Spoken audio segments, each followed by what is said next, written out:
Alright, welcome back, people. How have you been? It's been a while. It's been a while, certainly, more than 20 days, but I'm back with what I promised to all of you right after I finished my final analysis of Hellgate London. This right here is the ultimate modded 3DS collection. Now, it took me quite a while to get the correct brightness so you could more or less see the screen, and everything set up so you can more or less see everything that I'm going to show to all of you today. We have a lot of things to cover. Just a disclaimer, this will be a long chill night stream because I'm consider that I'm going to explore and showcase and explain to all of you um, kind of like the evolution of Nintendo handheld gaming from the 80s to the present day, 2023. So consider that it's a lot of years, and we should also take into account the modded content that we're going to cover here. It's a lot of gaming history that we're going to cover tonight. So it will be a long stream.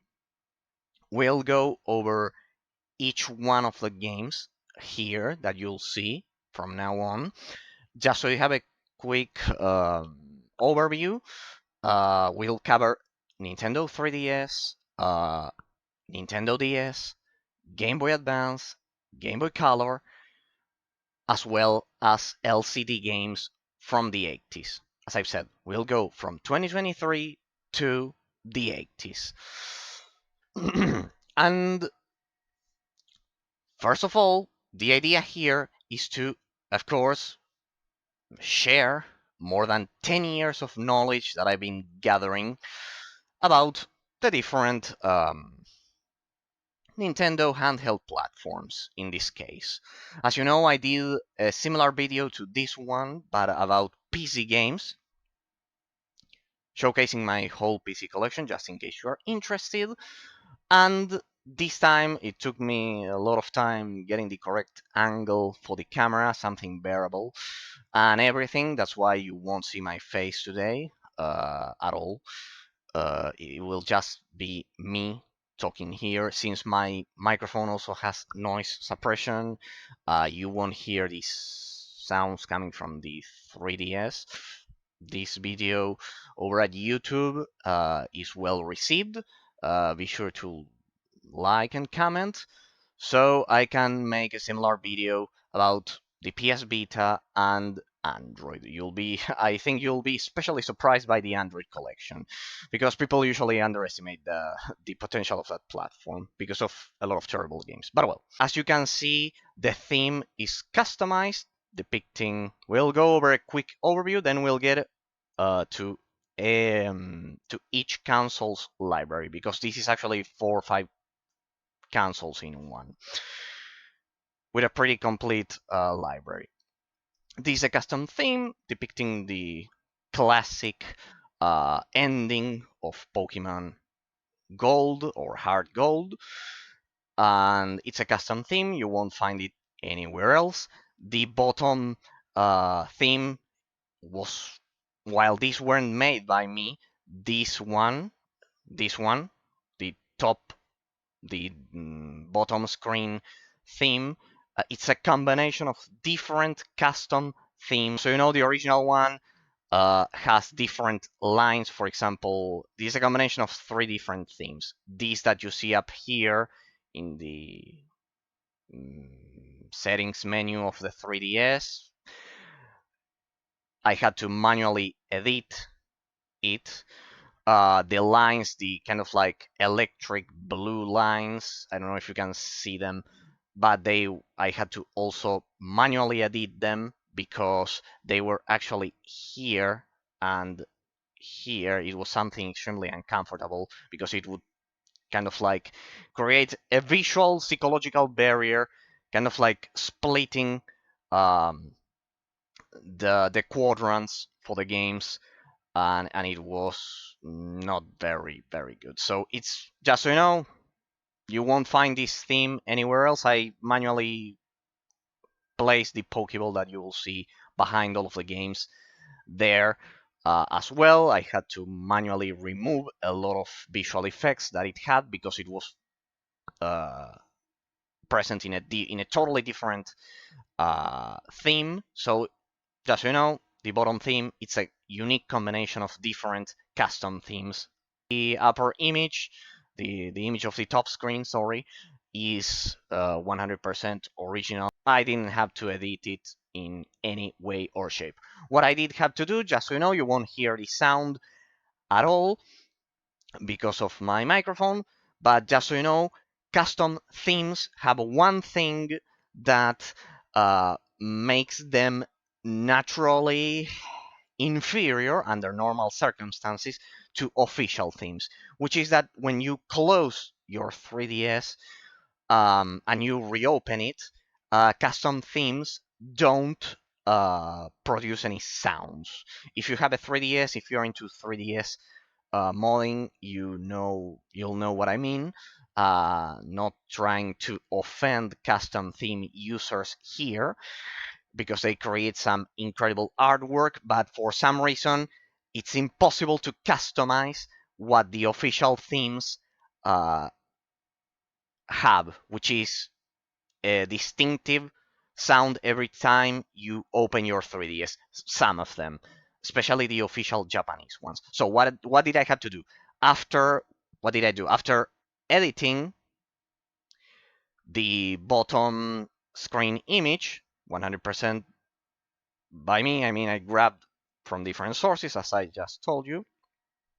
And grabbing this one, then I had on top of that, I had to add on top of that I had to embed, I had to insert the official Japanese custom theme.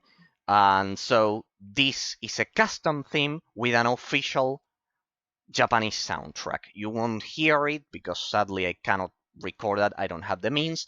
But just so you know, it takes the best from both worlds. Every time you open the unit, the 3DS, it'll play the Pokemon Center sound. That's extremely distinctive of Japanese Pokemon themes.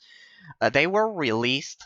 Um, those themes were exclusively released for the new Nintendo 3DS, not the new Nintendo 3DS XL. This new 3DS XL, but those themes with those distinctive Pokemon Center sounds when you open the unit, they were exclusive to those. So I managed to combine custom themes with the official Japanese soundtrack and, of course, another custom top screen theme.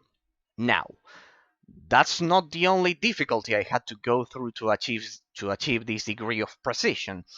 Because in case you didn't know, the 3DS has a limit to how many badges as well as game icons you can place in its menu. While you can continuously while you can endlessly place game icons until you reach 100% completion, until you fill all of these spots. For example, here you can see that there's an empty spot.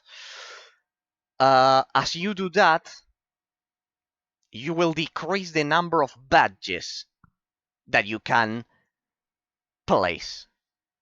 So, if you are going for a design as complex as the one that I'm about to show you, you need to painstakingly and perfectly calculate.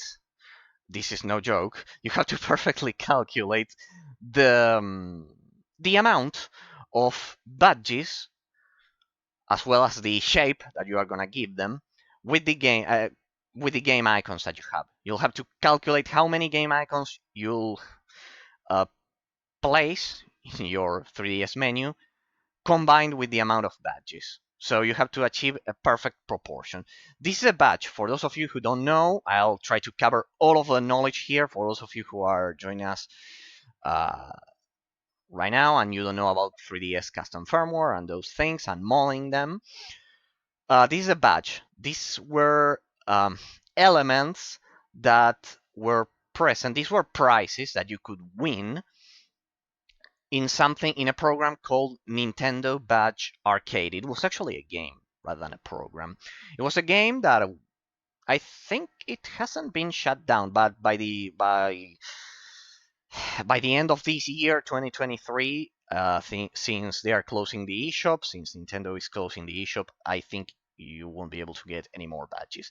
The thing I had to custom made, you'll see that my menu has some unofficial badges. What does that mean? That I had to manually edit some of the badges so they could perfectly fit like this. For example, this Mini Mario door from Mario vs. Donkey Kong 2 that you are looking at right here, this one is a custom badge. I had to manually edit an image. So, okay. First of all, before we begin as well, first we'll do a quick overview of what I'm going to show you. For those of you who don't have the patience, that's natural because this will be a long stream. I'll add timestamps over at the YouTube video so you can focus on the collection you like. The purpose of this video is to basically share over 10 years of knowledge, as I've mentioned at the beginning of the stream, about Nintendo handhelds. As I said, 3DS, DS, GBA, Game Boy, and LCD games from the 80s. You'll see that my collection is extremely complete. And one last disclaimer: if you're looking for a heavily Western uh, collection, you've arrived at the right place, because I've seen a lot of collections or videos similar to the one I'm doing right now, and they are heavily focused uh, on the Japanese market. Things like, I don't know, well, it's not that Eastern, but Monster Hunter, Fire Emblem, a lot of Japanese visual novels, those things, you won't find them here. I don't like Monster Hunter, I don't like Fire Emblem. I generally can only stand Pokemon as a turn-based game. I usually don't play turn-based games. This is a great exception, probably the only exception of my whole library of games, combining PC, PS3, Xbox, everything, PS Vita, PSP, everything. It's the only console in which I have turn-based games, and those are basically Mario and Luigi, the Mario and Luigi series, as well as Pokemon. But the rest of the console, you'll see that there's not even a single turn-based game, because those are my personal tastes, my personal preferences. So if you're looking for a heavily Western collection, this I am pretty sure, I don't want to sound arrogant at all, please don't misunderstand me, but I think this one will be the only one you'll find online, because the sheer amount of investigation that it requires makes it pretty unique. You'll see that most collections are heavily influenced and crammed with Japanese games. This one won't, and you'll be surprised, I assure you of that. So, next thing, 95% of the games that you are gonna see here as part of the overview intro that I'm doing, they will be exclusive. Yes, and this is not a joke. I am not boasting, I'm not saying this to flex or any other stupid thing like that. If you've watched my streams, you know that they are pretty serious and respectful regarding that. No, it's 100% true. 95% of the games that you'll see are exclusive. For not saying 99%. I'll just say 95, and I will highlight those cases in which those games aren't exclusive and why.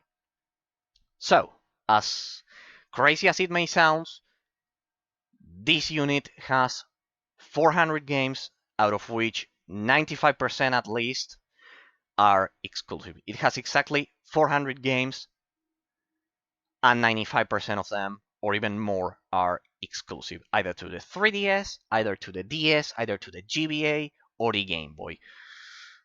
Um, just so you know, um, I've also taken into account modern re-releases of exclusive games, because there are also a lot of outdated videos over at YouTube which claim to have a lot of exclusive games in their collection and their showcases, and at the end of the day you end up realizing that a lot of the games have been re-released and they are not exclusive. Examples of this: Castlevania Anniversary Collection, Castlevania Advance Collection, for example, had all of the three GBA games, so you won't find the GBA trilogy.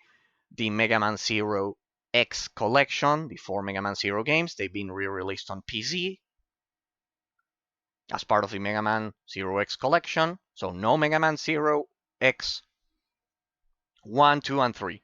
No Castlevania GBA trilogy. What else? Which other example? Well, you get the point. For example, on the Game Boy, there's the first two Castlevania games on the Game Boy. On the Game Boy Color, or no, the classic Game Boy, not Color. The first two Castlevania games were released as part of the Anniversary Collection, not the Advanced Collection on PC, the Anniversary Collection. However, the third one, as you'll see, I'll go over each one of these surprises one by one, but just so you know, the third one is exclusive to the Game Boy. Right, so there you have three examples, just so you know. This is updated, what I'm going to showcase, 100%. You won't find 95% of the games that I'm about to showcase here anywhere else, except for the 3DS and the respective consoles. Another thing, as part of this intro, sorry if I'm extending way too much, but this is a detail which is extremely interesting. I'll go slowly, we have time. Just so you know, the GBA, the Game Boy games, as well as the few Super Nintendo games that you'll see, the Nintendo 3DS, this is something that even people who are into 3DS modding generally don't know.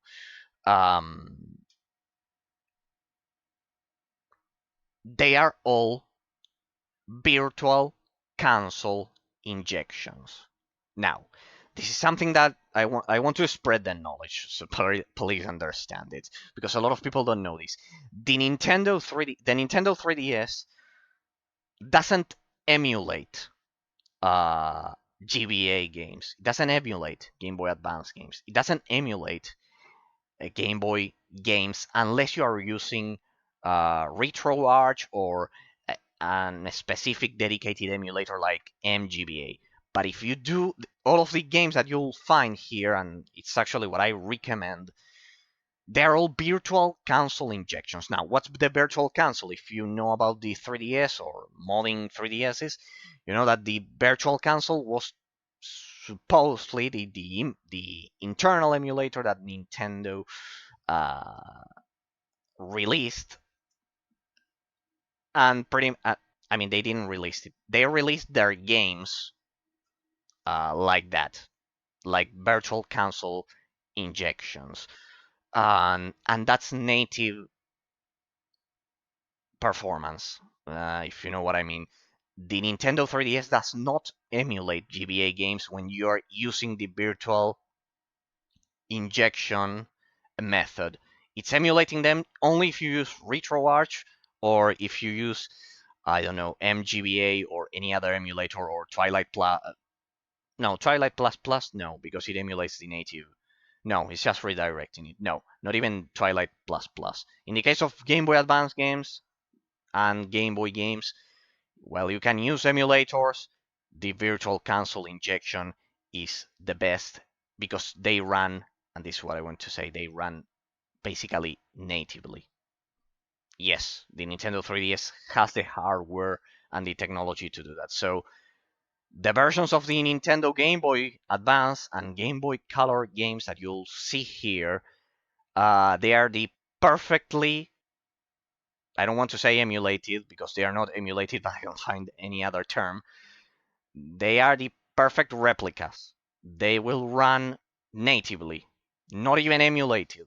That's why the Nintendo 3DS is superior to RetroArch objectively and superior to any PC emulator you could possibly uh, name or I don't know, discover or think it's the best because this is native because it's a virtual injection. It's much better than emulation. Just so you know, because it's a distinction that a lot of people don't know, and maybe they wonder, as I have, why play Game Boy Advance games on the Nintendo 3DS when any PC can emulate that. Well, it's because of that. Because if you use the virtual injection method, it's actually running natively instead of emulated. Um, Regardless of how perfect emulation can be or could possibly be, which I know that it's perfect, um, a natively injected game, it's even superior. Besides, it has 100% compatibility because it's native. Right, so that boring detail aside, let us begin. I'll do one last quick overview of everything that we'll explore today. I have my stylus here. It's a pretty good Nintendo DS stylus. And then we will begin. We'll finish the overview showcasing everything we have to offer. As you can see here, we go through the Nintendo 3DS. We got the Nintendo Badge Arcade there. Don't worry, we'll go over each one of all of these elements as slowly as we can. As you can see there, you can use that. We'll use the stylus. You can see everything. Don't worry, we'll go over each one of all of these slowly. This is an overview, then we'll begin with each library. So this is the end of a Nintendo 3DS. Then we have Nintendo DS, Game Boy Advance, more Game Boy Advance. See what I meant when I said that I had to achieve perfect proportions. Here you can see Game Boy Advance, Game Boy Advance, Game Boy and Game Boy Color, and I'll explain the reasoning behind everything. Here you can see.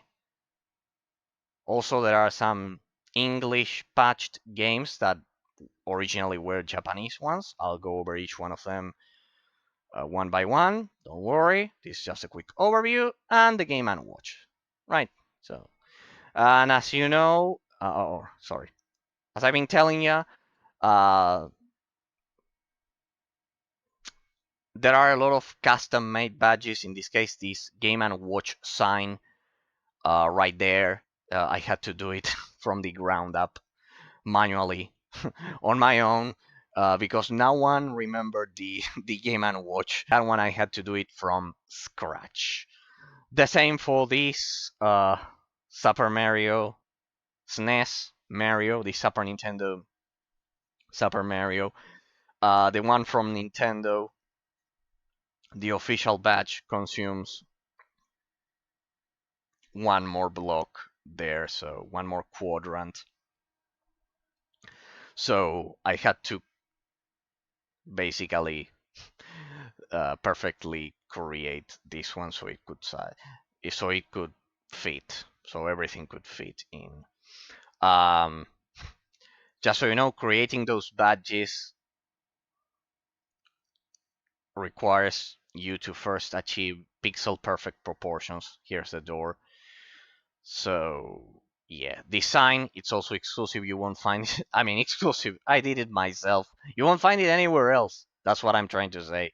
Customize it because, for example, the 3 of the 3DS was white, and I wanted the true, real, original red color. So all of the colors are custom made by me, and that implied resizing the badge to pixel perfect proportions. Sorry. So, well, I had to resize and achieve those pixel perfect proportions for a lot of the badges and ensure everything could fit in. It took me months doing this. I know it sounds silly and stupid for a console, but if you've done this before, you know what I mean. Um, there's this limit and about with the badges, and you have to achieve pixel perfect proportions. You have to manually edit them and ensure that you don't surpass the limit. Okay, so and you also have to calculate with the amount of games that you want to have and the limit of the overall the 3DS menu, because as you could see, there's a point in which you cannot install any more games. So enough of that. I said I would do a 20-minute intro. All right, at least I thought about it, but well, it ended up being a 30-minute intro. All right, we begin, ladies and gentlemen. As I've said, this is a heavily Western collection. You won't find Monster Hunter here. You won't find any Japanese visual novels. You won't find any of the, let's say, classic Japanese genres, for example, uh, strategy turn-based RPGs. No, if you're looking for the perfect Western complete library of Nintendo handhelds, this is probably it. I'm just saying probably just in case you find something better. But well, we'll see. We begin slowly and quietly with Pokemon X. I'm not gonna open all of the games, but we begin with a pretty boring game like Pokemon X. We all know that Pokemon X sucked since it's the first game. I'm gonna open it, and here we are, the typical intro. And surprise! Yes, I just used fake out on you, and it was super effective. This isn't Pokemon X, this is Pokemon X Eternal.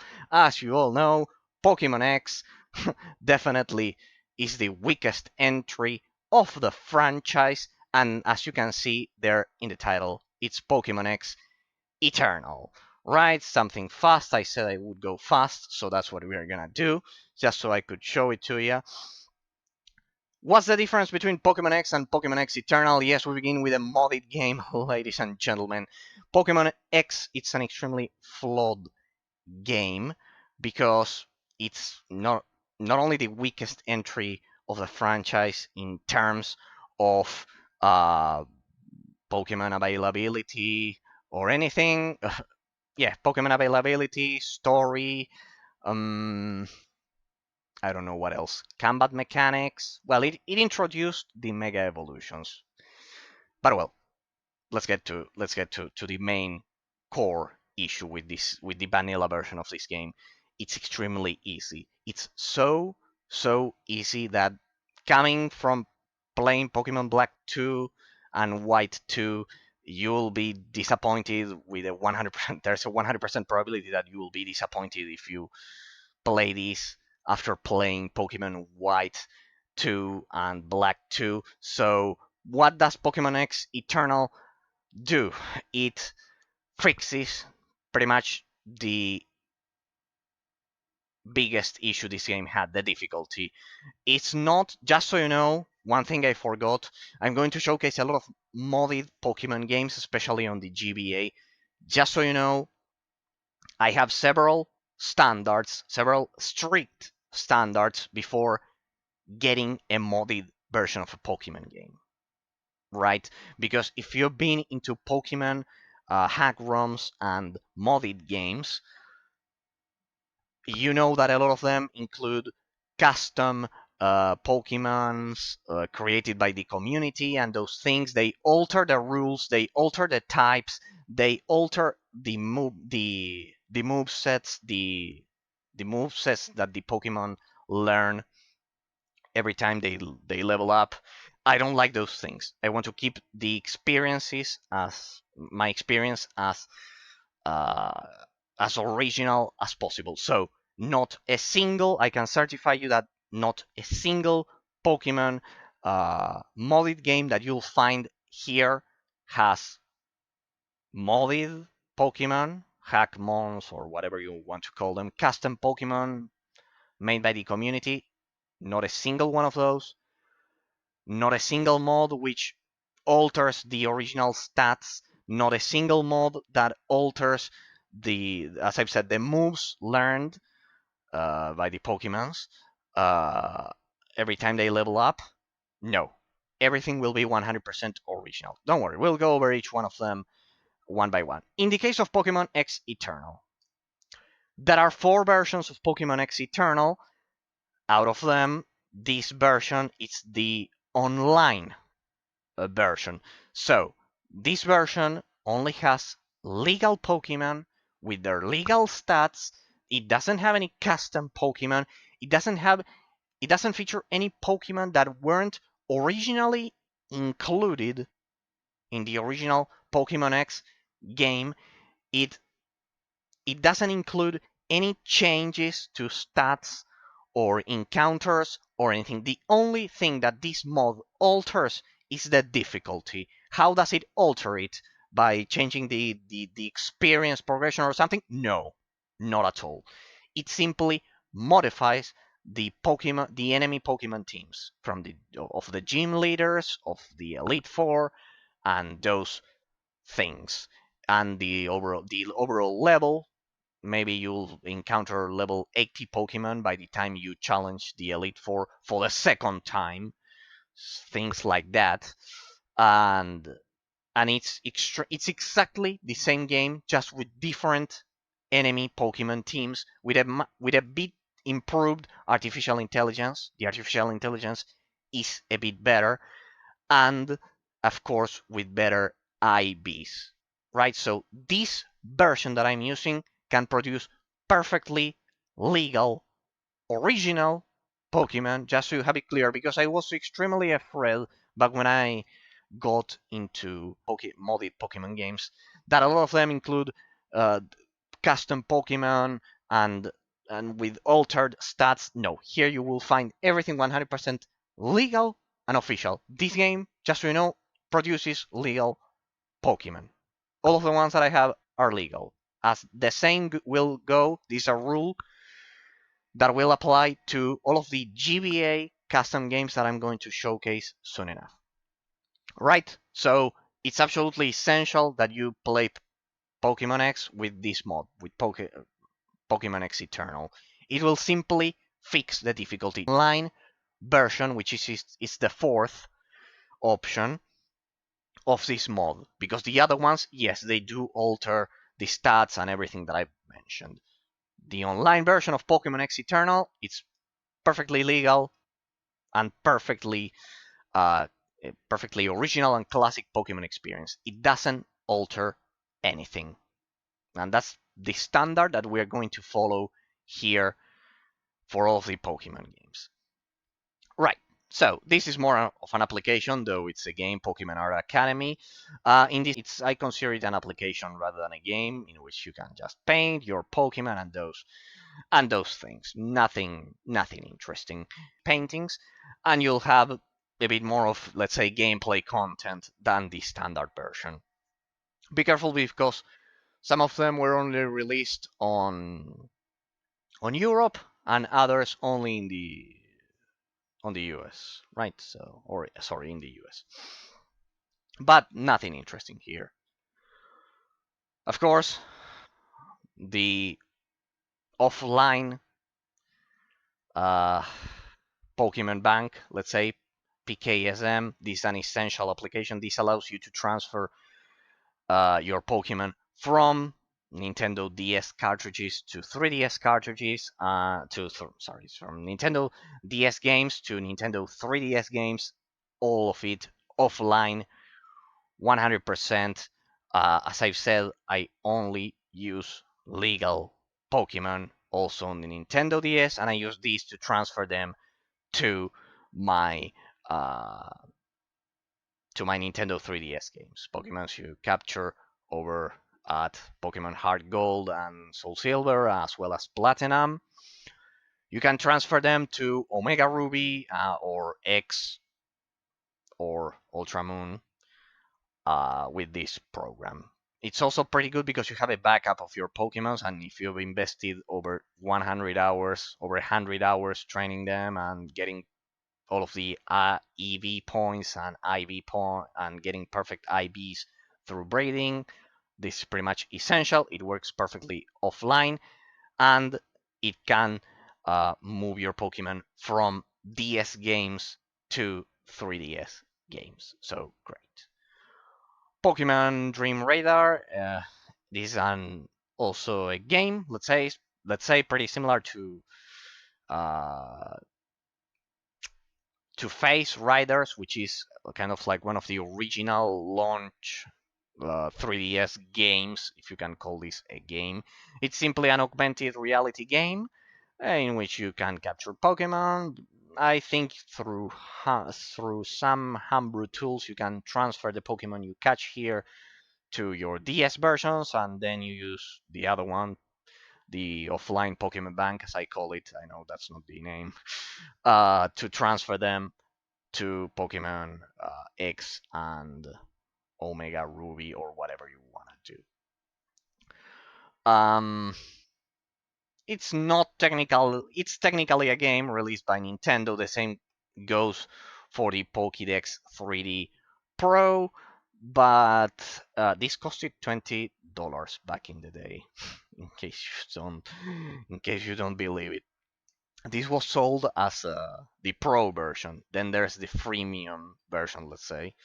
But the Pro version it had a cost of $20 if I remember correctly. These are not games. This is an augmented reality, let's say, demonstration combined with Pokemon.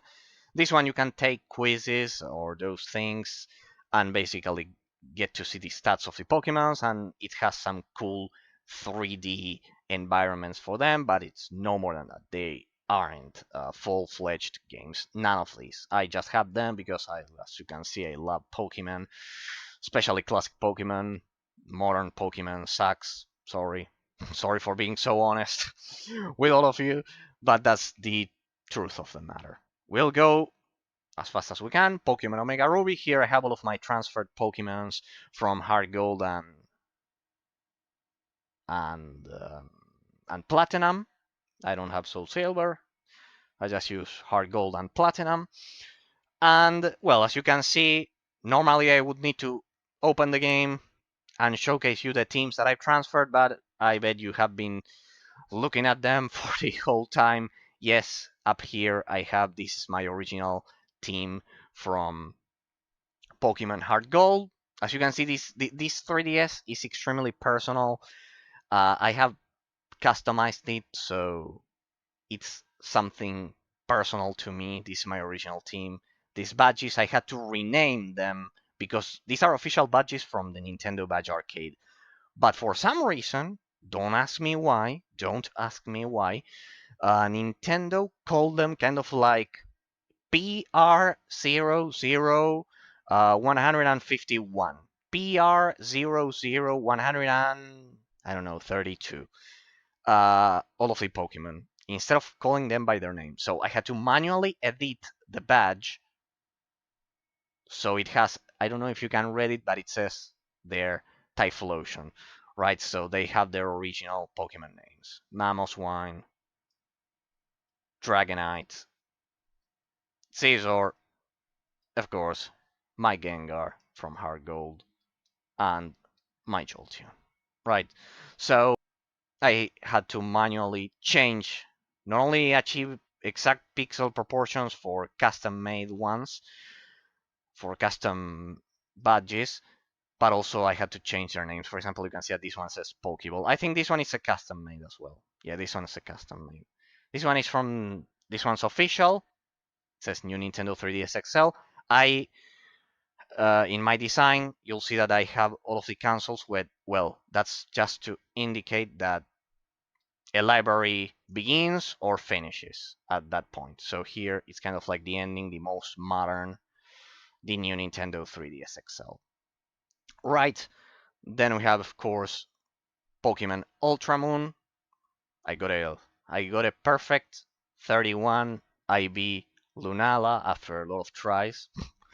After a lot of tries, but I finally got it, lucky me. a perfect IV Lunala, 100% legal, as I've said, all of them. Just in case you are wondering, you can verify if a Pokemon is legal or not by using Pokéhex. You can run a legality check and you'll discover if your Pokemon is legal or not.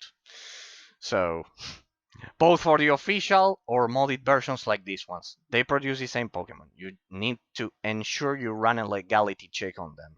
Anyways, just in case you're wondering, I don't play online at all. I don't play online at all. I just love having them legal, even if I will never use them outside of a playthrough. But for example, I sometimes do this. I grab this team. This is a hard gold team, and I will pit it against the Platinum League or the Omega Ruby Pokemon League, or take them to the Battle Frontier on Pokemon Omega Ruby, or those things, or transfer them to Ultramoon and use them in my playthroughs and those things. I know what you are gonna say. That'll be extremely easy. Those are level 60 Pokemon. Well, doesn't matter. I love doing those things. Just grabbing a team from a previous installment and using it against a more modern Pokemon League and those things. Yeah, it's something interesting because I can verify that I've trained them well. But yes, Super Mario 3D Land, amazing game. This isn't like a 3D Mario game actually. It has the philosophy of a 2D Mario game in a 3D environment, but the philosophy is 2D. Zelda Ocarina of Time, pretty much mandatory. You'll see all Zelda games throughout this collection. Majora's Mask, 3D, of course. I don't know why people don't like these ports. I played them and they play magnificently well. They play extremely well. New Super Mario Brothers 2 Gold Edition. Don't worry if there's a modded game or some extravagant or crazy thing, I'll comment on it. Pokemon Mystery Dungeon, Gates to Infinity, of course. Pokemon Super Mystery Dungeon, there you can see it. Super Mario Maker 3DS. Now, we need to stop here because what people don't know, or what most people don't know, is that with a modded 3DS, you can inject custom courses made by the community here with a program with the Super Mario database program. I don't recall it what's the name, but you use that and you can inject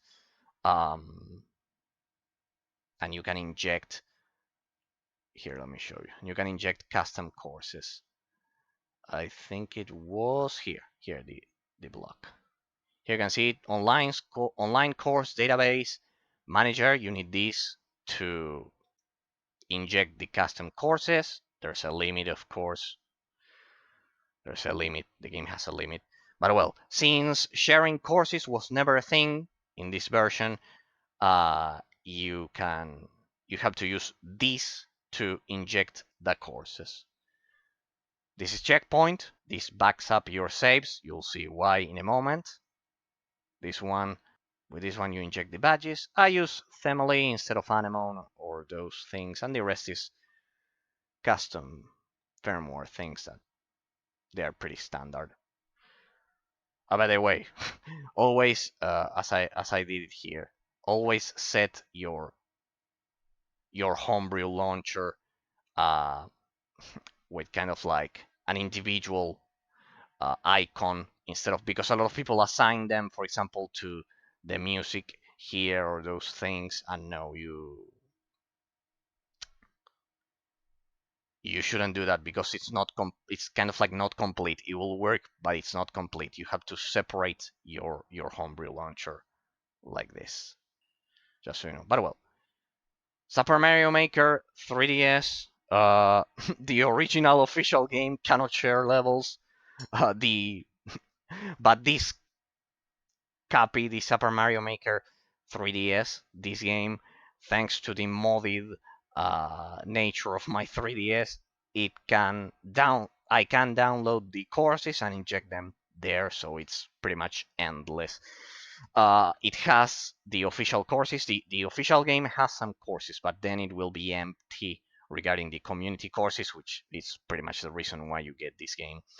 So yes, the 3DS version, the modded 3DS version, not the official one, though the game is the same. It's just that you can inject the courses. Um, yes, it has the main feature with that the main feature that a lot of users have been complaining about endlessly over at the unmodded version of this game. Right? So the game is unmodded, but you just can inject courses. Modded 3DS, you can inject courses and pretty much make this game perfect and endless. Right? So in a modded 3DS, this game is amazing. If you don't mod your 3DS, well, you won't be able to inject courses, and pretty much the game is it's useless.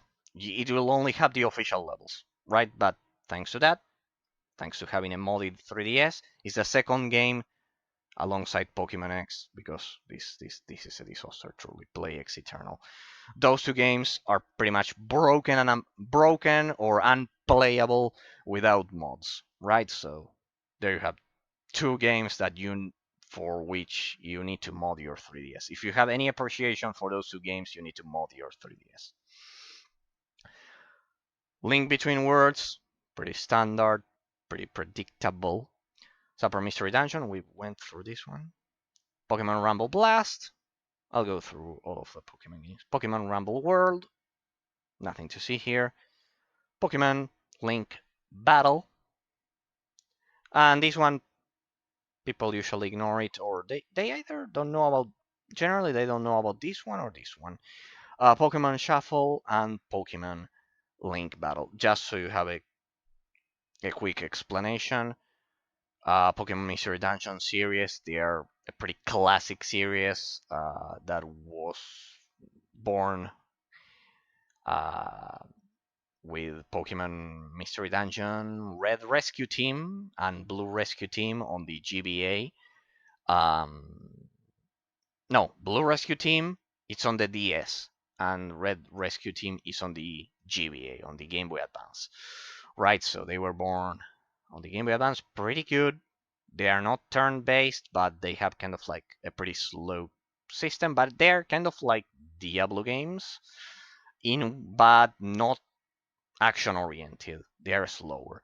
The first Pokemon Mystery Dungeon game, Blue Rescue Team slash Red Rescue Team, has an amazing story. It has, and the DS version, you won't find the GBA version because I decided to go with the DS version because it has a lot of endless replayability because it actually has endgame content. I know, weird. All of those secrets that I'm going to. This is just the tip of the iceberg of all of the secrets that I'm going to tell you today. Yes, Pokemon. That's why a remake was unneeded. Then Pokemon Link Battle. These were from back. These were from an obscure time in which Nintendo, yeah, jumped on the wagon of mobile games, and they released these. These are like similar to Candy Crush, in which you have to line the same figures. They are puzzle games in which you have to line the figures, and you pretty much and clear a board, and in this case capture Pokemons. That's pretty much the idea. There were two, Shuffle and Link Battle, pretty unknown. All right, Mario Kart 7 for now, and you'll see why I say that. Zelda Triforce Heroes. I believe this is playable solo. As far as I can tell, you can complete the game solo. Um, you just need to have a lot of ingenuity, but you can do it. It's a main Zelda game. I had to include it. Mario Tennis Open. Ah well, I'll finish the Mario games first. Here, Mario Golf World Tour, pretty good. Mario Party Star Rush. Contrary to popular belief, this is this one's different when compared to the rest of the Mario Party games. It's extremely unique because it has totally different modes. The artificial intelligence is pretty good in this game. It isn't kind of like brain dead as we were used to at some point in the Mario Party series. I can certify you, I can assure you that the artificial intelligence isn't brain dead at all, and that's why I like this game because it's a game about mini games similar to WarioWare, which I don't like, but well, I generally it's the only Mario Party game I have in my collection except for Mario Party 3 or something like that on the GameCube, right? So yeah, this is a pretty refreshing and innovative take on the series. If you are looking for something different than your conventional Mario Party game, this is the one you want. Besides, it's portable, it has a lot of modes, it has amiibo compatibility, so you can. That's something I need to address the amiibo topic. We'll go over that once we get to a pretty particular game that I'm going to showcase. But know that it also affects this one. You can use amiibos here. All right, Kirby Triple Deluxe, Kirby Planet Robobot. These are pretty standard. They won't surprise you if you're an avid 3DS expert. This won't surprise you. Kirby's Epic Yarn. This one was released on the Wii. All right, and we get here. Here you can see the Nintendo Badge Arcade.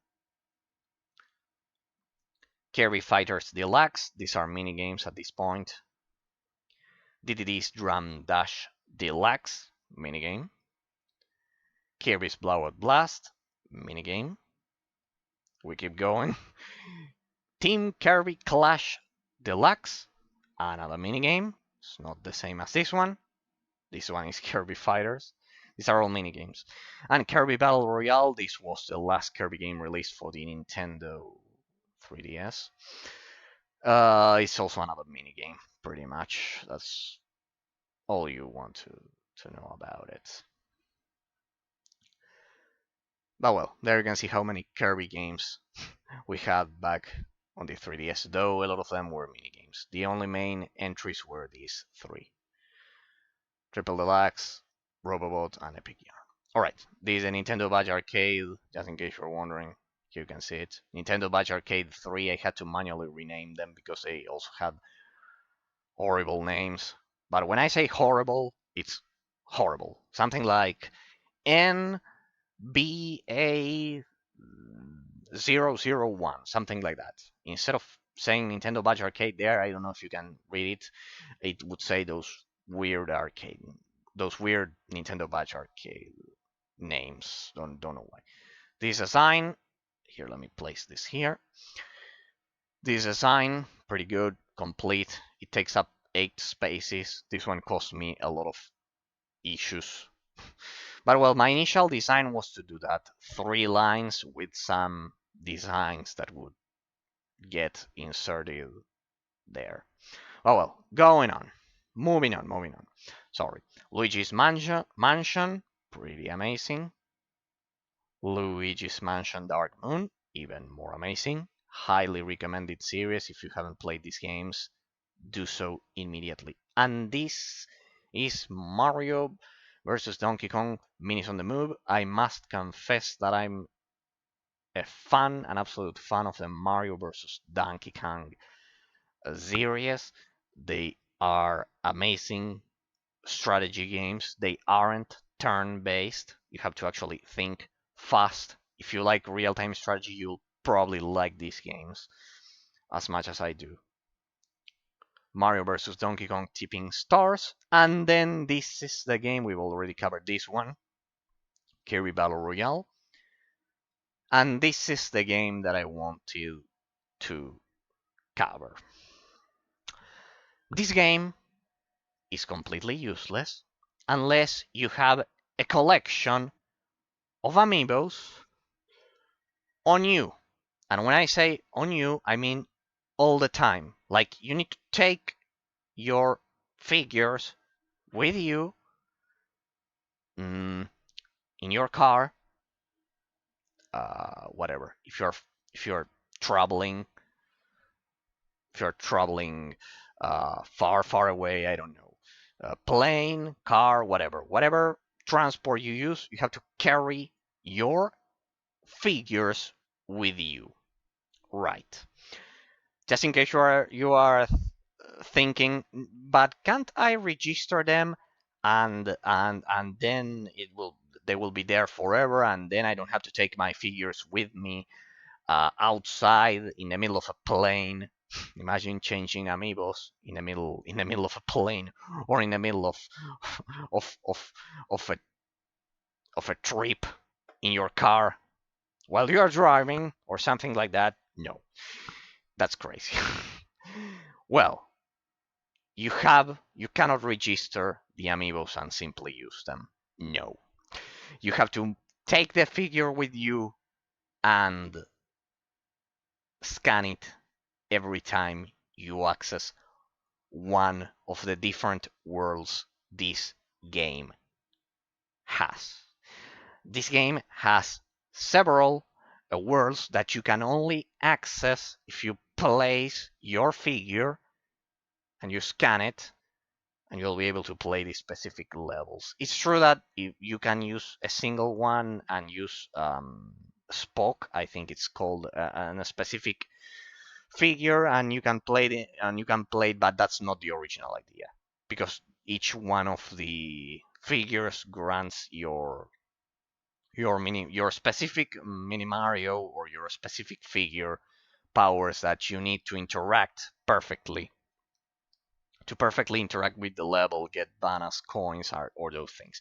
This is basically a useless game, just like Super Mario Maker 3DS, if you don't mod your 3DS.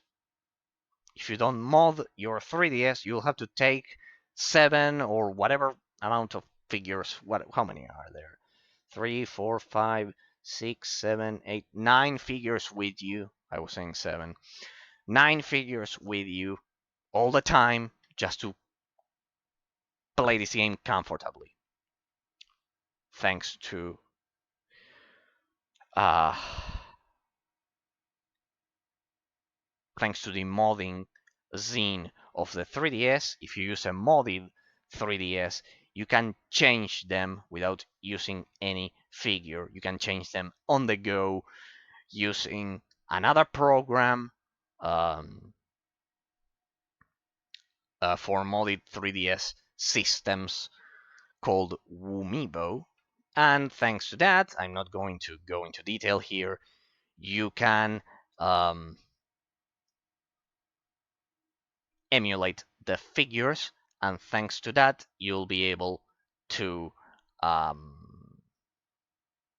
pretty much change them on the go, as I do with this one. The game is actually good.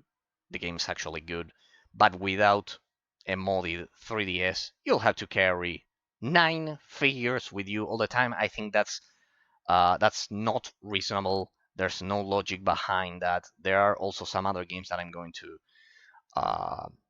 mention the same problem about them, that they're exclusive to the 3DS as well, that also have the same problem, not with amiibos, but with the different figure, and it's pretty much the same story. So this is the third game that I mentioned that it's useless without modding your 3DS. So if you don't mod your 3DS, you have already lost 3 complete games, and out of them, this one is also pretty amazing. A complete Super Mario Maker 3DS. You lose the complete experience of Super Mario Maker 3DS. You lose Mini Mario with Friends Amiibo Challenge completely. The game is useless without amiibos. And even if you have them, you need to swap them on the go, in the middle of a plane, in the middle of a car, in the middle of a bus, when you're taking the bus, it's simply crazy. It's simply not practical. It's simply a crazy and flawed idea. You cannot take a kind of like a bag of figures with you just to play one game. So thanks to using a modded 3DS, you can perfectly uh, play this without any kind of issue, without getting 9 figures with you. The same with this game. This game also has, it also unlocks characters from the Fire Emblem series with the amiibos, but you have to scan them. Same story. I think this one saves them though. Well, doesn't matter. It's always more practical to not carry figures with you when you are using a portable handheld. Come on. All right. Codename Steam. This is turn-based, but you also have a lot of the movement is real time, but it's turn-based. It's pretty much the only other turn-based game that you'll find here. Not in not Eastern by any means. You'll see that my library, as I promised, is extremely Western, as you can see. The only turn-based games that you'll see, it's these, the Pokemon games, Codename Steam, and the four, of course, Mario and Luigi games that you can see here. Contrary to popular belief, in these ones, though I don't like turn-based games, in these ones you have to perform several actions when you attack, so it's not that boring for me. Things like Fire Emblem, they are extremely boring. Though I like real-time strategy games, but turn-based ones, Japanese turn-based ones, strategy ones with a grid, I simply cannot stand them. Super Smash Brothers 3DS, amazing. Yoshi's New Island, I promised all of the games would be exclusive, 95%. Yoshi's Woolly World, Donkey Kong Country Returns. Well, this one and the Kirby one, you can find them on the Wii. The Epic Yarn, you can also find them on the Wii. I don't think if I missed any other non-exclusive up until this point. No, up until this point, they are all exclusives. Look at that. Well, you could argue that the remakes here aren't, but I think these are pretty much the only. These are remastered versions, so yeah, you could argue that. But they are exclusive as well because uh, not many people can stand the pixelated N64 graphics. I honestly don't like the 5th generation. The graphics haven't aged well, but well, that's a discussion for another time. Kid Icarus Uprising. This is actually made by a pretty interesting studio, which is Sora Ltd. They were also involved in the creation of Super Smash Brothers. They are basically behind Super Smash Brothers. And well, they also released this one. That's why you'll see that the assets used in this game, they are pretty similar to this one. That's why I have them grouped together like that, because it's basically the same studio behind them. I followed a pattern here that I wanted to comment, which is that in order to get the required knowledge for this collection, I followed a pretty specific pattern, which is investigating all of the games released by each studio. When I find a studio that actually, a game development studio that actually makes a good game, I basically investigate the rest of their work. And for example, that's not how I found this game because this one is pretty famous, but there's one example that I'm going to showcase soon enough in my 3DS library that you'll see. It's a pretty interesting studio. So this is just advice. If you find a game that you like, uh, investigate the rest of the games released by uh, that game by that developer, because probably they will have the exact gameplay style that you're looking for. Right? So yes, it's a pretty good idea that will help you if you are working on a 3DS collection. Star Fox 64 3D, you'll see that that it's basically the strategy that I used to create this collection. Star Fox 64 3D, pretty standard, pretty common, let's say. Metroid Federation Force, this is a good game, contrary to popular belief. This is a good game, just not a good Metroid Prime game, and by no means not a, and also not a good Metroid game, but it's a good game, like that. It also has Blast Ball, something that not a lot of people mention. This one includes something called Blast Ball, which is kind of like Rocket League, yes, with a Metroid suit, with the mecha suits there. Pretty good, pretty excellent, quite excellent graphics, and absolutely amazing. The Blast Ball mode is like a free Rocket League mode that you can get there. I think it was extremely original, including that here. That's why I mentioned it.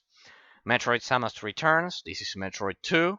I'll call them by the original names. This is Metroid 2. For those who don't know, you have Metroid 1, 2, 3, Fusion, and then Dread, which would be the fifth entry.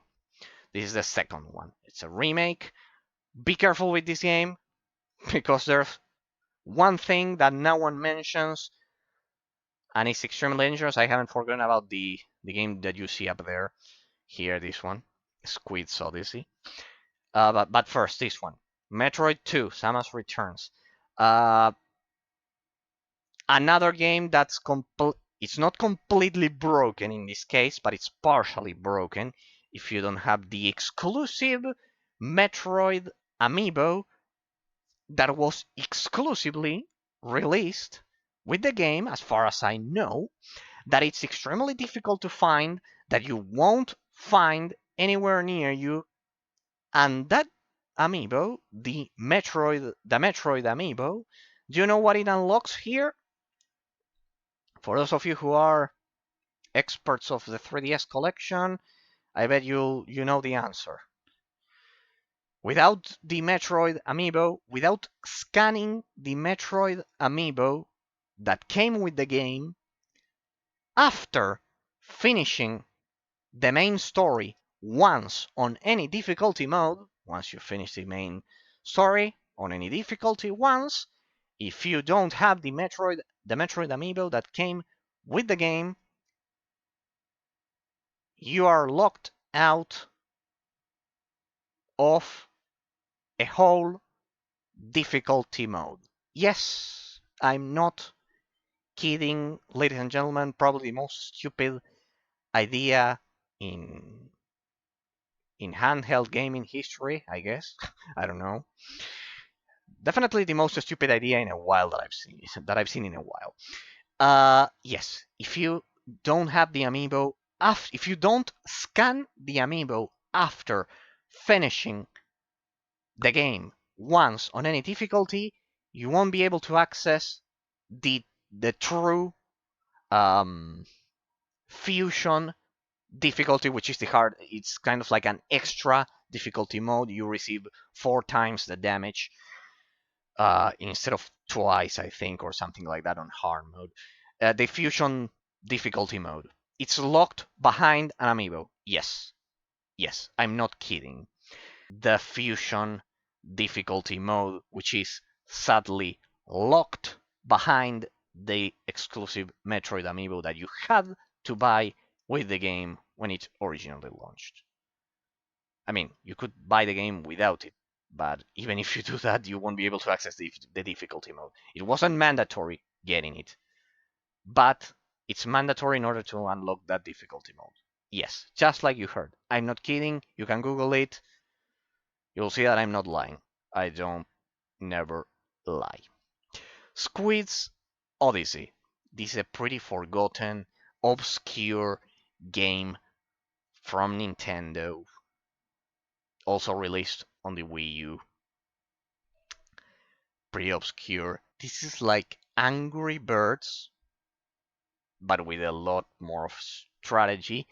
And instead of being side scroller, it's kind of like isometric. Pretty weird idea. It's made by Nintendo. It has a lot of quality, great game, but yes, it's pretty obscure. In case you cannot read it, it's called Squids, like the animal, Odyssey. Squids Odyssey. Right. We continue with Captain Toad Treasure Tracker. This is a port of the Wii U version. These games, while they aren't exclusive, they were only released on the Nintendo 3DS. For the Nintendo 3DS and the Wii U, so they're pretty exclusive in my eyes. Hey Pikmin, same story. If you don't have if you cannot emulate amiibos, you'll have to take with you an insane amount because this thing uses, yes, I'm not kidding, uh, Shigeru Miyamoto himself crafted this game, so it would require something like 20 amiibos to unlock all of the secret stages, which are used to collect a specific resource in the game, and those things. It basically uh, locks content behind amiibos as well, but it's not that bad. I mean, it's something like 20 mini levels, but they are mini. They are kind of like extremely short. The worst case is the one of Metroid Samus Returns. Amazing game. This one was made by a Spanish studio, in case you didn't know. Mercury's team. Nintendo trusted them with this one. It was kind of like the test before developing Metroid Dread. All right, Chibi Robo Ziplash. Contrary to popular belief, I don't hate this game. It's not the best game ever. It has some clear flaws, but it's a Nintendo first-party game. It's exclusive. It's a 2D platformer. I like the genre. I love it completely. So yeah, pretty much I had to get this one. It has some interesting cutscenes. Well, pretty standard. All right, we'll begin with something interesting. You'll begin from here on. You'll begin to see Nintendo eShop games, a lot of them, because this part of my 3DS library has the less AAA games, though you'll see some of them still, some physical releases. But a lot of them, you'll see that they are combined with Nintendo 3DS eShop games, which had the Nintendo eShop, the 3DS eShop had a lot of obscure games which people sadly ignore. Hopefully, at least for those of you watching the video, you won't, you'll be able to spot all of them. Dillon's Rolling Western, this is a tower defense game combined with a third person, let's say, yeah, isometric in the case of this one. Elements. If you liked Orcs Must Die, you'll probably like this one. If you like tower defense games, you'll probably like this one. Since Orcs Must Die is one of my favorite games of all time, I love this one. Exclusive to the 3DS, of course. It had a sequel, Dillon's Rolling Western, The Lost Ranger, and last but not least, this is Dillon's Dead Hit Breakers. This one is a physical release. The first two are small eShop titles. This one, it's a relatively huge game for the 3DS, 600 megabytes, I think, something like that. This is a full-fledged physical release. It improves everything that the previous two games simply couldn't do because of budget constraints. They are extremely small. There's a huge contrast between the first two games and the third one. This one, it's, as I've said, it's a fully fledged physical release game. A fully fledged physical release. I think this one was released back in 2019, after the 3DS life cycle. It had already ended by that time. Alright, this one is one of the sleepers. That's why you should carefully watch my video instead of ignoring parts of it, probably. X Troopers. Now, this game is probably one of the largest games with the most amazing graphics the 3DS ever had. this was a Japanese exclusive 3DS game that would normally be unplayable on your regular 3DS because it would be region locked. As far as I can tell, 3DS is a region locked. I don't know about that, but I think they were region locked. I would need to check it, but I think they were region locked. And well, you would be unable to even launch this game with a North American or European 3DS. Now, thanks to using a modded 3DS, you can enjoy the best looking game and also with a pretty smooth and incredibly polished third-person shooter gameplay on the 3DS. X Troopers, it's a spin-off. It's a spin-off of a pretty obscure trilogy of the seventh generation of gaming consoles called Lost Planet. This is a spin-off of Lost Planet. For those of you who don't know, Lost Planet, be careful, the PC port is broken. It's a third-person shooter made by Capcom. Pretty similar. It was kind of like Capcom's adaptation of Gears of War, let's say, just so I can use a popular example that everyone can understand. It's like Gears of War, but made by Capcom. It's true that Capcom made the most graphically impressive games on the 3DS ever, except for Kid Icarus Uprising, probably. And they released, of course, Monster Hunter Stories, all of those Eastern games that I don't like. For several reasons, I don't like Monster Hunter, I don't like the combat, I don't like how slow it is. I don't like anything about it. The stamina bar, I hate stamina bars, so yeah, pretty much. But yes, Monster Hunter games, in this case, X Troopers, as well as the Resident Evil games, were the best. Resident Evil Mercenaries 3D, if you like survival horror. I also don't like survival horror. I told you this would be a pretty Western library of game collection. So yeah. But even so, I like X Troopers because I don't like Resident Evil because I don't like survival horror. I don't like Monster Hunter because of the stamina bar and the fact that it's extremely Japanese oriented. The combat system is extremely Japanese oriented. It's extremely slow. I don't like it. I like faster games, both in real-time strategy or RPG. So for those of you who don't like it, X Troopers, it's like Gears of War made by Capcom with amazing graphics. This game has amazing graphics. The gameplay is beyond what anything you're imagining right now. It's a smooth, it's amazing, and thanks to having a modded 3DS, you can get an English patched version of that game because remember it was only released in Japan. Well, that would imply that the game is in Japanese 100%. Yes, the voiced actors, let's say the voiced NPCs are Japanese. Of course, this is a Japanese only game.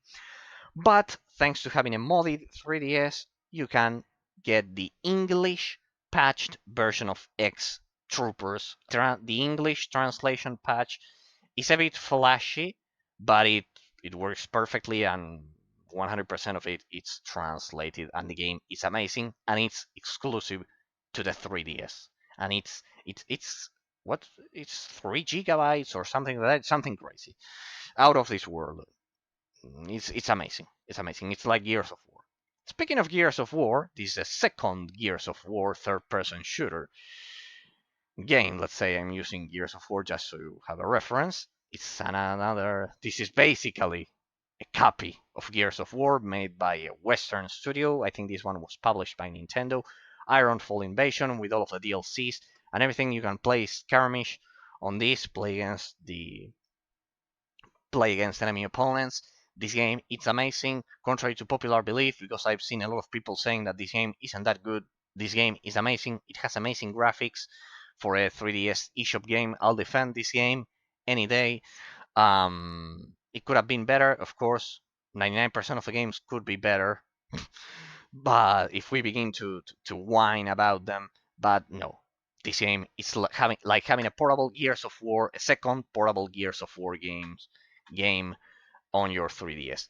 You won't find Resident Evil Mercenaries 3D here because I don't like survival horror. I like, as I've said, straight action third-person shooter games. I said that this would be a heavily Western influenced 3DS, and that's the case here. Uh, Even though this one is from was made by Capcom, you'll see that both X Troopers and in the case of Ironfall Invasion, uh, both of them are pretty much like Gears of War. You'll notice it immediately. All right, I've already covered the Dillon's Rolling Western and the Chibi-Robo Ziplash. Moon Chronicles. Well, a lot of people know about this game, but they know the DS entry of this game, which is Moon. But they ignore that Moon Chronicles is the complete version of it with extra uh, DLC content, sadly, but it's the most complete experience on the 3DS. This is an eShop title. It has kind of like Episode 1, Episode 3, Episode 4. It's the complete Moon Chronicles experience. The upgraded version of the DS, of the legendary DS, first person shooter. This is a first person shooter. Another thing, a lot of people who don't have a 3DS or have never played these games, you probably think that these games are not comfortable to control. Um, Nothing uh, farther from reality, nothing more distant to reality. These games are extremely comfortable to control. You have different schemes, all of them they are perfectly, and you can play them comfortably, pretty much anywhere. The same goes for Tank Troopers. This is a, a forgotten third and yet another third-person shooter developed by Nintendo and published by Nintendo. It's actually about tank combat. This one is rather short, only 30 missions, but it's pretty good. It has pretty good graphics. It's pretty polished. But the most important part of it is that it has a smooth gameplay and it's incredible. It's not a perfect game, but certainly pretty good. Consider that this one was released also back in 2019. It's a pretty similar case to Dillon's Dead Hit Breakers. Kind of like the console was already dead, abandoned by that time, but Nintendo kept releasing games, so it was actually not dead. It was dead in the heads of most people because, well, yeah, from 2011 to 2019. That's crazy. That's absolutely crazy. But you can see that the 3DS was supported up until the end. We have already found three 2019 games because one of the Mario and Luigi games, I remember it was from 2019. Also Kirby's Epic Yarn and the first Luigi's Mansion remake. All right, let's continue. What do we have here? I bet you can recognize most of this. By the way, this here you can see I've added these two original classic 3DS consoles. I actually have this model, the original Aqua Blue model, right here. So I actually don't use it, but I included those because it reminded me of my first model, the first model that I bought. Which I basically used it to play DS games because I never had a Nintendo DS. So yeah, I pretty much had this model, so I had to add these two here instead of the new 3DS one. It's the original at the end of the day. As I've said, the banner up there, it's 100% exclusive. You won't find it anywhere else. You'll find the banner, but with black and white colors. The three I had to manually paint this. I had to manually edit this to achieve exact pixel proportions and the colors and the background, everything. I had to do it manually. It was a disaster. It took me I don't know, something like 5 hours, something like that, just to fix that banner. But well, let's continue with the games.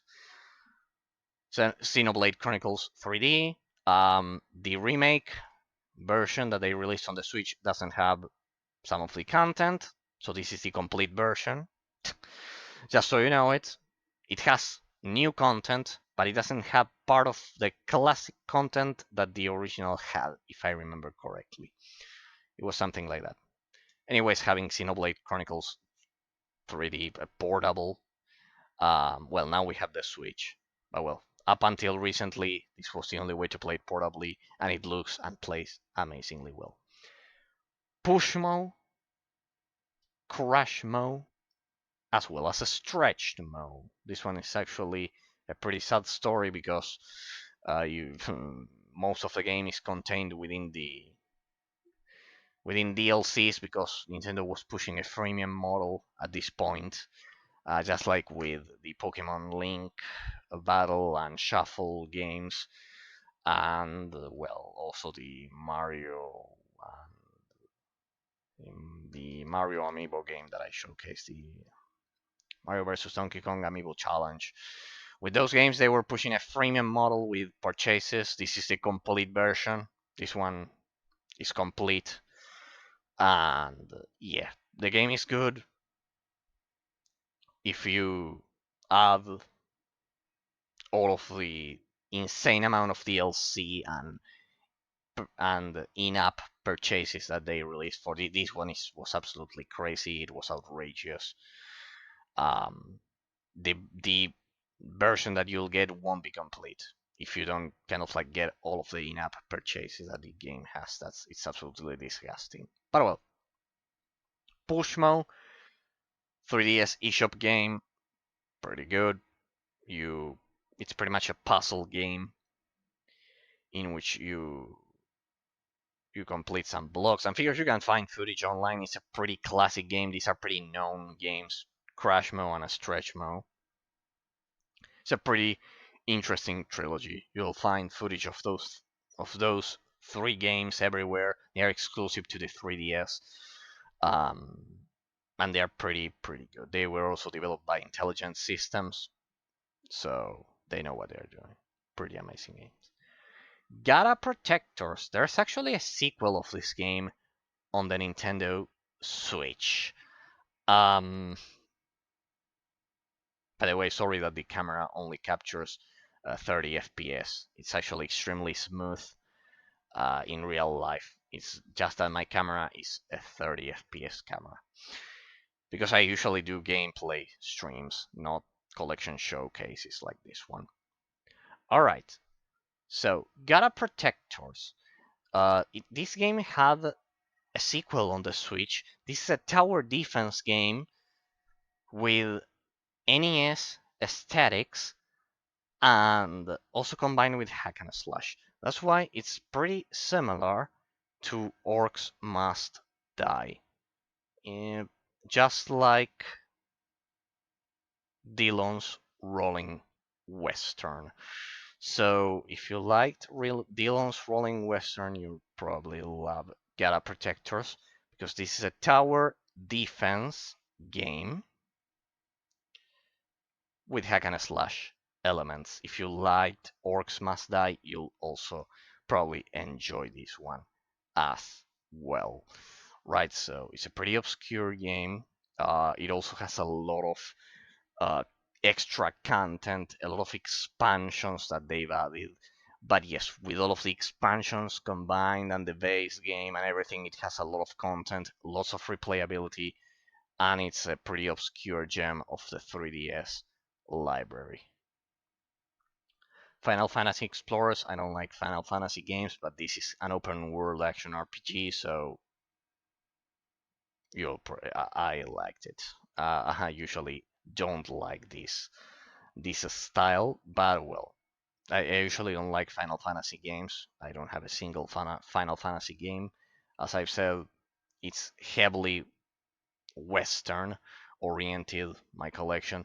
But in the case of this one, this is an open world action RPG, and I had to get this one.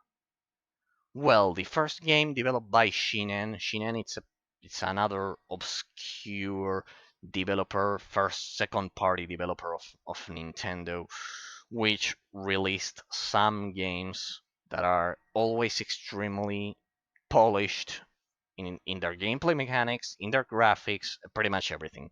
They are amazing. And this is Nano Assault X. Be careful because there's Nano Assault kind of like the normal edition, and it won't work. And I mean, it won't work. It won't have the complete all of the content. But if you get Nano Assault X, this is probably the best twin stick shooter that you'll find on any handheld ever, except for something like Super Stardust Ultra on the PS Vita, or I don't know, mm, on the Switch. Some modern games on the Switch like Darksiders Genesis, but this is pretty solid.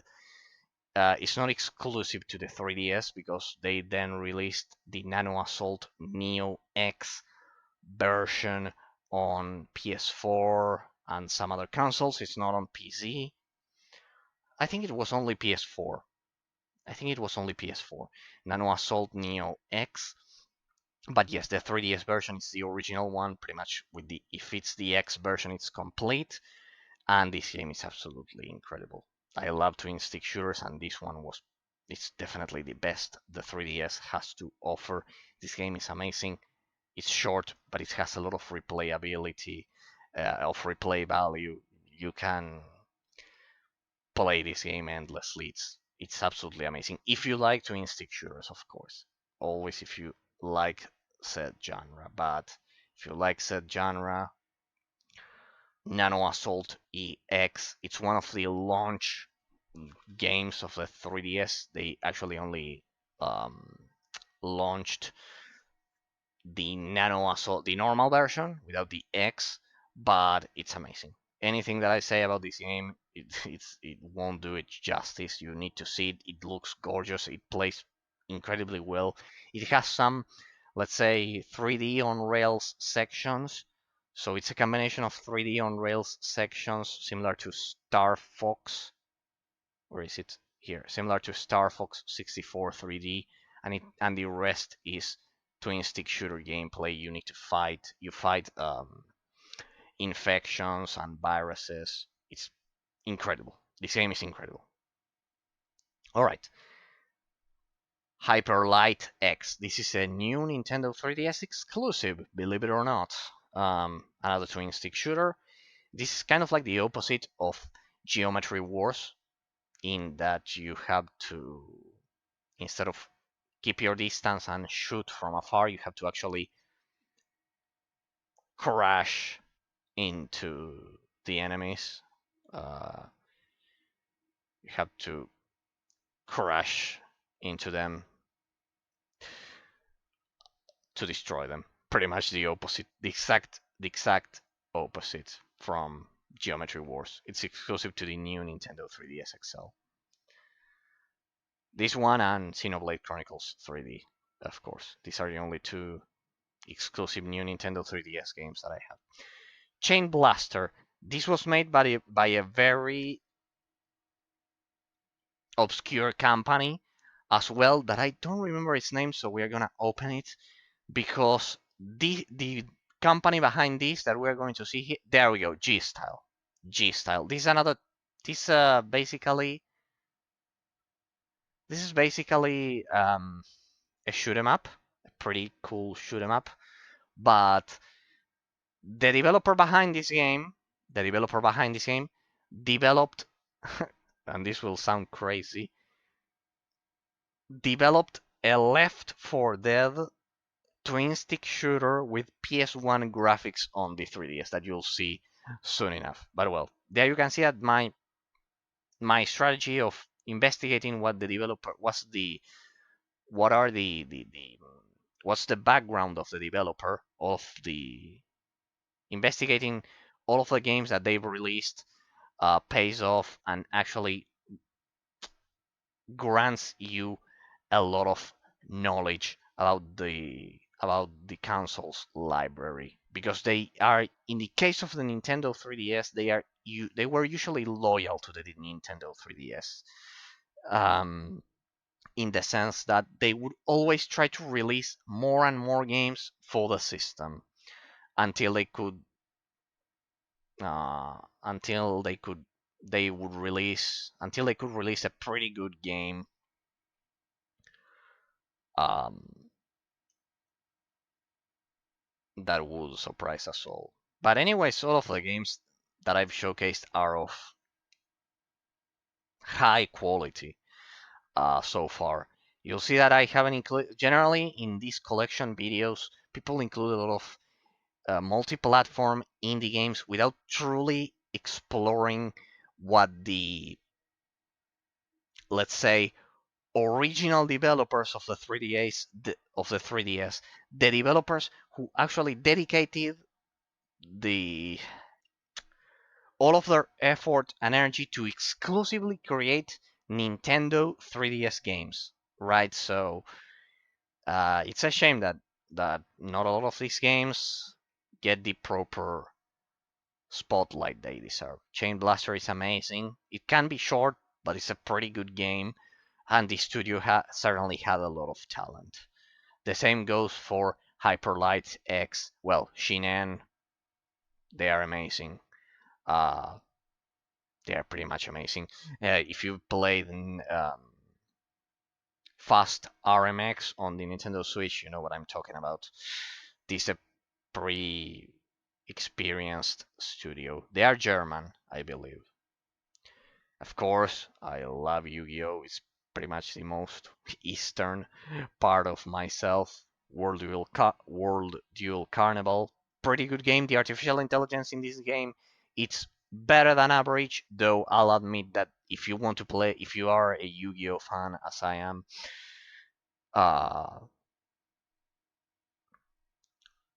you know that the PSP and by extension the PS Vita, they are with the Tag Force series, they are the true inheritors of the Yu-Gi-Oh legacy of the legacy of the Yu-Gi-Oh franchise, both in handheld and pretty much anything else up until recently when Master Duel was released. But yes, uh, even though there were some good Yu-Gi-Oh games for the DS, for the Nintendo DS that I'm going to showcase, the king is certainly the PSP regarding this. But there was one, Yu-Gi-Oh! Seikyo Card Battle, and this is pretty much another. This is another Japanese exclusive game that was only released in Japan. But Yu-Gi-Oh! It has a broad Western audience, so I don't consider this extremely Eastern. I mean, it's probably played more in the West, in the U.S. specifically, than than in Japan. It certainly has more fans in the US just because of the sheer population that lives there. So, yeah.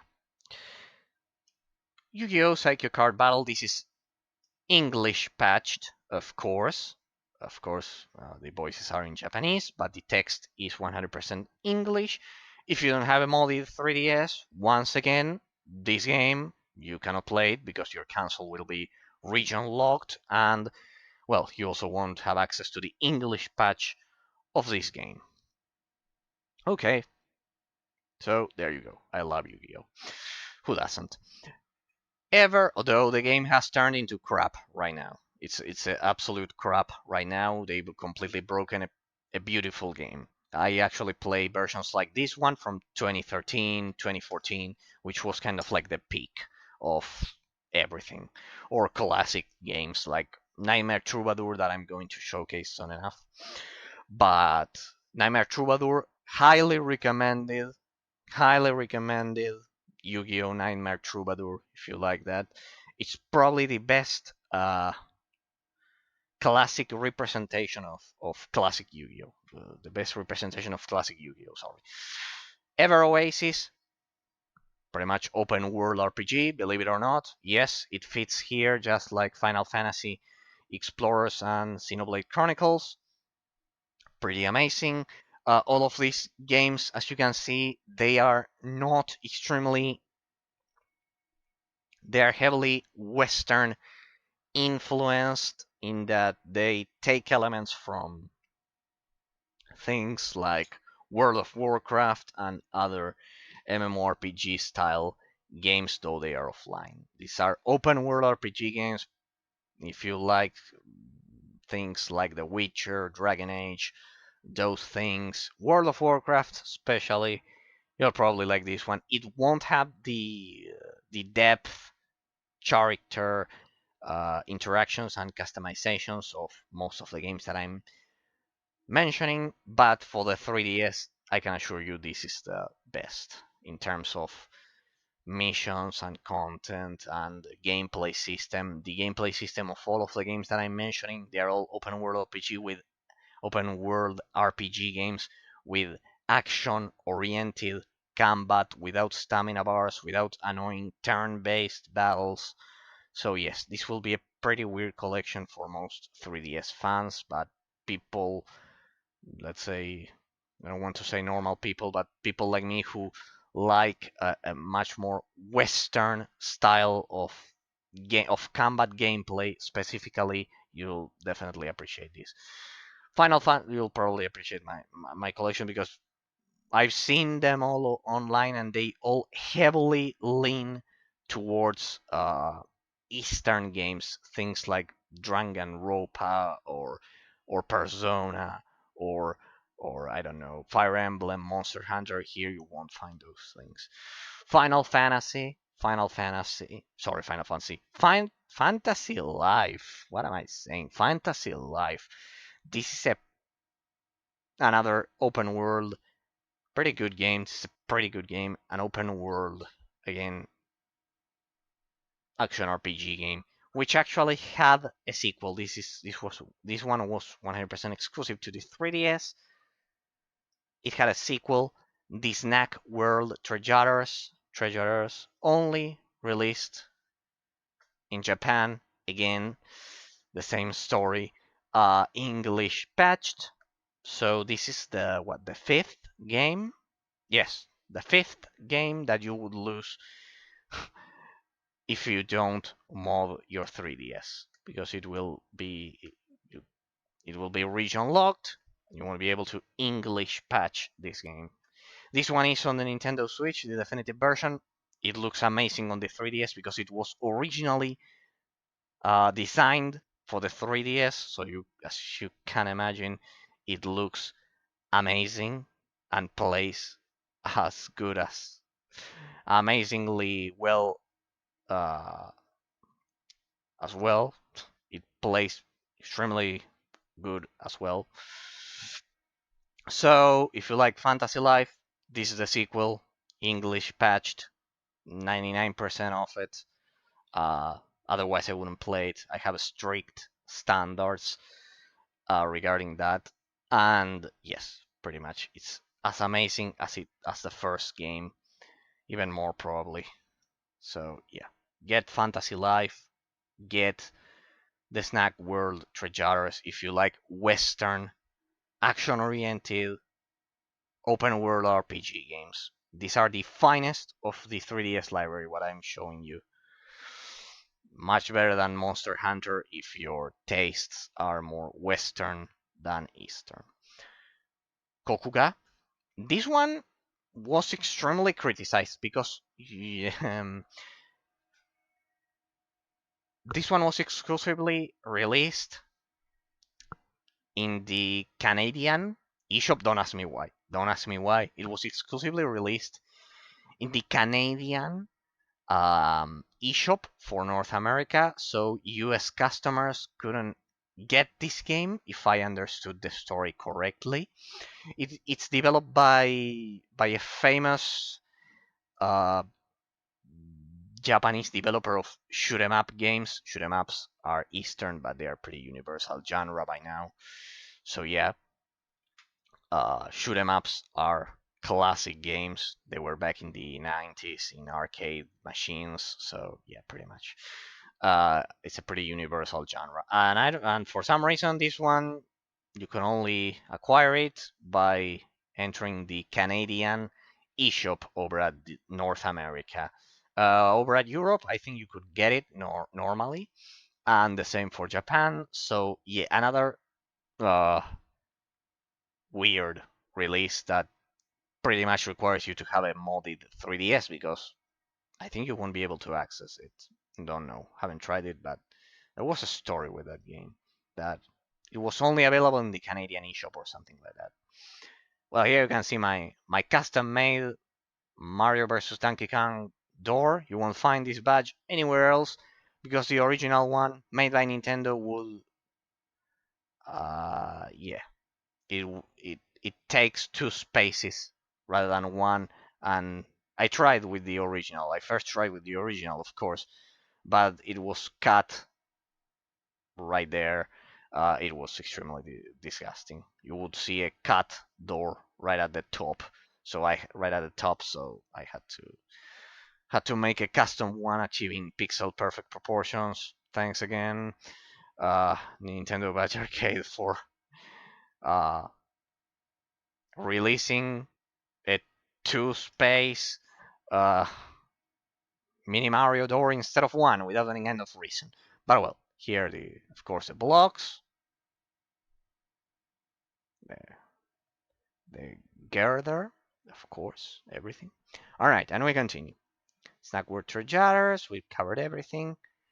Heroes of Ruin, developed by the famous studio N Space. Now, there's a story here that I need to tell that I'm going to tell soon enough, but first we'll begin with the other games because there is a story there.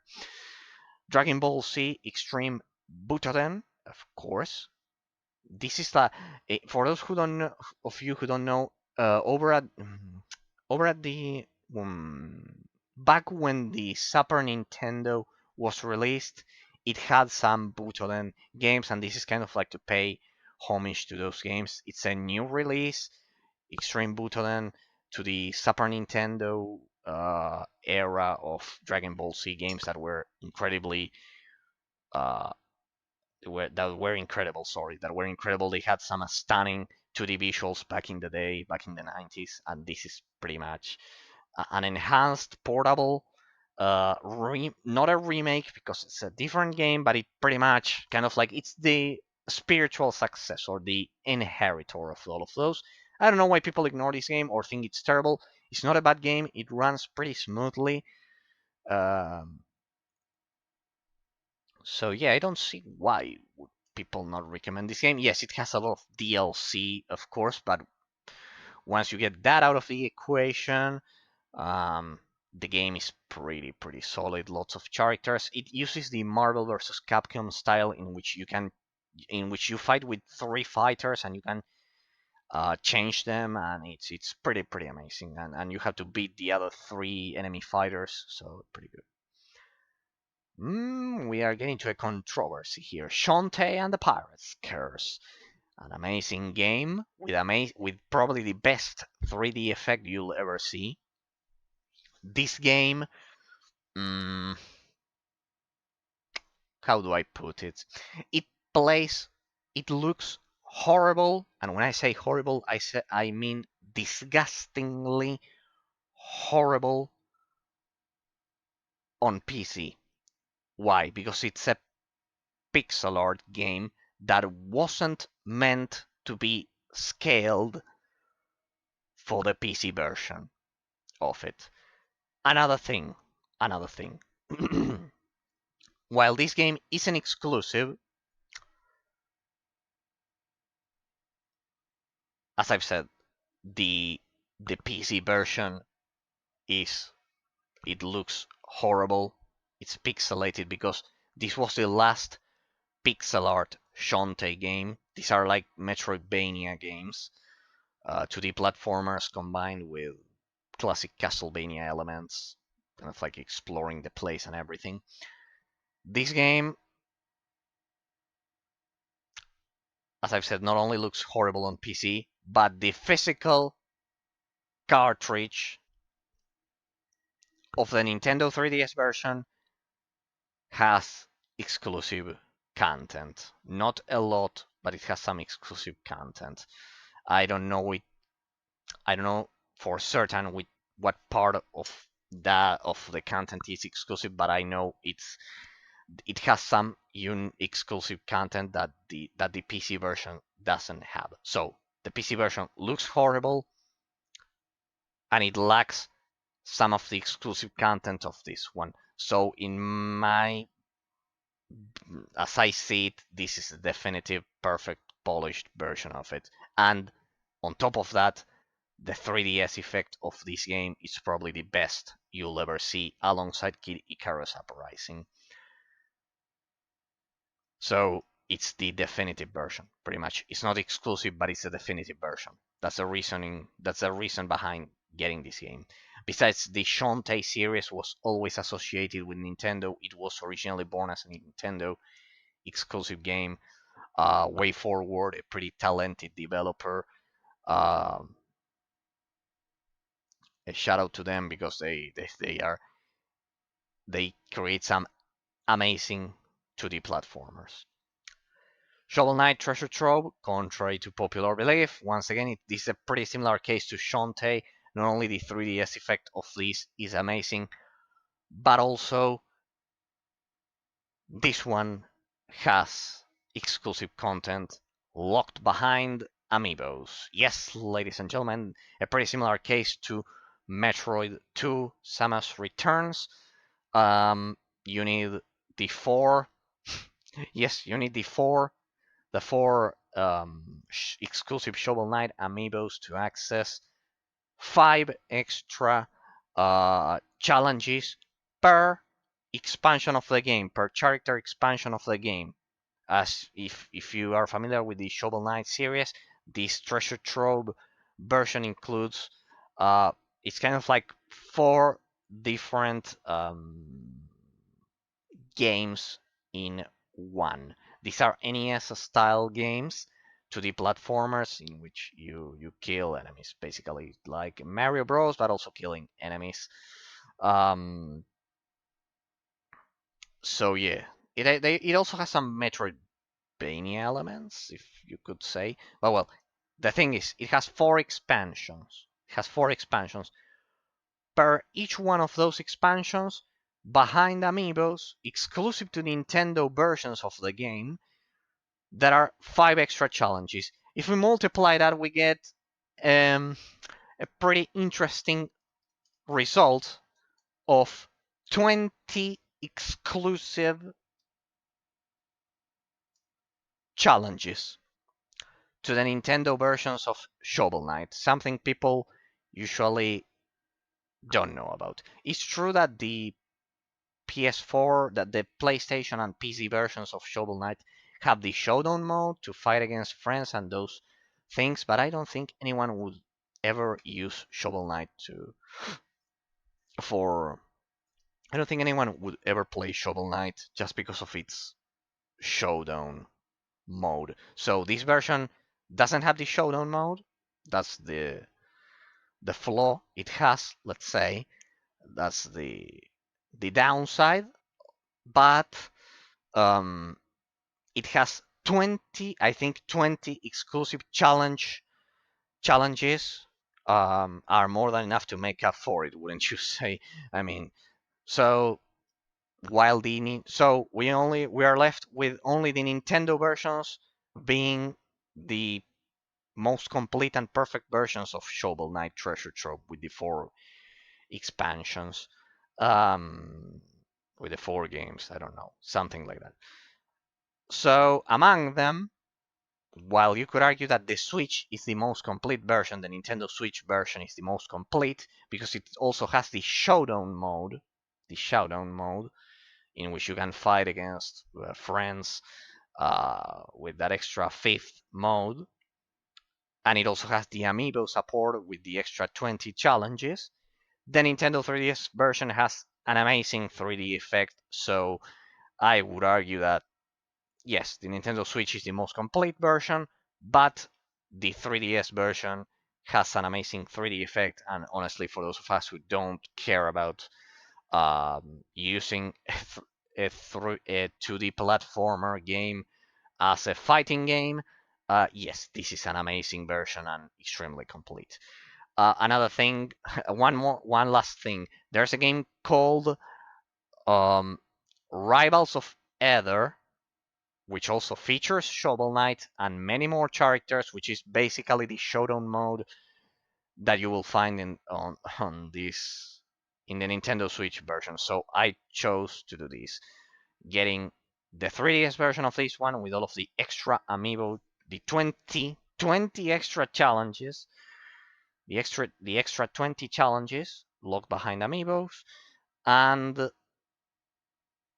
getting Rivals of Ether for PC, for Steam, and calling it a day. So I have the best version of the fighting game and the best version of Shovel Knight, pretty much.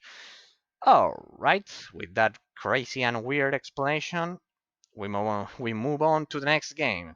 See, I told you it would be pretty in-depth. Cave Story 3D.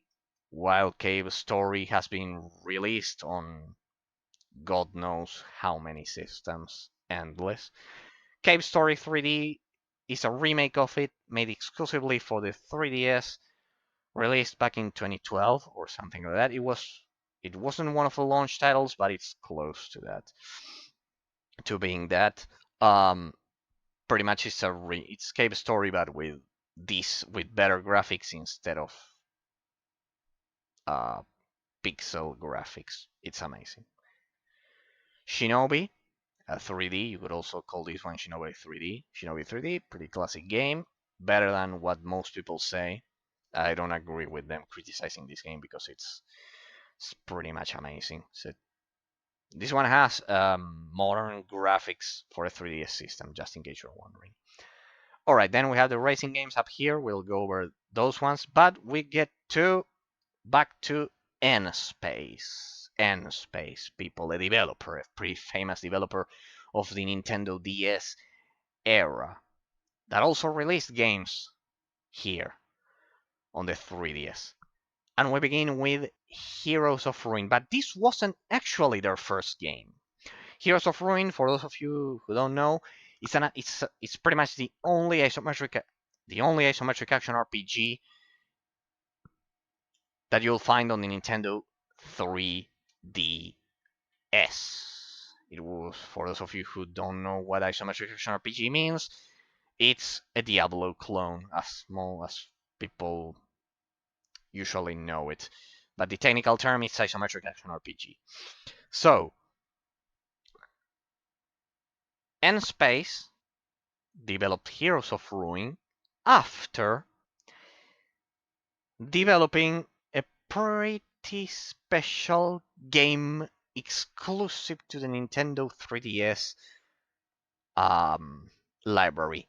Now, before you criticize me, I know that Skylanders was actually a multi-platform game, that all of the Skylanders games were actually multi-platform. Multi-platform games. You could actually play them on the Xbox 360 and the PlayStation 3, though I think only the first one was released on PC, this one.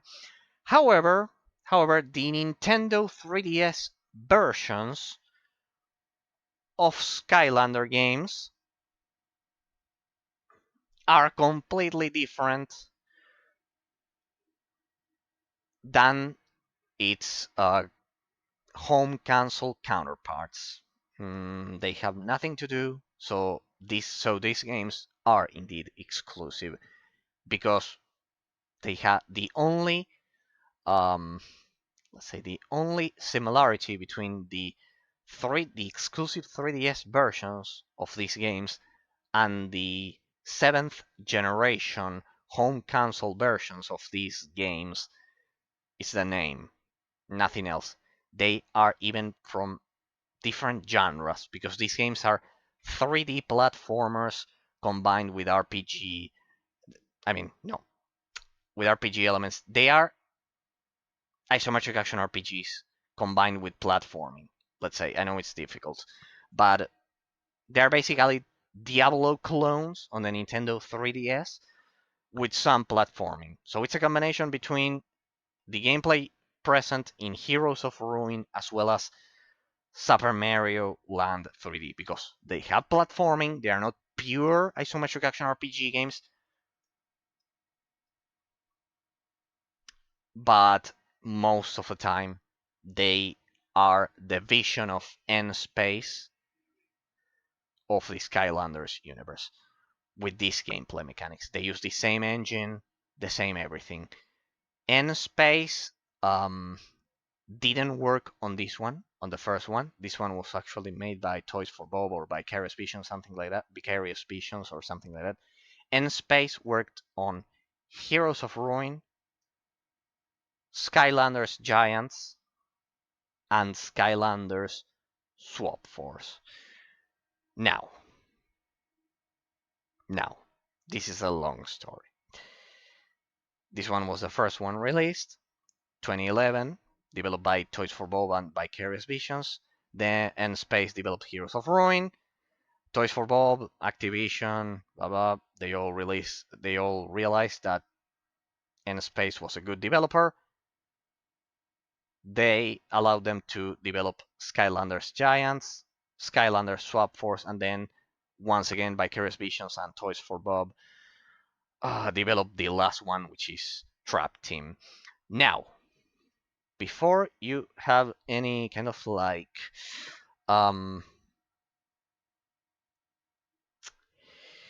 misjudgments about these games, I'll include all of them together. Heroes of Ruin and the Skylander series. First of all, we'll go with Heroes of Ruin. Heroes of Ruin, it's pretty much the best isometric action RPG you will find on the 3DS. Yes, it's repetitive, it's shallow when compared to Diablo, blah blah blah blah blah blah. Everything you know, it's not Diablo. Basically, it's not Diablo. You can get a Diablo 1 port on the you can play a Diablo 1 port on the 3DS if you actually care, but this game is much better in my eyes for the system. It feels much more natural. It's a pretty good game. In my eyes, it's one of the launch titles. Well, not launch, it's 2012, but it's pretty much at the early stages of the 3DS. It was released back at the early stages of the 3DS, in the early stages of the 3DS. Now, Skylander series. Skylander series. But they're pretty much the same, these 5 games that you see here. The Skylander series. Without a modded console, without a modded 3DS console, you actually need to carry something called a Portal of Power, which is a toy, an electronic toy, in which you use to scan your figures. They are similar to amiibos. So, unless you want to carry a bag with 300, yes, you need to carry something like 300 figures with you by the end of the series. It's true that these 2 fixed it by allowing you to register them, but the first 2 they don't allow you to do so. So, what do you do with this? These are extremely polished and amazing games. They are pretty long. They are not like Monster Hunter, but they are long in comparison to most 3DS games, except things like Pokemon, of course. They have things like 30 missions, but they have a lot of replayability because you have to play them with different Skylanders, those things, discover different paths. They are kind of like the best alongside Heroes of Ruin, of course. They are the best examples if you're looking for isometric action RPG games on the Nintendo 3DS. Why am I commenting this? Because I've seen endless amounts of posts over at Reddit, Quora, and a lot of gaming forums asking for isometric action RPG games on the Nintendo 3DS, and I always stumble upon the same ridiculous and stupid answer of there are no isometric action RPGs on the 3DS except for Heroes of Ruin. Wrong. Completely wrong. Wrong, wrong, wrong. If you have a modded 3DS, the problem with, just so you know, these games, the Skylander games, are unplayable without the Skylanders, which were like the amiibos. You basically, it's a genre called toys to life, in which you place your toy in this portal of power, and it actually transfers to the actual game world. A pretty weird concept. But well, it worked for a while, then it stopped working when people realized that it consumed a lot of money and time, and that it was pointless. If you have a modded 3DS, you can reverse engineer a save file for the. Remember, in the first two games, you had to kind of like they wouldn't save the Skylanders, so you had to continuously replace them. If you had a bag with 300 Skylanders, you will need to take it with you. This is no joke. I'm not kidding. You have to you had to carry a bag with 80, 100 Skylanders with you in a plane, in a car trip, whatever. If you decide to leave your home, you have to take a bag with 300 Skylanders, something like that. 80 Skylanders in the case of the first game. They exponentially increase the account every time they release a new game. And so, in the case, as I've said, in the case of the third game, it's not a problem because you can actually register them. Still, you have to register something like 300 Skylanders by this time. In the case of Trap Team, the same. You can register them, and it's not a problem. You don't have to carry a bag with you. But the first and the second game, it's impossible to play them without carrying a bag of 300 Skylanders with you. Or less. It's less because they are the first games. Something like 120 Skylanders. You have to find them, buy them, and you need to also carry a portal of power with you to scan them. Imagine on a plane or a car trip trying to do that. And besides, the portal of power that came with the original Skylanders was not compatible with the second one or something like that. They changed the portal of power or here. The portal of power that you got here for this game, in the package for this game, it wouldn't work here. So you had to actually also buy also the starter pack, well, of this game, because you had to use a different portal of power. Well, absolutely crazy idea, a disaster. A disaster. As you can imagine, it's impossible to play these games without a modded 3DS unless you want to carry a bag of Portal with a Portal of Power and a lot of games. And these are actually, ironically, the best isometric action RPG games, Western isometric action RPG games on the 3DS. And they are also exclusive to the 3DS because the 3DS versions are completely different when compared to the console versions. So yes, the best isometric action RPG games on the 3DS are locked behind a paywall and an extremely uncomfortable uh, mechanic. An extremely uncomfortable mechanic. So, the only way to play this game under normal circumstances is to have a modded 3DS and reverse engineer a save file which actually has at least two Skylanders um, registered. In these first two games, you can only have two Skylanders.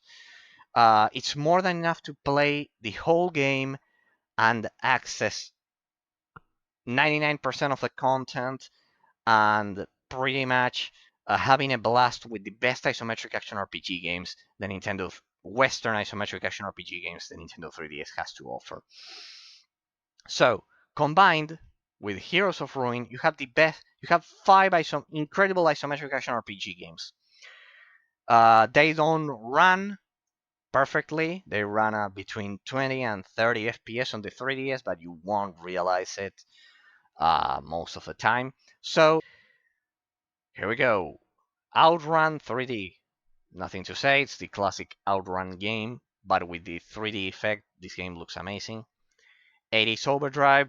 People usually forget that this game was originally released For the 3DS before the Nintendo Switch, I think, yeah, perfect. There, we have the final batch of games. All right, I'll go over the racing games, as you can see, and my Pokemon team. As I've said, 80s Overdrive. It's pretty much like Outrun. Looks amazing, 3D. CTGP 7. What's CTGP 7? Well, it's a community-made, enhanced version of Mario Kart 7, which includes more characters, more circuits, more championships, more Grand Prixes, however you may want to call them, more everything. It's the definitive, ultimate version of Super Mario Kart 7. Of Mario Kart 7, sorry. Out of all of the Mario Kart games, it's undeniable that the recently released Mario Kart 8 Deluxe is the best. It has, especially after the insane amount of tracks that they've recently released. But CTGP 7 is also amazing. Recently, Mario Kart 7 was updated to version 1.2.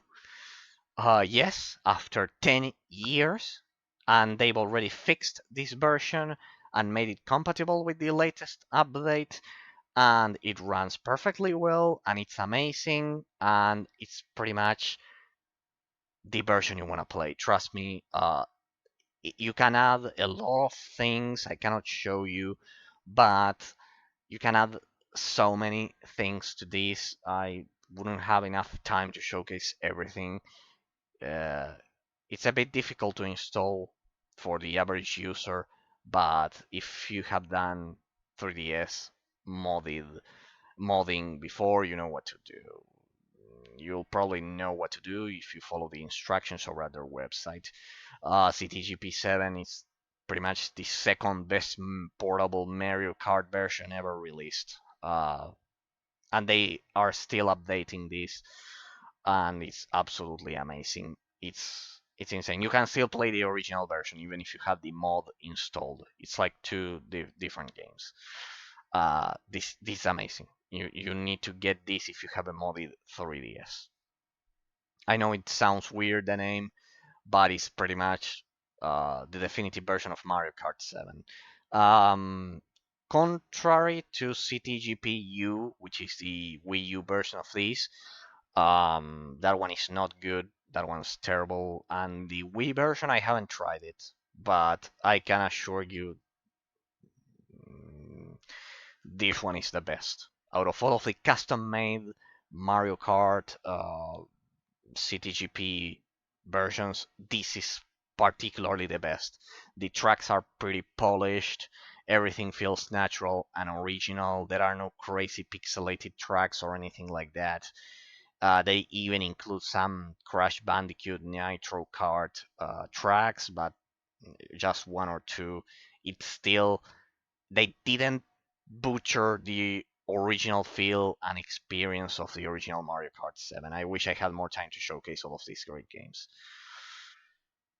Skylanders Superchargers, yes, exclusive to the 3DS. Now, this game was only released on the on the Nintendo Wii and the 3DS, and the Nintendo Wii version has platforming sections um,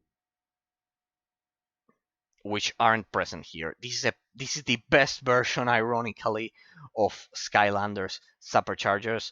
This is the same story as the four Skylanders games that I've showcased. Without a modded console, you would be losing another game. And everything. The game is pretty solid. It's amazing. It's a great alternative, better than Sonic All Stars Racing Transformed to Mario Kart. It has original mechanics. It's not what you're imagining. Google gameplay, because it also has a pretty stellar soundtrack. The soundtrack of this game is above average by a long shot. It's amazing and highly recommended. Moving on, Asphalt 3D. Pretty good game, contrary to popular belief. The game is repetitive, but that doesn't make the game bad at all.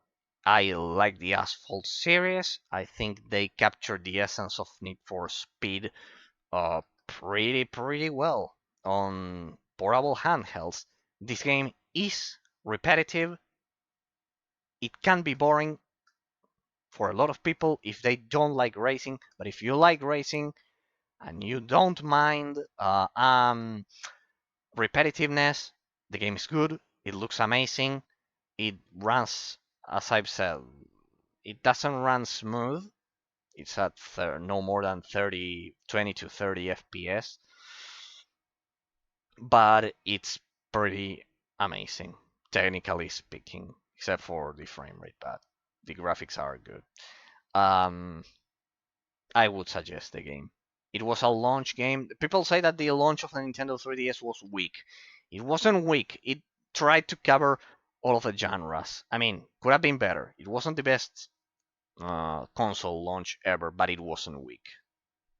In terms of exclusive games, most 99% of the games were exclusive, and they covered. The important thing is that the 3DS covered most genres: racing, platforming, everything. Mario Kart, Super Mario Land 3D. I don't agree with it being a weak launch. It could have been better, yes, but it covered all of the genres. Also consider Skylanders. Spyro's Adventure was also a launch game. Of course, without modding, the game was useless. I understand that. But if we have a retrospective look on it, if we take a retrospective look at it, sorry, this is a launch game. This is a launch game, if I remember correctly. Super Mario Land was released some months after the launch of the 3DS.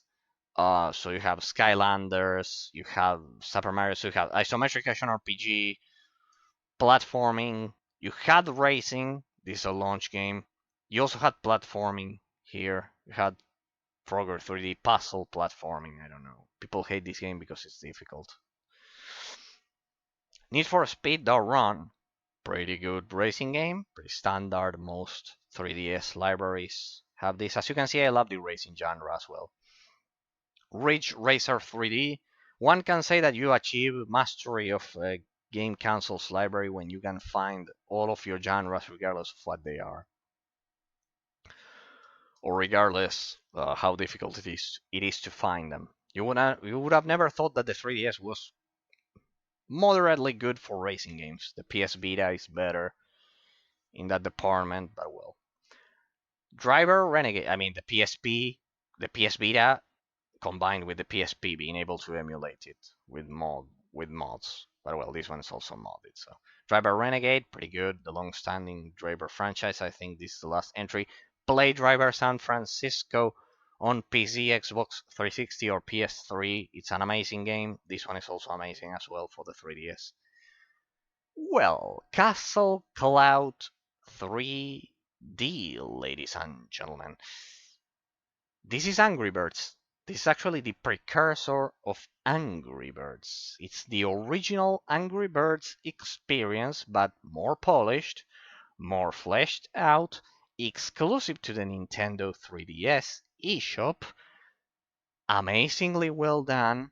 You can play against the artificial intelligence. You can play skirmishes against the AI here. I cannot even begin to describe how many levels. This thing has like 150 levels, something like that, plus skirmishes, plus different modes. The graphics are pretty good. They are better than Angry Birds. Google online gameplay of this because it looks amazing. It plays extremely well, and you won't be disappointed. I must confess that I like Angry Birds. What are you gonna do? No one can be perfect. I like Angry Birds, and this is pretty much a much more improved, serious, better gameplay-wise version of it, so I love it. Cube Tactics, pretty much the only RTS that you'll find here of the 3DS library. Cube Tactics, an obscure Nintendo eShop game, you pretty much can create an army, that you have to create the cubes they stand on, and you can manipulate the battlefield with those cubes. You can end up you need to end up overwhelming the enemy. It's pretty much it has a lot of replayability. See that these two games have a lot of replayability. I only include games that have a lot of replayability, and pretty much you want to have cube tactics. It's absolutely amazing. The definitive version of Rayman 2. This is Rayman 2. This is based on the Sega Dreamcast version of Rayman 2, which is the best version. So the 3DS version has some updated textures, and being based on the Dreamcast version makes this the best version of Rayman 2. Pretty much, the PS2 version is not good, isn't good, and the rest of the versions aren't good as well. The Dreamcast version is the best, and this one is the definitive version exclusively released for the 3DS. The 3D is amazing here of Rayman 2, so you want to get this version. Swords and Darkness. Well, please, the first thing I'm gonna say about this game is that please try this game because it's amazing. This one was developed by Arc System Works.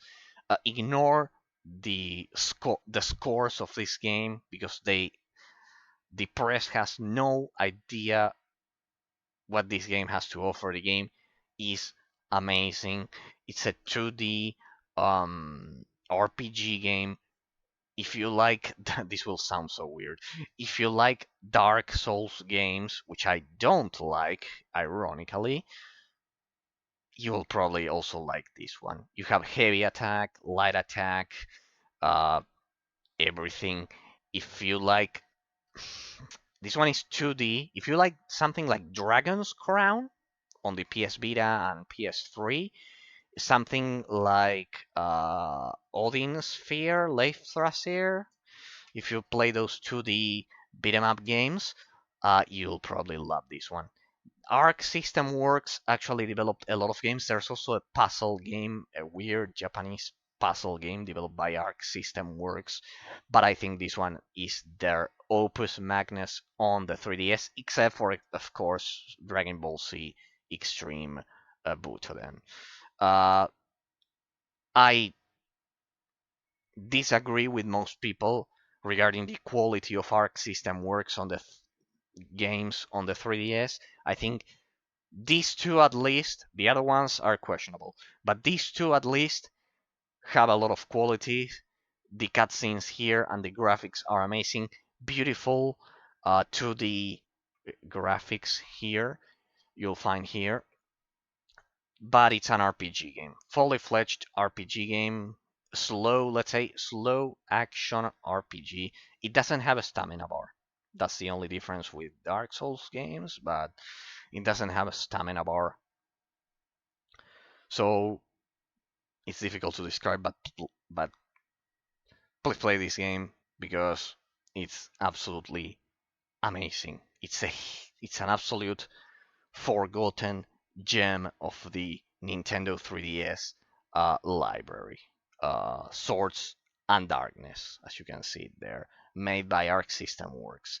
There's a third. There are many more Arc System Works games, but these are exclusives, and they're the ones with the most quality and, let's say, Western action oriented. There's also a puzzle game they released that I was about to include here, but no, because it was just about puzzles, and it's not a genre that I like a lot. So action oriented, amazing. Try Swords and Darkness. Amazing game. You need to try this one.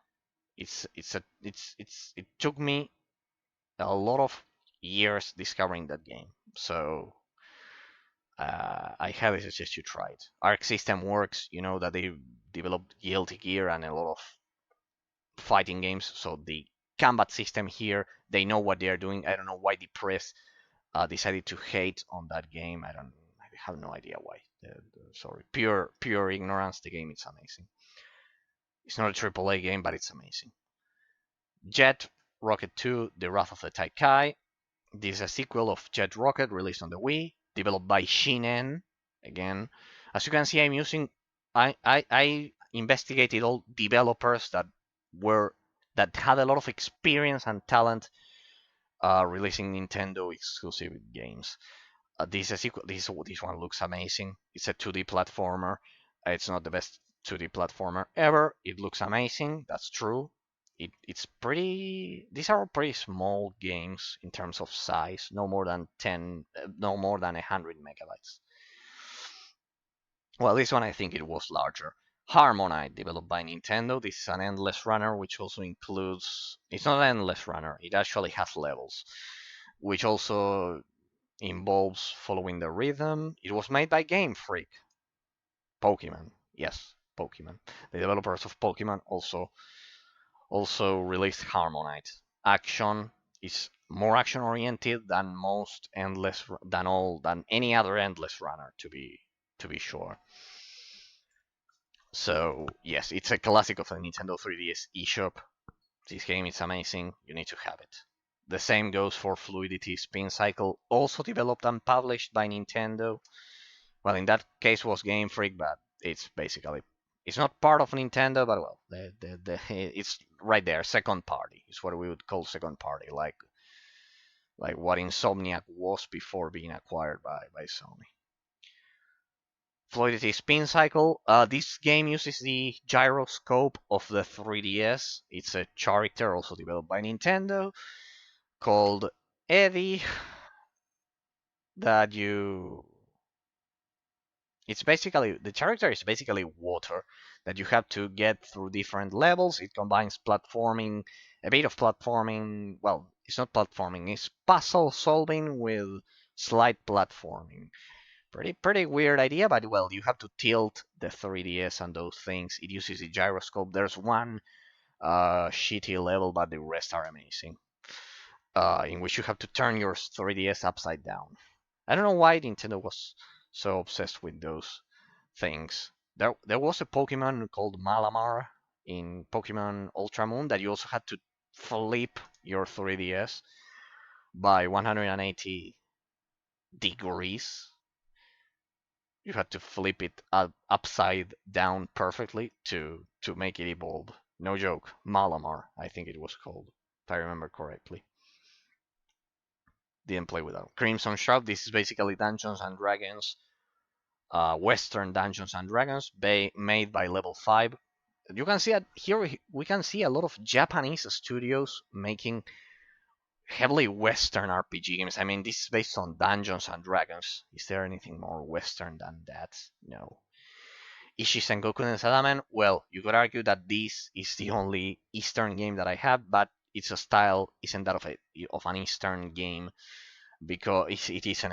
It's a Japanese game, but it's just like playing Diablo in 3D. It's an isometric action RPG game. 2D, pretty good, underrated. You can play as a samurai. Ain't that cool?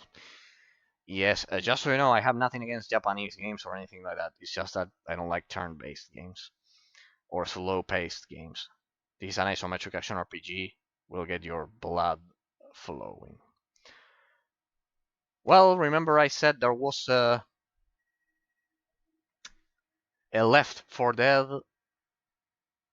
2 clone, which was a twin-stick shooter with PlayStation 1 graphics on the 3DS. Yes, probably another incredibly obscure Nintendo eShop 3DS game.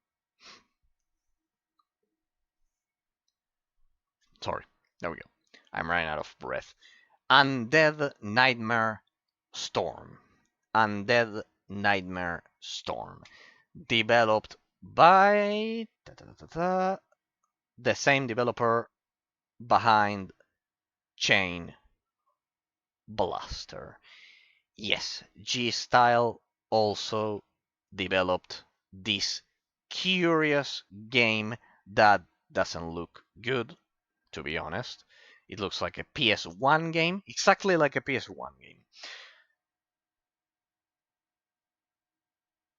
But it has something that makes it worth your time. And its mechanic of being a Left 4 Dead style game. You have to get from point A to point B, killing the zombies and surviving. Um, the controls are pretty weird because you have to use the bumpers. You have to use L and R in order to control your aim. But if you can get used to it, which isn't, it's less bad than getting used to Kid Icarus Uprising's controls, which make those, yes, they make your hands hurt. This one, the worst thing that can happen is that you'll get killed. The worst thing that could possibly happen is that you'll get killed. But if you can get used to it, it has a lot of replayability. It is polished for a Nintendo 3DS eShop game, and I highly recommend you get it alongside Chain Blaster.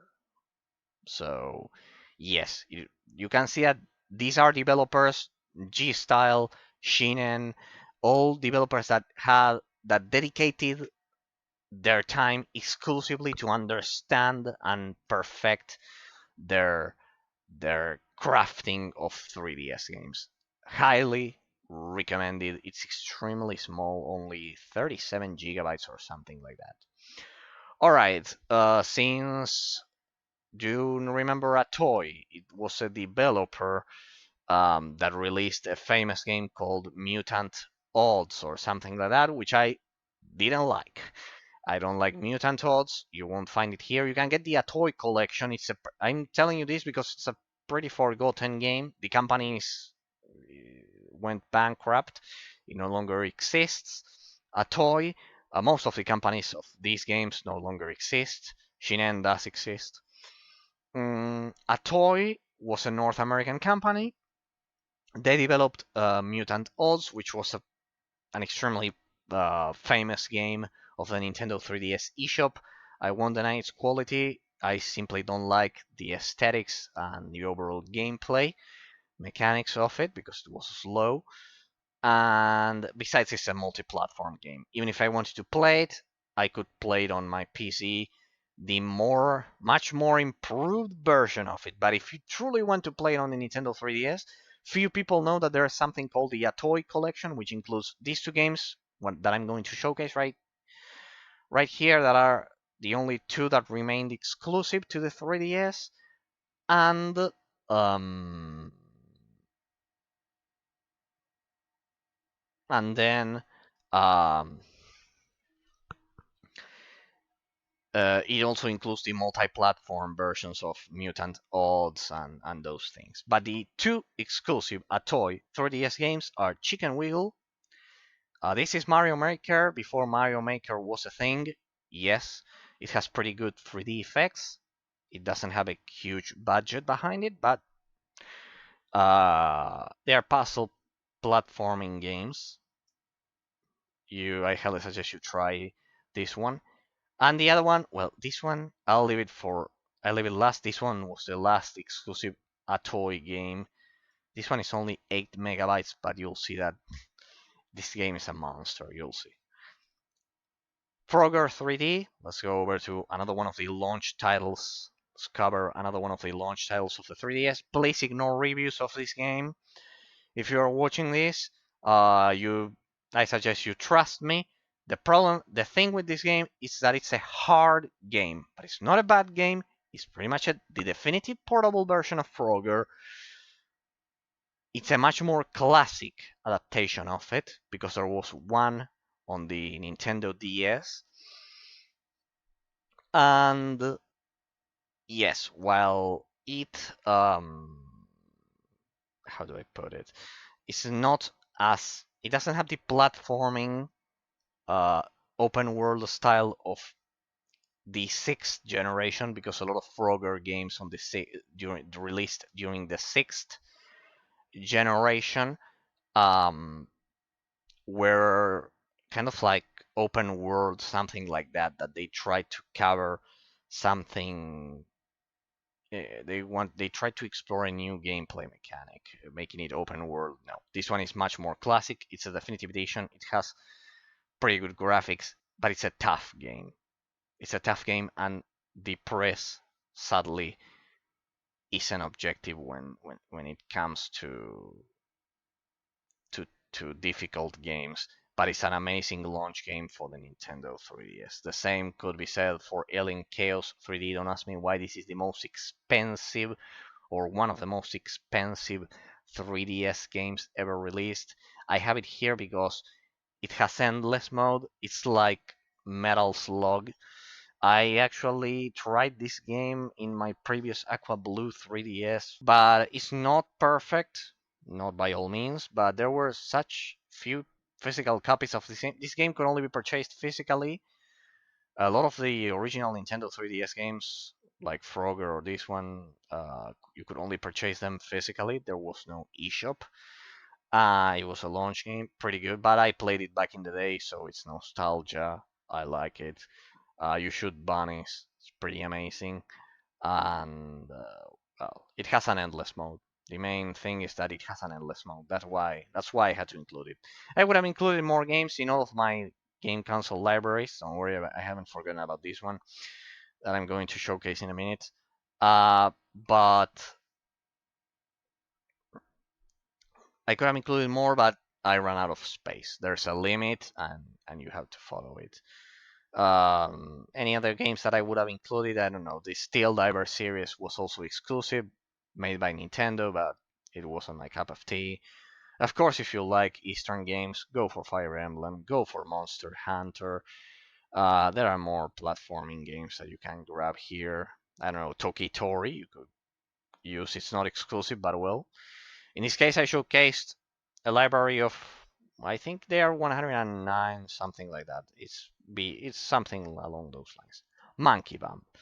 The last 3D, you can also get Burn Mania 3D, the Christmas edition. It's an endless runner, pretty good. I had to choose between Frogger 3D and Burn Mania Christmas 3D edition. I ended up choosing Frogger 3D, pretty much. Yeah. Though I could have included it up there, but yeah, I was running out of batch space and I had to keep aesthetic, so it's pretty much the limit. Monkey Bump. Well, uh, for those of you who are familiar with the Nintendo Switch, you know that one of the main features when they released it back in 2017 um, was that you could simply grab a Joy-Con. The two players could, each one of them could grab a Joy-Con and, play versus or co-op games. Uh, so they could, I don't know, play against each other or with their friends or whatever.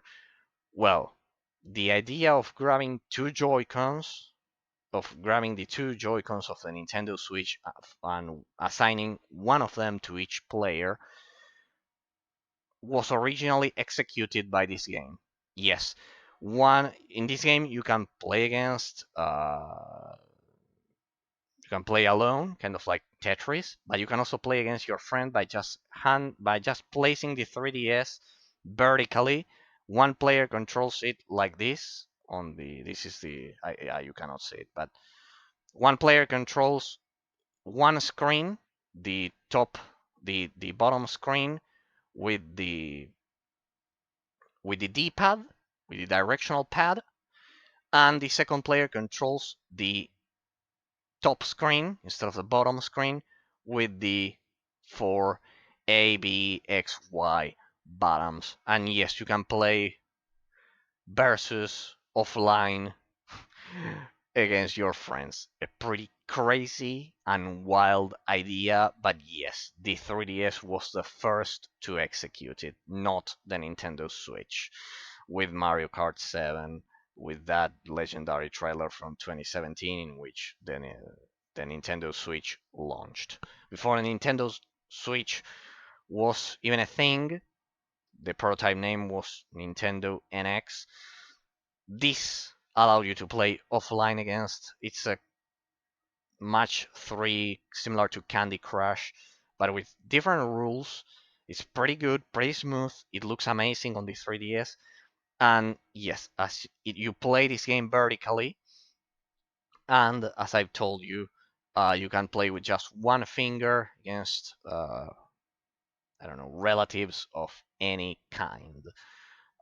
Pretty good game to give to your girlfriend if she's into it, or your boyfriend. I don't know. If you want to show them the magic of Nintendo, that's for sure, because they'll be able to understand the game in a matter of seconds, and they'll be able to play against you locally just using the Nintendo 3DS. That's absolutely crazy and wild. Remember, one finger, the D-pad, another finger, the A, B, X, Y buttons. Incredible, incredible, amazing, beyond this world imagination. First on the Nintendo 3DS rather than the Switch. The Nintendo Switch got the ideas from here. Well, here you can see my Legend of Zelda theme, and you can see kind of like, I call these kind of like the gates, the generational gates. Here you can see the difference. There you can see it's the Nintendo 3DS here, which indicates that the collection of 3DS, that the 3DS collection begins here, and that the Nintendo DSi collection begins here. Yes, there were some amazing games exclusive to the Nintendo DSi that I wanted to cover. First, here you can see it's my Legend of Zelda Ocarina of Time. This is a combination of two official Nintendo badges. There you can see Link as an adult in Ocarina of Time, and then you can see him as a child in Majora's Mask. And here you can see, you'll see that this is something constant. Here you can see, for example, the DS, not the DSi, the DS. They are different. I know you cannot tell the difference, but in real life, if you take a look at my 3DS in real life, you can see a difference. Maybe you can see it because of the top screen. You can see that the designs are different. DSi and the DS. Right. And here you can see GBA. You'll see that that was my original idea, separating them like that. So it's already been 2 hours and 50 minutes. My God. Well, Nintendo DS banner. It's a custom-made one. I originally used unknown letters, kind of like the Pokemon, to describe the different libraries, with kind of like things like DS, DSi, GBA, Game Boy Advance, those things. But then I found these banners. These are custom made. These are not. I didn't make them, but they are not part of the official Nintendo Badge Arcade collection, or well, were already available. Now the Nintendo 3DS can launch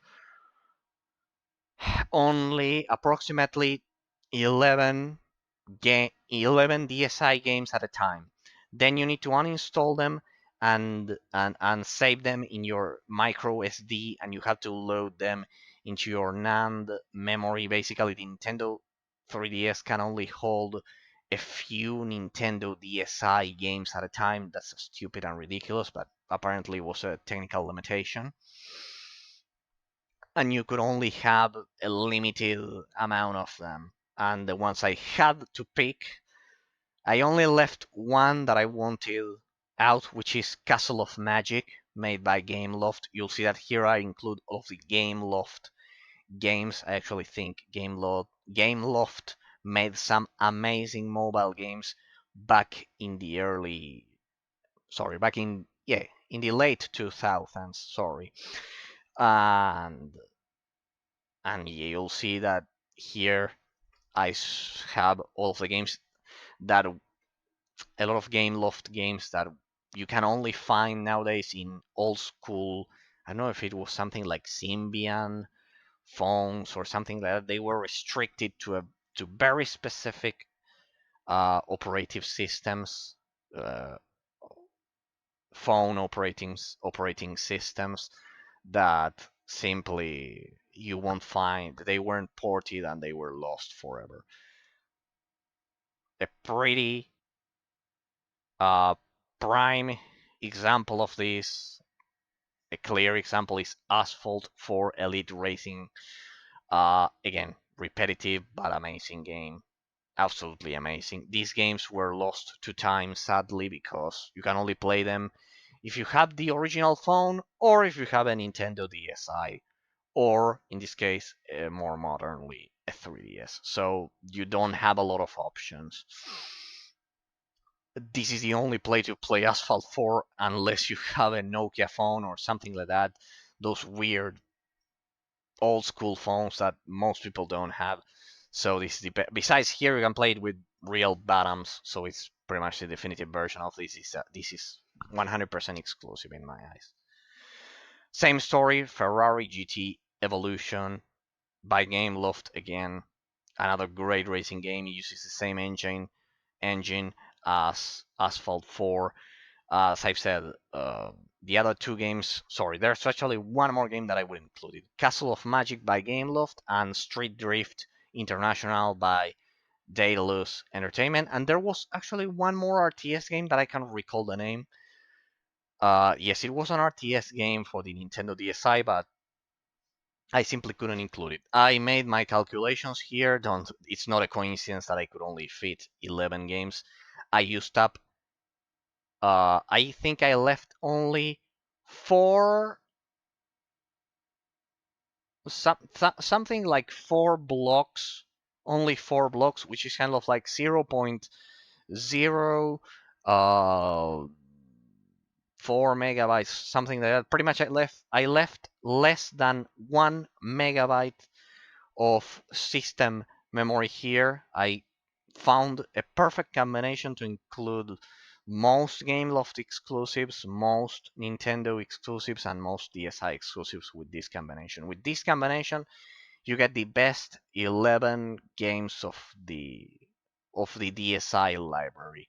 Contrary to popular belief, the DSi had some outstanding games that you won't find anywhere else, right? So pretty much, but these 11 are the best. They take up to 15 megabytes, and that's a lot, uh, considering that games for this platform usually they're usually, I don't know, 5 MB, something like that. I don't. They're pretty small in comparison. All right, so these two are the Game Loft racing games. As you can see, I love racing games, and I created a legacy of racing games on the Nintendo 3DS and the DSi. Metal Torrent. This is a pretty short shoot 'em up made by Nintendo. It was published by Nintendo. That's why I get it. It's exclusive. It's made by Nintendo, so there's quality in here. So you pretty much want this one. It's short but polished, made by Nintendo, and it was pretty much the only way I could fit all of these games in here, because this one is extremely small and it had to be this one. There was no other way. It's perfectly calculated. Not a single other game would have been able to fit there. Trust me, it's painstakingly calculated. Now, please pay attention, because a lot of people make this mistake. I did it in the past. The Legend of Zelda Four Swords. Don't get the Nintendo GameCube version. Don't get the GBA version of this game, because both of them require you to play them cooperatively all the time. Those two, the original version on the GameCube and the GBA version, they both require you to play them cooperatively. However, few people know that the Legend of Zelda Four Swords Anniversary Edition is the only and true definitive, the ultimate way of playing. The Anniversary Edition is the only way to play the game solo, one single player, and it's the definitive edition. I think it includes an extra dungeon, so it's the only way to play single player with an extra dungeon and with pretty much all of the content and everything. It's the definitive edition. It looks amazing. This was released as part of the 25th anniversary of The Legend of Zelda back when the Nintendo Wii was around, and it also had alongside the release of Skyward Sword. So it's the definitive version of The Legend of Zelda Four Swords. You need to get the anniversary version only. You can also only do this if you have a custom modded Nintendo 3DS. This is basically the opus magnus of the Nintendo DSi. It's exclusive to the Nintendo DSi. Escape. This is the sequel of a long forgotten Game Boy game that you'll see by the end of this stream. This is the sequel, the fully fledged sequel made by the developer 20 years after the original release, the release of the first entry in the series. This is like Star Fox, but it's a 3D space exploration game. It's also a 3D shooter, but it's not on rails like Star Fox. You have freedom of movement, similar to the Wing Commander series. Well, something like that. They don't have, of course, the crazy economic simulators, simulation aspects of the PC games like X2, X3, crazy things like that, or I don't know, things like Freelancer, or just off the top of my head, I don't know. Yeah, space simulation games, the X series by Egosoft, um, or I don't know. Let me see, because there was another one that I wanted to mention. Yes, Freelancer, Dark Star One, the X series, Starpoint Gemini, the Battle of Sol, Rebel Galaxy, a lot of them, Everspace. I don't know. It doesn't have the crazy elements of those. It's not as complete as those, but I mean, it's a Nintendo DS. Having a 3D space simulation game is extremely polished. The developer pretty much addressed all of the flaws that the original Japanese-only game release of this game that you'll see by the end of this stream had. This is the sequel, 20 years after, a complete sequel. I mean, I don't know. I think between Escape and The Legend of Zelda Four Swords Anniversary Edition, these are the two. I think Four Swords Anniversary is the opus magnus, but this one is a close second. It's just more obscure. The Super Smash Brothers version, the Switch version, the Ultimate, the Super Smash Brothers Ultimate, I think it had a soundtrack from the original Escape, the original, the predecessor of this game. Well, pretty amazing game, pretty much mandatory getting it. Space shooting, incredibly polished. Mario vs. Donkey Kong Minis March again. The obscure third entry of the Mini Mario series and overall fourth entry in all of the series, but the first one on the GBA is not actually a Mini Mario game, a Mario vs. Donkey Kong game. So this is actually the third one. It comes Mario vs. Donkey Kong 2, then Miniland Mayhem, and this is the third one. Then the other ones on the 3DS. I love this series. Once again, one of my favorite series on any handheld ever. The Switch doesn't have any of this. So I think you can pretty much see by now why I always say in my streams that the Nintendo Switch has nothing to do against a fully modded 3DS. Not even if you mod the Switch, the percentage of exclusive games that I've showcased only here utterly, sadly, utterly annihilate the Switch. For now. We'll see in the future if the Switch has more exclusives, but I don't think it can get to this point. I know a lot of people will argue that the Nintendo Switch has better graphics, but that's not an excuse. The 3DS, as you could see, I showcased over 100 exclusive games without including Monster Hunter for those of you who like it, without including Fire Emblem, for those of you who like it. Over if we make the real count, it will be close to 150 exclusives. I don't think the Nintendo Switch will ever get close to that number. Sadly, I would wish it would get close to that number.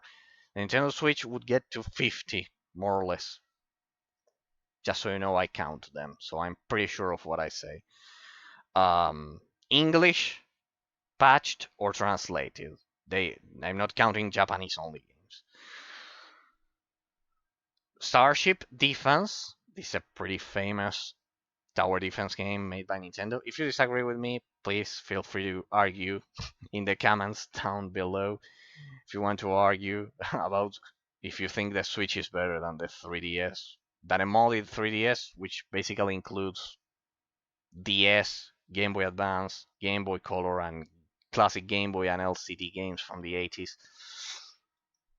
natively, not emulated. Remember, natively. The 3DS can play them natively, all of the consoles that I just mentioned. Shantae, Risky's Revenge. This is the largest game out of all of them.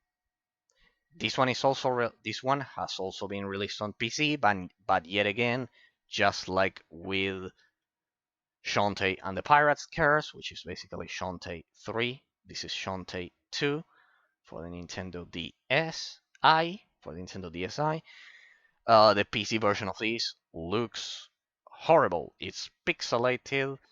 It was before they switched to polished 2D graphics without using pixels. So the PC version looks disgusting. So yeah, it doesn't have 3D, but it's pretty much the only way to play the game without looking at horrible pixels. Legends of Excedia by Gameloft, 10 out of 10. Get this game immediately. Another must play of the Nintendo DSi library. Uh, Amazing. Just like Swords and Darkness, I would rant days and days about how that game is amazing, but I don't have that much time. Soul of Darkness by Gameloft. This is basically an exclusive Castlevania game made by Gameloft exclusively for the Nintendo DSi. So, yeah. Uh, Pretty much an exclusive Castlevania game just for yourself. Without Castlevania characters, but if you can endure that, it's an amazing game. Also by Gameloft. This is a forgotten gem, Dark Void Zero, made by Capcom themselves. This game was supposedly, we'll have to trust Capcom on this one. This was supposedly a forgotten NES project from 30, 40 years ago that Capcom never released on the Nintendo Entertainment System, on the NES. They never released it, and they found the source code and they released it for the Nintendo DSi. It's a Metroidvania, one could say. It's a 2D shooter, something like that. I haven't played it. You can also get this one on PC. It's not exclusive, but the PC version, which is the only other version of this game, it's a shitty port, apparently. It's difficult to find, and yeah, pretty much this is the original release, which looks and plays incredibly well. Again, on PC, this game looks terrible, just like Shantae. So yeah, it's what I called exclusivity due to shitty port. It's a concept that I've applied to some games here. But as you can see, the rest, they are pretty much all exclusive and not heavily Japanese. I didn't show you 1,000 visual novels or those things, or any crazy weird Japanese things so far. So yeah. Let's get into the Nintendo DS library. Yeah, I was playing Pokemon Ranger there last week. It's summer holidays where I live, so I was playing that one as well. Pretty good game. If you liked Uncharted, this will sound weird, but if you like linear games, you'll love that one. All of the Pokemon here that you could possibly see. I'm not going to open any games because, as you can see, it will already take me a lot of time showcasing all of my games. Uh, I have to simply show them to you. I cannot go one by one opening the games and showcasing you. But just know that all of my Pokemon, I don't play online, just so you know, but I run legality checks on all of them. They are all legal. I breed them because I think it's part of the original Pokemon experience, and you should do the same. Don't try to use some hacked Pokemons. Don't do that. That's disgusting. I don't even play online, and I use legal Pokemon. So just so you have an idea. Stylus, so I'll use my hands. So yeah, Pokemon Heart Gold, Pokemon Platinum, over 100 hours, over 80 hours in this one, over 100 hours in this one. I love these two games. They are pretty much the classic games of the Nintendo DS era. Pokemon White, Black 2, Mystery Dungeon, Blue Rescue Team. This is the one I was talking about at the beginning of the stream. Amazing story. Don't underestimate these games. They are amazing. Pokemon Black 2 also amazing, by the way. The first Pokemon. This one is also a Mystery Dungeon game. This one is Explorers of the Sky. Yeah, now I remember. And this one is the third Pokemon Ranger game. No, this is it. This is the. Here we go. This is the third one. The other one was the second one. There were actually three of them released. So as you can see, I had to, in the case of the Nintendo DS library, I had to manually organize them by using numbers because for some reason they wouldn't uh, they wouldn't uh, sort themselves alphabetically or whatever. You have to use numbers basically. So first Pokemon Ranger game, Explorers of the Sky. The second Pokemon Ranger game, I think they didn't add a title to that one. Pokemon Ranger Shadows of Almia. There were four Pokemon Ranger games. Three of them. The first one, sorry, my bad. This one is Mystery Dungeon Explorers of the Sky. So my bad, sorry. Two Mystery Dungeon games. This one was also released on the GBA, but this is the most complete version. Sorry, it's way too many games to remember. Mystery Dungeon Explorers of the Sky. This is the second Mystery Dungeon game. This is Pokemon Ranger 1, 2, and 3. I'm playing this one, the first Pokemon Ranger game. Pretty amazing. I'll probably play the other two as soon as I can because they are incredible. 2 Shadows of Almia and 3 Guardian Signs. Amazing games. Pokemon Dash. Haven't tried a lot of these games. Pokemon Conquest. This is I think it's a turn-based strategy game. I think it's the only exception just because it had the Pokemon label on it. By the way, I forgot about one 3DS Pokemon. These are all the Pokemon games on the Nintendo DS system, I think. Or no, Pokemon Trose, the precursor of Pokemon Link Battle, and Shuffle. It's a precursor, Pokemon Trose, the actual predecessor. So I think I forgot about one game. There were two Japanese-only Pokemon games that we didn't get here in the West. One is a Nintendo DS game, which is the trading card game, but it was basically a tutorial, but well, it had some pretty decent graphics and you could play against the artificial intelligence. They should have released it here. So yes, there was a DS Japanese only Pokemon. It didn't get an English patch, sadly, by the community yet. As soon as they patch it, but it doesn't look like it will ever get an English patch. There's a trading card Pokemon game on the Nintendo DS that should be translated still. But well, the community couldn't do that yet. And there was another one which is called, it's a Nintendo 3DS game exclusive to Japan. It's a Pokemon game, yes. And it's not the Battle Treta or those things that were part of a crazy trend in Japan. No, about Pokemon cards. No, it's let me think. The Pokemon and the two and 1,000 thieves, something like that. There's an unreleased Pokemon game on the Nintendo 3DS that it's exclusive to Japan. It is released, but it's not English patched.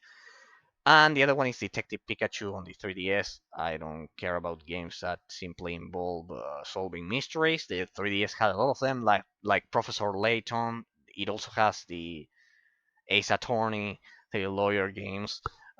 You won't find any of them in my collections. They are extremely Japanese-oriented games, Eastern games, not my cup of tea.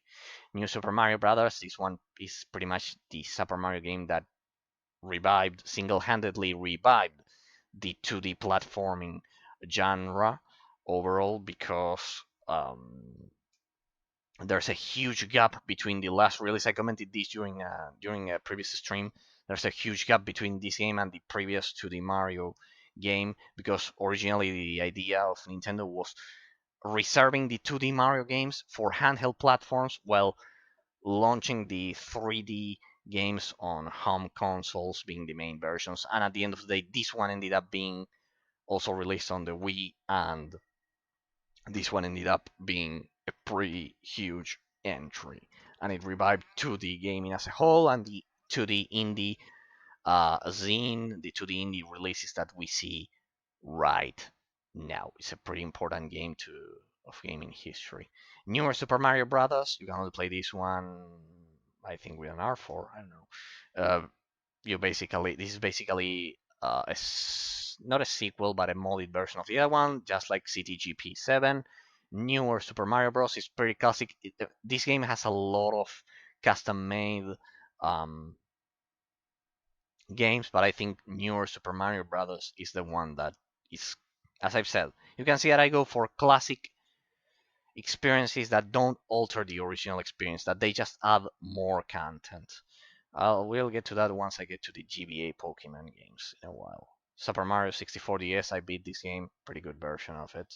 I cannot stand the original Super Mario 64 on the Nintendo 64. I don't like the fifth generation. The graphics are disgusting. Sorry to say that. I know it's unpopular, but it's true. It's the worst generation out of all of them that hasn't aged well, and it was my debut generation. It was the generation I was born in, but the fifth generation isn't the best.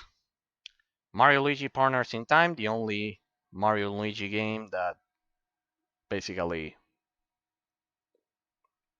never got out of the DS. Mario vs. Donkey Kong 2, Mario vs. Donkey Kong Miniland Mayhem. I remember watching an advertisement of this one on TV, and it was pretty amazing. Mario Kart DS. You basically don't need this if you have CTGP7 because it includes a lot of the mods here, and all of the modes, sorry, in that mod. Diddy Kong Racing here. Mario Hoops 3 on 3. The Legend of Zelda Phantom Hourglass. These are classics. I'll go over them fairly quickly because you know all of them. Spirit Tracks, Zelda, The Legend of Zelda, Spirit Tracks. Metroid Prime Hunters, pretty much a release game, pretty amazing. Kirby's Canvas Curse, Kirby Squeak Squad, Kirby Superstar Ultra. This is a remake of a Super Nintendo game, if I remember correctly. Kirby Mass Attack. I need to play all of the Kirby games here. Yoshi's Island DS, Yoshi's Touch and Go, Wario Master of the Skies. I love the Wario Land series, so this one was natural. Super Princess Peach. This is actually a pretty good 2D platformer. Don't underestimate it. Donkey Kong Jungle Climber, the sequel of King of Swing.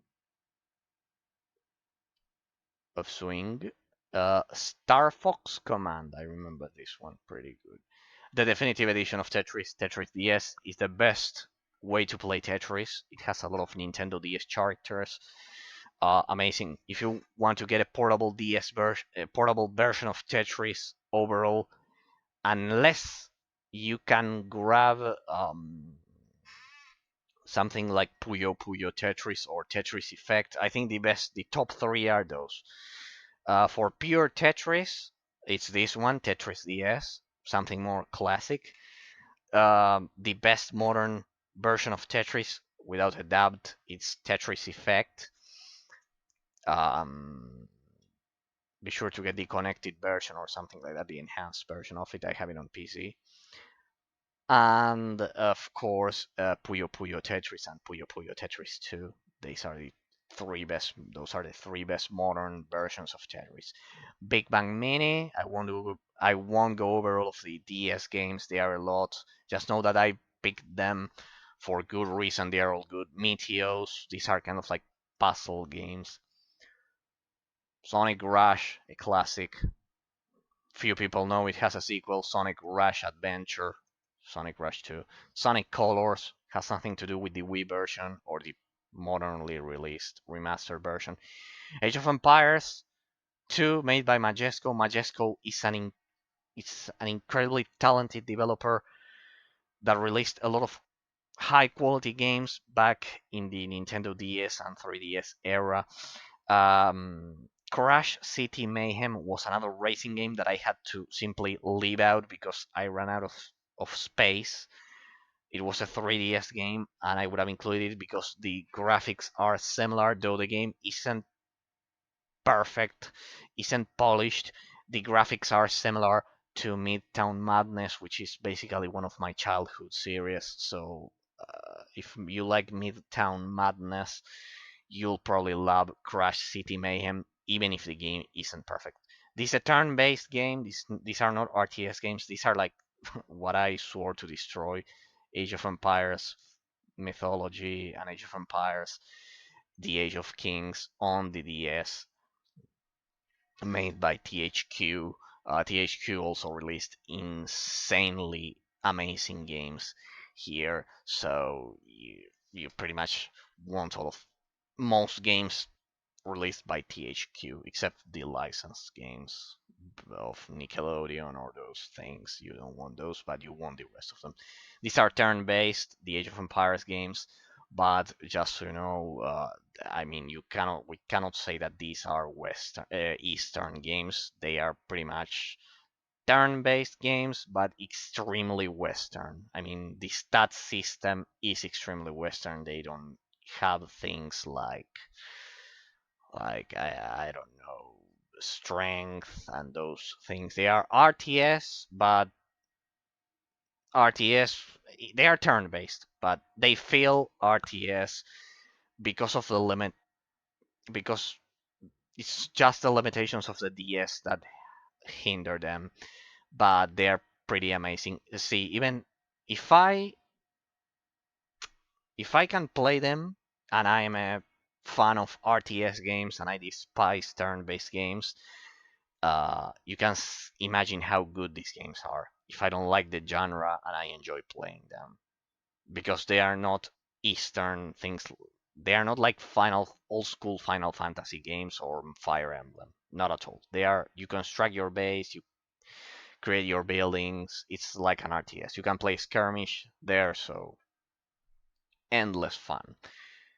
Star Wars, I am a fan of the Clone Wars, of Star Wars in general, but specifically of first of all, of the Old Republic, above all. But second of all, of the Clone Wars period. I love studying that.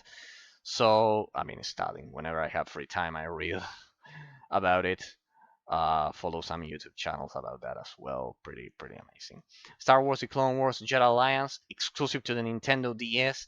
You use this stylus, and it controls pretty well. These were developed by Chrome in collaboration with LucasArts. These are this is an amazing game. And the second one, Republic Heroes, this one had a multi-platform release, but the DS version is exclusive and it follows the mechanics, not as good, but it somehow follows the mechanics of Jedi Alliance, which is the main Star Wars. Back in 2008, when they released the movie, it's one of my favorite movies. Though people hated it, I loved it. I got the DVD of that version, original. Still, it's incredible. It's amazing. It's amazing.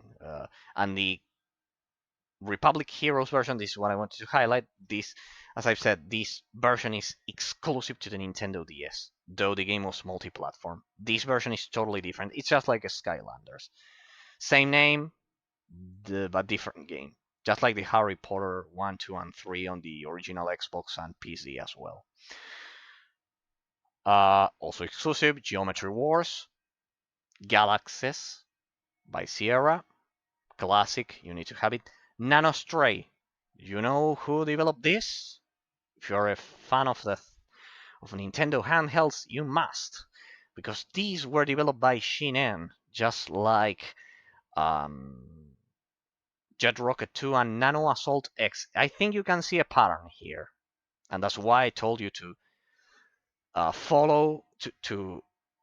follow and understand all of the releases uh, that a studio may, all of the games that the different developers release.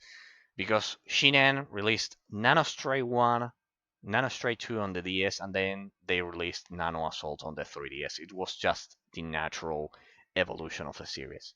Give me a second and we'll continue. Give me a second. I just need some water. Yu-Gi-Oh again. This is Yu-Gi-Oh! Nightmare Troubadour on the Nintendo DS. On the Nintendo DS. This is it's an obscure game that few people know about, but it's perfect. And when I say perfect, it means that it's the first Yu-Gi-Oh game. It's not the first Yu-Gi-Oh game that follows actual modern Yu-Gi-Oh. I mean, not modern. It has classic gameplay style. It doesn't have any crazy. It doesn't feature synchro summons or XYZ summons or anything like that. But you'll find that the gameplay and the structure of this game is what is valuable about it, and what makes a difference. I would say that alongside the Tag Force series on the PSP, which is basically the best, the kings of the Yu-Gi-Oh uh, franchise in terms of games, except for Master Duel, as I've said, which is pretty much the definitive version. I would nominate Master Duel as the GOTY, as the game of the year of 2022, basically, because it was what 10 years, 20 years, 10 years at least since we got a decent Yu-Gi-Oh game, both offline and online.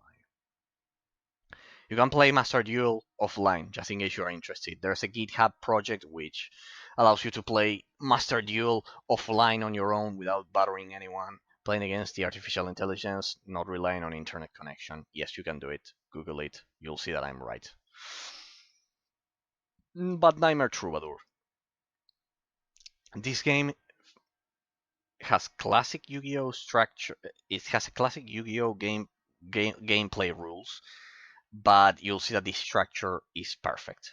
It's tidy, it's organized, it's perfectly executed.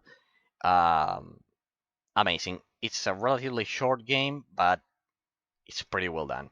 Yu-Gi-Oh! Spirit Color is pretty similar to Nightmare Troubadour, and then for the 5D series, I would suggest the last one, the Over the Nexus Championship, which is basically the one with all of the synchro summons, pretty much. That one there they kind of I hate it when they kind of like make one per year the World Championship edition, because you have 2009, 2010, 2011 for each season. I should probably add the 2009, 2010, 2010, and 2011, and this one is the 2011 version.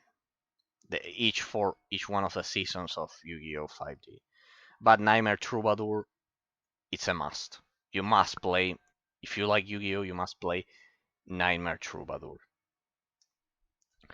Asphalt Urban GT, Urban GT2. I had to manually organize them just in case you're wondering. Yes, one by one.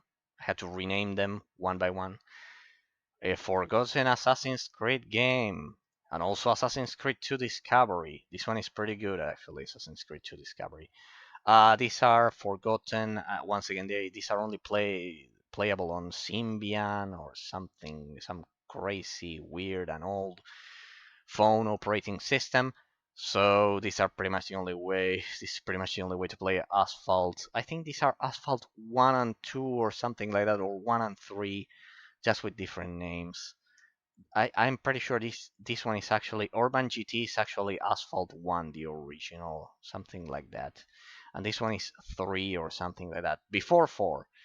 So I think it's 1, 3, and then you can play Elite Racing as 4 on the Nintendo DSi. As you can see, I love Asphalt. It's like Need for Speed on the go. Don't underestimate the Asphalt series because I've seen a lot of people bash it. But classic Asphalt games, not the modern ones. The modern ones, I don't defend them; they are shit. But these classic Asphalt games were made by passionate developers who have nothing to do with modern cash grab releases of Asphalt, so they don't deserve your hate. Trust me. Try them. The best way to do it is to discover the truth is to play them and try them, and you'll see that I'm not lying. Assassin's Creed 1, also made my game, also made by Gameloft. Pretty good. Also playable only on those Symbian phones or those old school phones. Assassin's Creed 2 Discovery, exclusive to the Nintendo DS. This one is actually isometric, but this one is a 2D platformer. I played this game. This game is pretty good. It's If you like Metroidvania games, you'll probably like this one. Though this one is a bit simplified, but if you like Assassin's Creed, in this one you control Ezio. Just in case you're wondering. I have Italian accent, so I love Ezio. I love all of Assassin's Creed 2. The Castlevania trilogy on Nintendo DS, Dawn of Sorrow, Order of Ecclesia, and Portrait of Ruin, was it? Or yes, of Ruin. I'm actually unable to read a lot of these. These Naruto games, they are pretty much the only worthy Naruto games you'll ever find. If you like fighting games, like I must admit, I like the original 2003 Naruto anime. Yes, that's the most Eastern thing you'll find here. But well, I think Dragon Ball Z, Yu-Gi-Oh, and Naruto, they are so popular that they don't count as Eastern. Sorry. These are fighting games, 3D fighting games. These are pretty similar to Clash of Ninja Revolution, which was a pretty famous series on the Wii, pretty well done. Especially Clash of Ninja Revolution 2 is amazing on the Nintendo Wii. The third one is not that good. And they are basically 2D instead of 3D. What CyberConnect did, of course, the Ultimate Ninja Storm series, they are the best. But these are all 2D fighting games. I must admit, the original Naruto was amazing. Then Shippuden, After Pain, absolute shit. Sorry. I said it wouldn't be Eastern, but that's a bit Eastern. But well, what are you gonna do? Yes, Naruto is the original is pretty good. The original from 2003, better, miles ahead, extremely superior to Shippuden. Shippuden is shit compared to the original. The original is worth your time regardless of your age, of life philosophy, anything,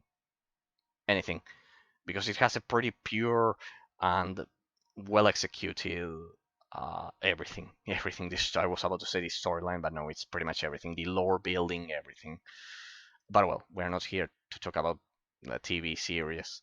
Those three games in particular, they are good fighting games. They are the counterpart of Clash of Ninja Revolution. Of course, the Ultimate Ninja Storm is much better, but well, I'll save that. The first one was exclusive. They were exclusive to the PS3 for a long time, and also the Xbox 360 in case of the second one and the third one. The legendary Starfy. This was a cancelled GBA game or something like that. I think it was only released in Japan, and then they created this version. This is an English version, of course. Then the English version for the DS, something along those lines. Freshly Baked, Russell Pig. This is the crazy, weird Zelda game that Nintendo decided to release for the DS. This one, I think it was made by Majesco. Yes, it says Majesco Entertainment there. I think. Yeah. Away Shuffle Dungeon. Play this immediately. It's like the Legend of Zelda. That's why I placed it close to this one. But it's crazy because you use both screens and the dungeon changes as you progress through it. So it's it's like a shuffle. So the top screen changes, the bottom screen changes, the dungeon is pretty crazy, amazing. Uh, elevates the adventure of Kai and Zero. Elevates. I think this is a 2D platformer, also released on the Wii. It's a pretty good game. If I remember exactly what it is, I faintly remember it, but well, it's a 2D platformer, I believe. Shuffle Away Dungeon, I remember it vividly. You have to play it. This is a must play, trust me. Shuffle Away Dungeon is amazing. Elevates Drag Blade. The second Drag Blade was this is an incredible 2D fighting hack and slash game, praised by many. It's a cult classic of the Nintendo DS, Drag Blade. The second one, there's a second entry also released for the Nintendo DS. This series was born and died in the Nintendo DS. Drag Blade 2, but sadly it's Japanese only. So until there's no English patch, so no Drag Blade 2 for us unless you know Japanese. Cope the Recruit by Ubisoft, pretty famous. GTA is basically GTA on the Nintendo DS. Monster Monster Tale, also by Majesco. If it's made by Majesco, it's a good game. Trust me, these are RPG, I believe. Could it be? No, this is not RPG yet. It's a platformer, Monster Tale, if I remember correctly. Eevee the Kiwi, also platformer, drawn to life. Here you have to use a stylus. Max and the Magic Marker. Also, in all of these games, you use a stylus similar to Kirby's Canvas Curse, in which you use the stylus for puzzle platforming, something along those lines. Sorry that I cannot go in depth for in the case of every game, but as you must understand, it's way too many games. Bubble Bobble Revolution, Bubble Bobble Double Shot. Few people know about these Bubble Bobble games. Soul Bubbles, it has nothing to do with the other two, though the name is similar. Probably why I placed it here, but it has nothing to do. This one is, I think, also a 2D platformer with crazy stylus mechanics. Chronos Twins, this is actually the predecessor of another 3DS game that I couldn't include because of lack of space, but the PC port of said game it's actually good. So this is the original game, Chronos Twins. And then the other one, which is Fractured Soul. Highly recommended. It's a 3DS game. In this game, made by the same developer after a lot of issues, a lot of development issues. This is Chronos Twin. Is the original game. This is the original, the first entry in the series. Then you have Fractured Soul, as I've said, both of them amazing games. They are actually shooting platformer games in which you transition between the top screen and the bottom screen. They are absolutely amazing. Get Fractured Soul. I didn't include it here because of, as I've said, lack of room, lack of space, and the fact that it also has a PC port. At some point, I had to make kind of like an exclusivity rate to choose which games would fit and which ones wouldn't. Henry Hatsworth in the Puzzling Adventure and in the Puzzling Adventure or something like that.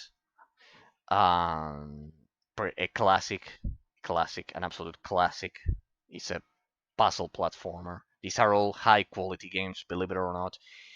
And this is probably one of the most obscure ones.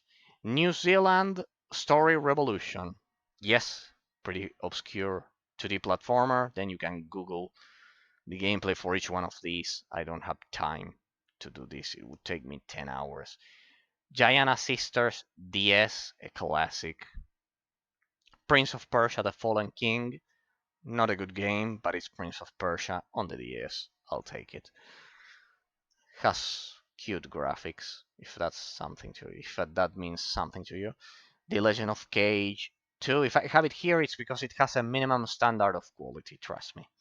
I've investigated all of these games thoroughly, and there's at least a bare minimum standard of quality. They are polished. They may not be perfect, but 100% of them 100% of them are polished. The Legend of Cage 2. Here I think you're a ninja, and it has some hack and slash elements, something like that. Daniel X, sorry, Daniel X, my bad.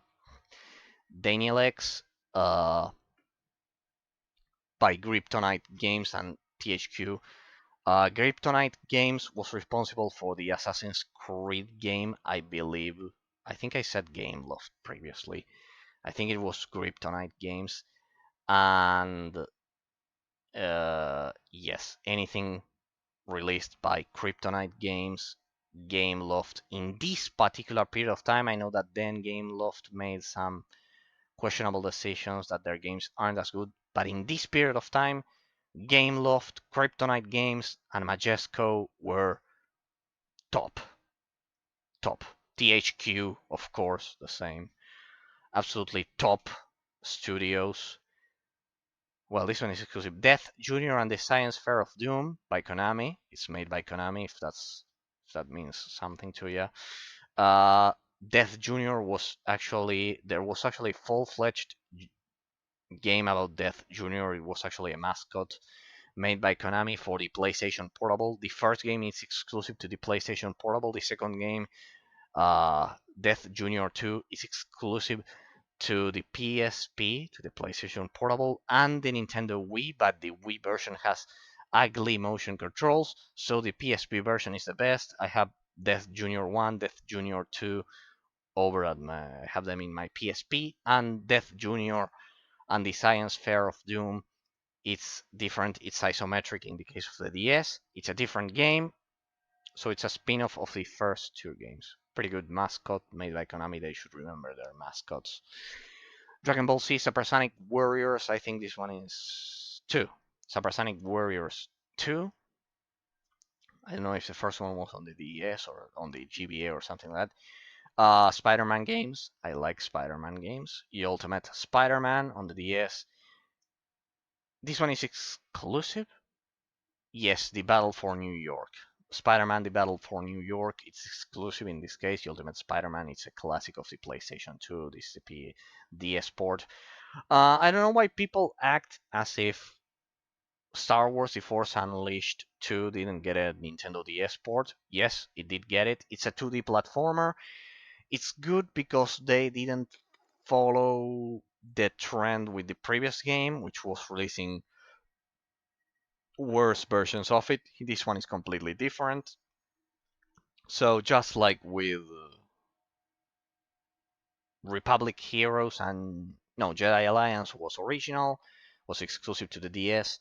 In the case of Star Wars: The Force Unleashed 2, this version is a 2D platformer with some hack and slash elements, so with action elements. So I think you'll thoroughly enjoy it because it's a solid 2D version. The Force Unleashed 2, of course, otherwise played on PC, you'll get 60 FPS. And the Force Unleashed 1, you can play it on PSP for the PlayStation version, and for the HD version, because they are different, the PC version. Be careful because if you don't update it, you'll be stuck at the first level of the HD version of Star Wars: The Force Unleashed. As I've said, Star Wars: The Force Unleashed 1 had two different variants. Every version was different, but it had basically two variants. The pre-HD version of the game and the post-HD version. The post-HD version for PC, Xbox 360, and PS3. Out of those three, I would pick PC. The Ultimate Sith Edition, of course, and remember to update it. Because if you don't update it, I think it's version 1.04 or 1.02. Don't get 1.00. If you do that, the Ultimate Sith Edition on PC, you will be stuck on the first level. Trust me. It happened to me. So yes, the HD version of The Force Unleashed 1 and 2 on PC, the pre-HD version PSP. I would choose PSP because it's portable and those things. You could also grab the Wii version because it includes elements from motion elements from what was the other Star Wars: The Clone Wars lightsaber duels. Now I remember. I just using my memory just in case you're wondering. I am not searching anything at all, believe it or not. Elite Squadron, the PSP version of this game is much better, but you need to include it here because it's a classic of the Nintendo DS. This one I think it's actually isometric and the PSP versions are third-person shooters, so it's technically different. The Lord of the Rings: The Conquest. I think this one wasn't released on the PlayStation 3, one of the last games developed by Pandemic Studios. Um, it's isometric, but yes, you can play The Lord of the Rings: The Conquest on the DS. It has the skirmish mode and everything. It's pretty good. Need for Speed Nitro. Now, there's another version which is Need for Speed Nitro X on the Nintendo DSi, but basically it's the same game as this one. We get into racing games here. And yeah, I had no more room, so I had to choose the standard version, which is actually more complete than the other one because this was meant to be, remember, this is a boxed game, and the other one was a digital only, and it was kind of like a cheap version. Nitro, actually, Nitro X was a cheap version of this one, so this one is the best. Majesco again, Side Swift, a pretty obscure racing game, pretty good. Um, if it's made by Majesco, as I've said, Majesco, Gameloft, Kryptonite, N-Space, Shinen were all classic companies that dedicated their souls, talent, and knowledge and experience to Nintendo DS and 3DS games. So you cannot go wrong with them. Ridge Racer DS, Race Drive, Grid and Create by Codemasters. You also have some from this crazy Ubisoft series that I don't remember the name. You have some more racing games, but these are the best. Basically, these four. You also have Need for Speed games, but they don't look that good and they are not exclusive. I'd rather play them on the PSP. The PSP versions of Need for Speed games are amazing. They are superior to anything you could possibly imagine, and that's why I highly suggest if you like racing games. While the Nintendo 3DS and DS they are amazing because of all of the knowledge that I am showcasing. Um, these are the PSP is the king of the racing genre, and actually the PS Vita, actually a PS Vita because it can emulate a PSP. So I mean, it doesn't emulate; it has the hardware. So basically, the PS Vita with the PSP library is the king of the racing genre. But Nintendo made a good effort, as you could see, especially the 3DS with Skylander, Superchargers, and the other games that I mentioned. Aliens Infestation by Sega. These are twin stick shooters. These are shooter games, either twin stick, shoot 'em up, uh, 2D side scroller shooters. Aliens Infestation, Contra 4, Metal Slug 7. My bad. This one's Commando X. Commando XS? I don't remember this. Well, this one I don't remember it. Commando, well, you can read it XS. It says that. Well, this one I don't remember it, but it must have been good. Honestly, it must have been a great game. Core, this is a classic. Once again, Graffiti Entertainment. This one, which one developed this one? I think it's Commando, and the developer is XS Games or something like that. I think it's just Commando. Well, what are you gonna do? Can't remember all of them, but yes. pretty good game. If you Google them, you'll probably find that they are pretty good games. Core, this is a classic as well. Bangai of Spirits. As you can see, D3, it's another great D3 publisher. It's also another great uh, developer back in this era. D3 publisher. Little Red Riding Hood's Zombies. Yes, I remember this game. Pretty good. One of the finest of the Nintendo DS library. B Team Cartoon Squad. B Team Metal Cartoon Squad. I remember this one as well. It's also shooting games. Barnyard Barnyard Blast, another shooting game. This one, which apparently has no translation, I remember it's you actually can read it down there because I actually renamed it. Ketsui Death La. Ketsui Death La. This is probably the best This is a Japan exclusive and probably the best shoot 'em up of the Nintendo DS. It's English patched, just in case you're wondering. Of course, it's a shoot 'em up, pretty short, pretty amazing, pretty hard. Death La. I think I had to manually patch this one. But yes, it's in English, just in case you're wondering. An exclusive Japanese one. Most people forget about this one. Space Invaders Extreme 2. The first one is on PC, so the exclusive one remains here. And we begin with RPG. But yeah, could see that I had a lot of shooters. At least I grouped them so I could identify that they are shooters. Alright, RPG. Orcs and Elves. These are, I know this will sound crazy, but these are first person 3D like Skyrim RPG games on the Nintendo DS. Orcs and Elves. I think by Electronic Arts. I think this one is turn based. It's one of the few turn based ones that I have. Fighting Fantasy. Warlock Mountain or something like that. Fighting Fantasy. Yes. Final Fighting Fantasy. Something of like kind of like the Warlock atop Firetop Mountain or something like that is called. If you just Google Fighting Fantasy, you'll find it. This one is real-time combat. This is the true uh, Skyrim experience, Elder Scrolls experience on your Nintendo DS. And people don't mention this game. The World Ends With You, classic. Infinite Space, I think this one is also turn-based, but well. I think this one mixes turn-based mechanics with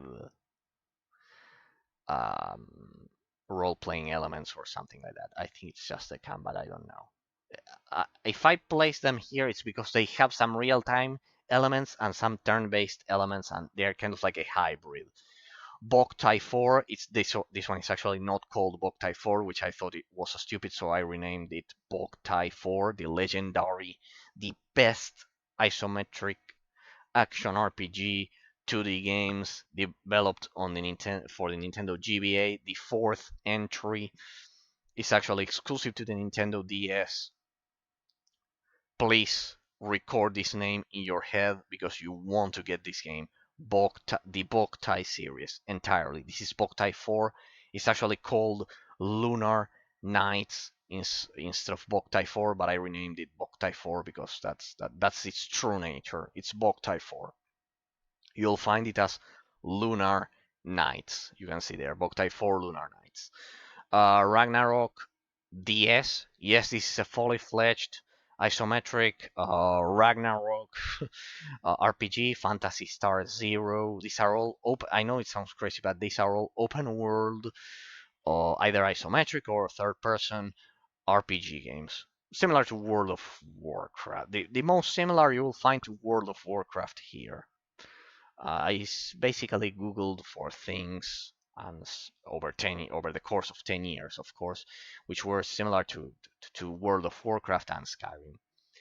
Fantasy Star Zero, of course. We've already read that one. Here we go. Children of Mena. Summon Knight Twin Age. This one, contrary to the original Summon Knight on the GBA, I think this one included RTS elements. That's why I have it here. Lufia, Curse of the Sinistrals. I think this was originally a PS1 game, and this is a spin-off of a PS1 game. Blue Dragon, contrary to the original Blue Dragon released on the Xbox 360, which is turn-based. This one is real-time. This one has real-time combat. Blue Dragon, Awoken Shadow, sorry, D3 publisher. Again, here you can see the pattern. From the Abyss, this was Japan exclusive, English patched, again, pretty obscure. From the Abyss, Avalon Code, I think this one was also English patched, or something like that. Or maybe I'm mixing them up. Or maybe it was this one. Well, one of these is it was English patched. Then we have another great developer, Xseed Games. So that's a Robot the Red Hunter. This is a pretty... Sorry, I forgot about this one. That one is a Dungeon of Wind... Windaria. I think this is the English patched one. But yes, you want to have them all. These are, trust me, these are either isometric or 3D or 2D. They are action RPG games, regardless of the way they are presented or how they look. They are action, real-time RPG games, either isometric or third person. You can Google the gameplay for all of them. From the Abyss, you want this one. You want Avalon Code. This one is a classic. This one is not English patched, if I remember correctly. I could be wrong. Dungeon of Windaria. There we go. This one I think it was English patched. Solar Robot the Red Hunter by Xseed, another great classic developer. Uh, Also responsible for other games like the Valhalla Knight series on the PlayStation Vita and PSP. This is a crazy expensive game as well, Solar Robot classic. Soma Bringer, Tao's Adventure. This one is Curse of the Demon's Seal. Tao's Adventure, Curse of the Demon Seals. This one is so obscure because uh, this one is kind of like the sequel of a Game Boy, of a pretty obscure Game Boy and PS1 game that actually fixes all of the issues it had, and it's actually real time instead of turn-based. Bringer, of course, as I mentioned, another classic. There it says translated by Darth Nemesis. Well, there you have it. This one we know it's English patched. Tao's Adventure, Curse of the Demon Seal, as I mentioned, extremely obscure. It's a sequel to a Game Boy game that is actually like that. It's basically it's pretty weird. It's the first series of roguelikes. The predecessor of that game, it's also something like a roguelike on the Game Boy, on the original Game Boy. That also had a PS1 release, extremely obscure. Lost Magic by Ubisoft, classic. I think these are... Here you have to draw with the stylus in order to cast your spells. Final Fantasy, Echoes of Time, Final Fantasy, Ring of Fates, I think. Yeah, Ring of Fates. And these are still RPG, I believe. Wait, let me check. Yes, these are still RPG. Then we'll get to RTS. Those are still RPG. Lost Magic, Echoes of Time. It's the Crystal Chronicles series. That's why it says FFCC. They are Crystal Chronicles series. The Crystal Chronicles series. They were born. This is a sub. Let's say this is a spin-off of the Final Fantasy series, which is actually action RPG. Originally released on the GameCube, the original Final Fantasy Crystal Chronicles, and these are DS adaptations of those. They are basically isometric action RPG games, something like that. None of the games that you see here are slow turn-based games. They are all real-time except for the ones I've mentioned, which are hybrid. Lock's Quest, THQ, a classic, probably the best tower defense game that Nintendo, well, it was actually made by THQ, but that the Nintendo DS ever had. You can also play it on PC, but this is the original version. I must admit that this is kind of like a nostalgia version that I like. You can play it on PC. Plants vs. Zombies. Yes, you can play it. Ninja Town, a classic. These are all tower defense games. And these are the RTS games. They are also Final Fantasy, but they are RTS games. Another spin-off. Final Fantasy X 12 Revenant Wings. RTS, yes, this is RTS with the stylus, pretty smooth. Echo Creatures, Save the Forest by Majesco, an obscure, underrated RTS game. Amazing, absolutely amazing. This game is incredible. You need to get it. It's an RTS game. Trust me, you want to have Echo Creatures Save the Forest. I know its name may sound lame, but it's an RTS game.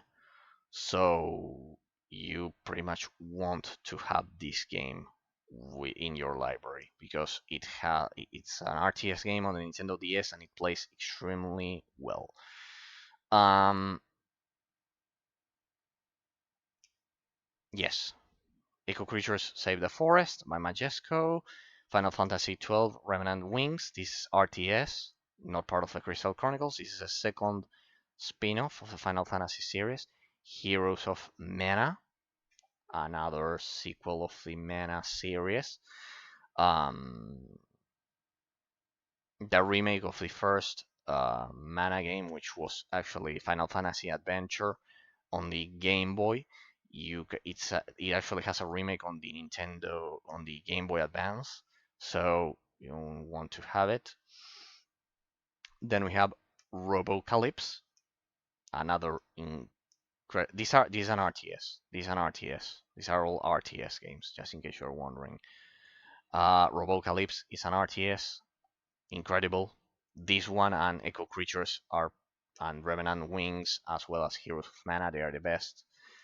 Command and Destroy, Spectral Force Genesis, Blue Dragon Plus, and RTS. These are RTS versions. This is all RTS games. Lego Battles. I know they sound so stupid, but it's basically a fully fledged RTS game. Probably the only Lego game I'll ever have. This is an RTS game like Age of Empires. Yes, I'm not kidding. It's like Age of Empires or StarCraft on the Nintendo DS. Hmm. Yes, this is Zombie Daisuke, if I remember correctly. Yes, this is Zombie Daisuke. Japan exclusive, English patched RTS game. This is like Zombie Tycoon on the PlayStation Portable, which was a mini, a pretty famous mini. This is Zombie Daisuke. It's a classic.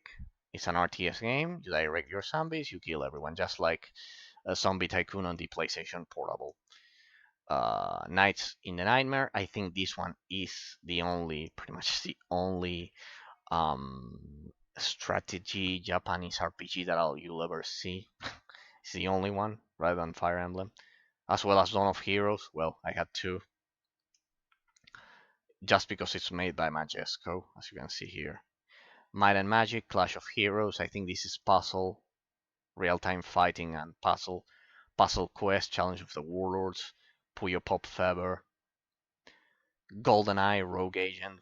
We get in the realm of first-person shooters. So as you can see, I grouped tower defense and real-time strategy and puzzle because they are all part of strategy. GoldenEye, Brothers in Arms, Army Men, Soldiers of Misfortune. In this case, Misfortune, because there's another one which is called Soldiers of Fortune. I remember.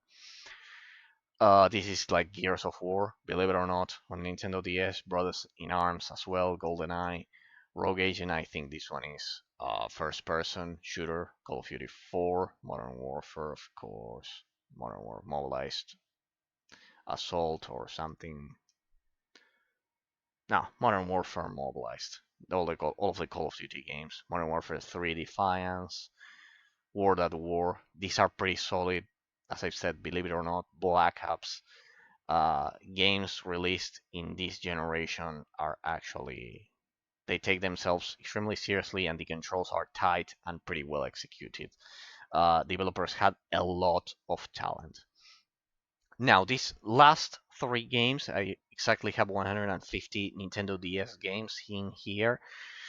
These are custom made by the community. I was extremely picky about, I had to nitpick a lot when choosing some custom made homebrew games by the developed by the community. I just picked the best three that I consider the best, three out of which one is a port. So be careful with these ones because the quality of custom made Nintendo DS games is not that good in my opinion, except for these three, because I honestly picked a British article which basically listed the top 10 that were given prizes voted by the community that played them, actually. So it was a pretty in-depth analysis to choose these three. These are custom made by the community. You can only play them like this, basically. You have to patch them. They're simply not worth the sometimes the insane amount of effort it requires to launch them. I actually don't launch them from here. I have to launch them from something called Moonshell. But well, they work, just not from here. Warcraft Tower Defense. This is pretty much the top game of custom Nintendo DS games. Warcraft Tower Defense is the original, yes, Warcraft Tower Defense ported here. They also tried to port StarCraft, but it didn't work. I mean, it does work, but I think it's not polished enough. Here I'm just showcasing for you the ones that are extremely polished, and I made several cuts to get the best quality games that you could possibly imagine. This is a port of a classic Commodore 64 game. This is Warhawk DS. Um, incredible that they ported this here. An amazing shoot 'em up. And then this is a puzzle platformer called Fireworks or something like that. No, yeah, Fireworlds, not Fireworks, Fireworlds. Sorry, my bad. Fireworlds. It's a platformer with pretty good graphics. Sorry for that. I didn't want to butcher the name, but please understand that right now we're at 250 games, more or less. It's a miracle that I've been able to remember 90% of all of these. You could see that the 3DS games, I remember them by heart, the ones I have. Fire Worlds.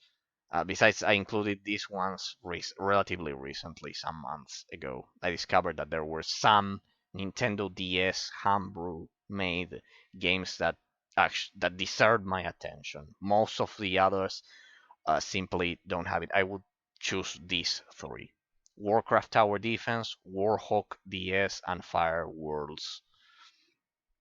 Offer to you. Well, here's my Mario. I actually had pipes here, but I had to replace them because there's also a limit on the types of badges, the different amount of badges that you can use. Um, you cannot simply place a lot of different badges because they will.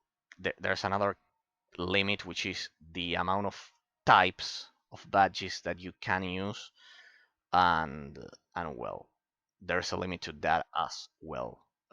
Like you cannot include different types of badges endlessly. There's a limit to which types of badges you can use. I forgot about my platinum Pokemon team: Weavile, Electivire, Staraptor, Gyarados, Garchomp, and Infernape. My original platinum team for Pokemon Platinum. My original team. All right, moving on to the Game Boy Advance section. We're about to hit the 5 hour. Yeah, we're approximately going to finish at the 5 hour mark. All right, so here I'll have to do a lot of. Here I'll have to talk a lot as well. Well, those three homebrew games. Let's move on. It's I pretty much explained everything. Here you can see this design, pretty well done. The difference between GBA and this DS. Besides, I'm running out of battery. I'm stretching this to the limit. I don't know why I like stretching things to the limit. Pokemon Fire Red, classic. Pokemon Emerald. I have Omega Ruby, so here I picked Emerald. I like the Pokemon in Fire Red a bit more than Leaf Green.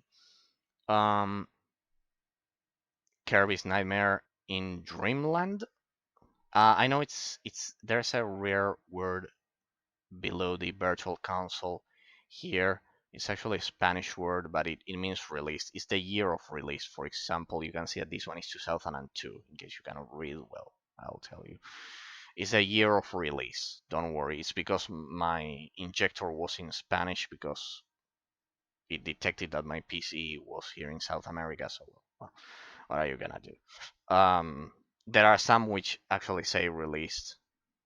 I think it did that one. You can see that one says released 2004. I want to. So the most modern ones. When I realized I had, by the time I realized I had already injected a lot of them as a lot of the GBA games, so there was nothing I could do about it. Just as a reminder, this I mentioned this during the overview, but just in case you skipped here, these are virtual console injections. These are not emulated. These run natively. Virtual console injections on the Nintendo 3DS run natively. Right. So then we have Kirby and the Amazing Mirror. As I've said, Kirby Nightmare in Dreamland, Pokemon Fire Red, Pokemon Emerald, Drill Dozer, also made by Game Freak. Sometimes Game Freak makes some crazy games. We'll leave the custom Pokemon games up there for later. We'll leave them for the end. And here, don't worry, I'll go over all of them soon enough. I didn't include Super Mario Advance 1 because it's actually Super Mario Brothers 2 US version, which actually isn't a Super Mario game.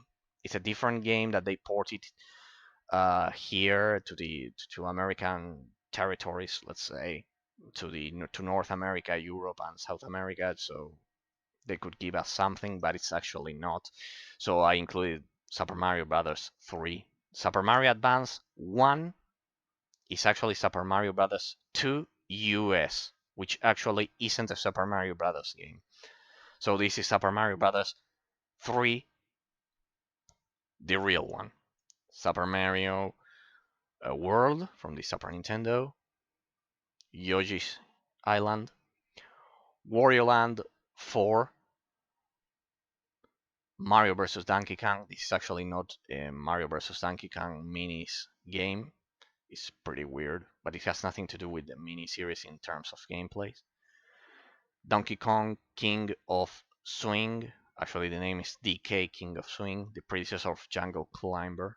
We'll go over Metroid later. The Legend of Zelda, GBA version, which are basically improved over the NES version. This one and this one, sorry. These two, they are, both of them. The Legend of Zelda 2, The Adventure of Link, released 2004. The Legend of Zelda, A Link to the Past. This is a Super Nintendo injection, though there's a GBA port of this game. What you want to do is, actually, this is superior, as you'll see. I'm actually going to open it. Because this one, it's actually The Legend of Zelda, A Link to the Past Redux. As you can see, I had to I did this, the bottom screen. I did it manually on my own. It had to fit exact pixel proportions. This is the Legend of, as you can see, Link's hair is actually blonde. I don't know if you can see it, but it's not pink, because the GBA version still keeps the the pink uh, hair of Link, which I don't like because that was actually uh, caused by a technical limitation of the color palette of the Super Nintendo. The original intention set by Miyamoto himself was to make him blonde from the very beginning. This is actually a different game. This is actually The Legend of Zelda: A Link to the Past Redux. Redux, like Redux. It's an upgraded version of The Legend of Zelda: A Link to the Past of the original. Racing, F-Zero Maximum Velocity. Then we have F-Zero Climax. Be careful here. Be careful because a lot of people don't know about this second game. Now, there were actually 3 F-Zero games released for the Nintendo Game Boy Advance. If you liked the original F-Zero, this is its counterpart. F-Zero Maximum Velocity. F-Zero Maximum Velocity. Now, there was a second game released for the Game Boy Advance, which was something like GP Legend or something like that. By the way, you won't find Mario Kart Super Circuit here because I don't like 2D Mario Kart games. They are difficult to control. I don't like Super Circuit. If you want Super Circuit, get it. I had more important games to get here because Mario Kart Super Circuit, a lot of the tracks are included in CTGP7 that I covered at the beginning of the 3DS library, at the beginning of the 3DS collection. But and they are basically improved versions. They look pretty good, so I didn't have the need to get Mario Kart Super Circuit, which is a classic of the Nintendo GBA library of the Game Boy Advance library. But yeah, I if I had to suggest, I would say get CTGP 7, the modded version for the Nintendo 3DS, because it will include a lot of the tracks of Mario Kart Super Circuit, and it will have much better gameplay mechanics, and it's extremely smooth. It's actually amazing, to be honest. Now, back to F-Zero, but I need to say why you won't find Mario Kart Super Circuit here, because it's basically covered by CTGP7. F-Zero Maximum Velocity, it's like the original F-Zero. It's not a port, but this Game Boy Advance version is kind of like a portable, upgraded version of the original F-Zero released for the Super Nintendo. You know that the Nintendo Game Boy Advance is the perfection of pixel art, of 2D pixel art games, pretty much. The pixels are much more fleshed out than the Super Nintendo, and a lot of people don't know about this, sadly. F-Zero Maximum Velocity is like the original F-Zero on the Super Nintendo. Sorry, I'm getting a little tired. It's been almost 5 hours. However, this Japanese exclusive, of course, English patched here. Of course, you need a modded 3DS for this. All of the English patched games that I've been commenting about, the DS games, the 3DS games, you need a modded Nintendo 3DS. F-Zero Climax is like F-Zero GX on the Nintendo GameCube. Yes, you heard it right. It's not a joke. This game is like the 3D variant, though it isn't 3D, of course.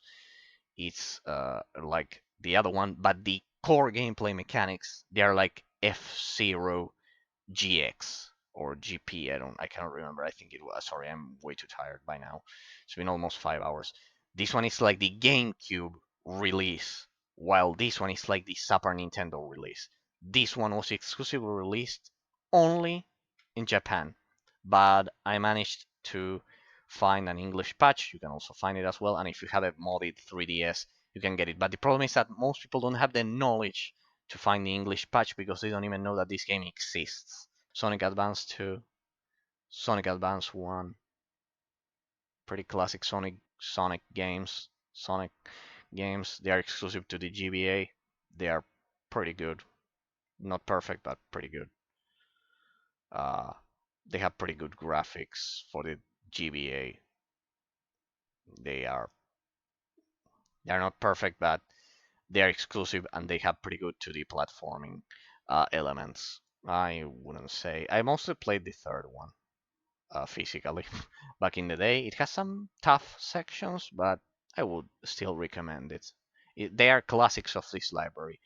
You won't, as I've said at the beginning of this stream, just in case you are wondering, a lot of the Nintendo Game Boy Advance games have been re-released on modern collections, like the Castlevania Anniversary Collection, like the F-Zero, um, sorry, F-Zero, like the Mega Man Zero X Collection, and others, and the Castlevania Advance Collection, precisely. So you won't find them here. I talked about this at the beginning of this stream.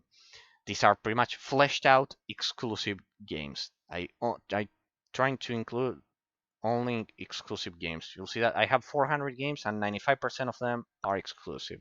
For the rest, I use my PC. Pretty forgotten game. The name of this game is actually disgusting because it's actually 4 on 1 pack racing collection or something stupid like that. This is pretty much the best racing game you'll find on the Game Boy Advance. This is the GT. This is not the real name. I had to name this somehow because it was a nameless game. GT Advance Racing Collection, released in 2007. The real name of this game is 4 on 1 pack or something like that. It was disgusting. You cannot name a game 4 on 1 racing pack or something like that. It basically includes GT Advance Racing 1, 2, 3, and Rally. 4 games in one cartridge. That's why they called it 4 in 1 pack. Well, I renamed it to GT Advance Racing Collection just so I have a reference. It was a nameless game, believe it or not, released back in 2007. Consider this. The, the GBA was long dead at that point, 2007. Alright. Um, what else we have here?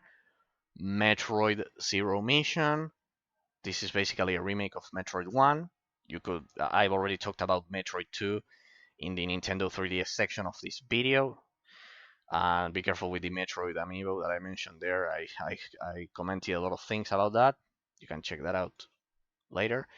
Metroid Fusion, which is basically Metroid 4 and Metroid 3. So we have 1, 3, 4, and then we have 2 over at the Nintendo 3DS section. Here I'll show you that these, just like the Legend of Zelda Link's Awakening, A Link to the Past, I had to make a custom cover. As you can see, the classic intro from 1994. I also took the time to.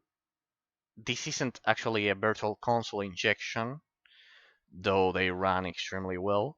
Both this one and A Link to the Past. I had to make the bottom screen pixel perfect, as you can see. I did it myself manually, and this is actually Metroid. Sorry that I don't spend more time showcasing it. As you could see, it's stretched full screen. Contrary to popular belief, I love stretched. I love playing these games stretched. Most people like them pixel perfect 4:3. I don't like it. These are full screen versions. I had to manually do that.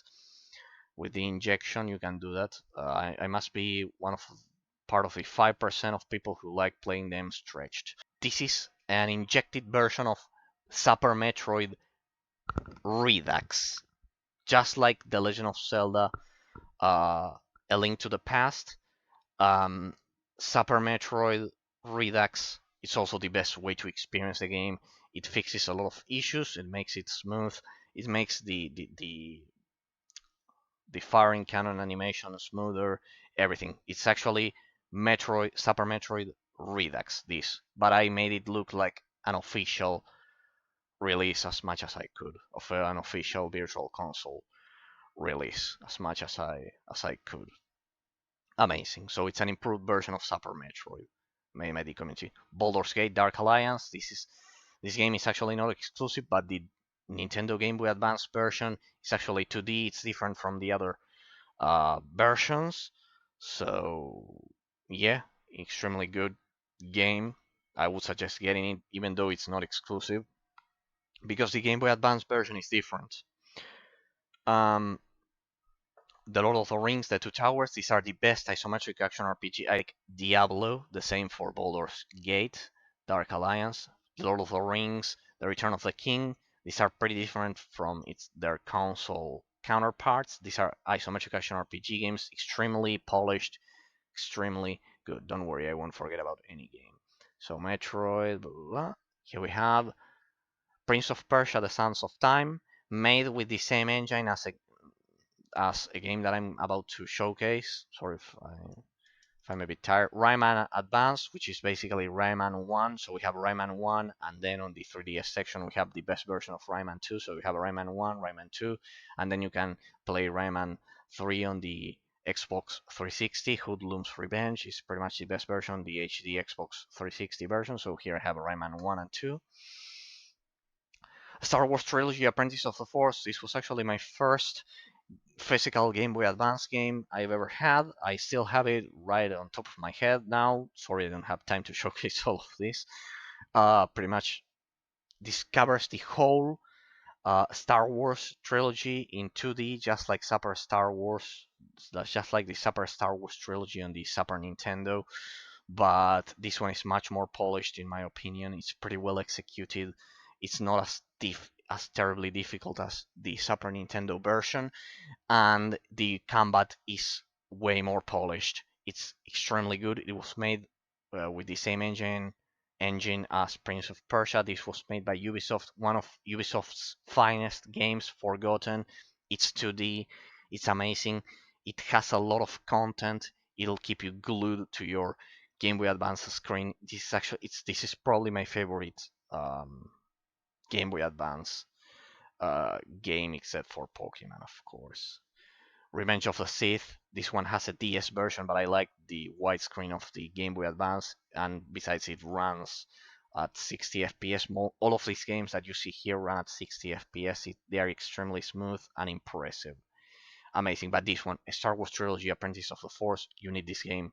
Must have top 3 of the Nintendo Game Boy Advance. Personal, but well, without a doubt. We are running out of battery. Damn. The Legend of Spyro: The Eternal Night, also made by Ubisoft. Looky Luke Wanted, this is a 2D shooting game. Saber Wolf, another classic of the GBA. Damn, I think we are not gonna make it. Astro Boy Omega Factor, I won't go over that game because it's famous by now. Boktai 1, Boktai 2, Boktai 3. These games originally used solar sensors to capture the sunlight so you could play. Wait, maybe I can charge it. Wait, maybe I can charge my 3DS. If as long as I don't, as long as I don't, uh, as long as as long as I don't, as long as it doesn't fall. I think it's charging there. Well, consider the screen is at the lowest brightness setting. Sorry, there we go. Boktai 1, Boktai 2, Boktai 3. Now, this is a pretty special series. Boktai 1, 2, and 3 use a solar sensor. The original games, if you are a fan of the Game Boy Advance library, they use a solar sensor. Yes, you had to originally go out. These were made by Kojima Productions. Sorry, they were made by Kojima, not Kojima Productions. They were made by Konami back when Kojima worked for Konami. Now he has his own studio called Kojima Productions, but these were made by him. I honestly don't like the Metal Gear series at all, but I do love Boktai 1, 2, and 3. Um, you originally you needed to have a solar. The cartridge had a solar sensor, and you could charge your character's energy with it. You had to go outside. It was to encourage kids to go outside. You can find several advertisements and commercials of this game. But besides that gimmick, it's probably the best isometric action RPG on the Game Boy Advance. Also a top 3, just like Star Wars Apprentice of the Force and The Lord of the Rings, of course. So, how is it possible that I have these games injected through Virtual Console when they need solar energy? Uh, they need a cartridge which basically which has a solar sensor to charge its energy. How did I do it? Well, these are patched versions that uh, let's see if I get this straight because it's pretty difficult. First, you eventually GBA Game Boy Advance motors uh, were able to patch the GBA files, the Game Boy Advance files, so they could make them playable regardless of the solar energy of the solar sensor on the Game Boy Advance. Well, play like that without the solar sensor, and then I had to virtually inject them. I had to make a virtual console injection on the Nintendo 3DS. So it's a two-step process. First, you have to patch the original Game Boy Advance file, the original Game Boy Advance game, so it doesn't require you to use the solar sensor anymore. I actually used my game notes up here for the combination. You just use L and R and then the D-pad, and you can charge the solar sensor, and it makes the game playable. And then after patching it, just as if it were an original Game Boy Advance game, you have to convert it to a virtual console injection once patched. So it's absolutely amazing that this works without having without if you don't use a mod if you don't have a modded 3DS, these 3 games are lost forever. And as you could see, I have Boktai 4 on my Nintendo DS in my Nintendo DS library, and I have Boktai 1, 2, and 3 here manually patched. I had to manually patch them. Finding the files took me several weeks. You have to manually patch them so you no longer require solar energy because your 3DS won't have a solar sensor, a physical solar sensor on it. So you have to patch them just like original Game Boy Advance users did back in the day if they didn't want to play with a solar sensor. And then you have to convert them to a custom-made virtual console injection. So these versions are playable without a solar sensor, and they are fully playable. It's pretty much the only way to play these 3 games. Otherwise, they are lost to time forever. But I managed to save them for the sake of preservation. Boktai 1, the sun is in your hand, 2003. Boktai 2, Solar Boy Django, 2004.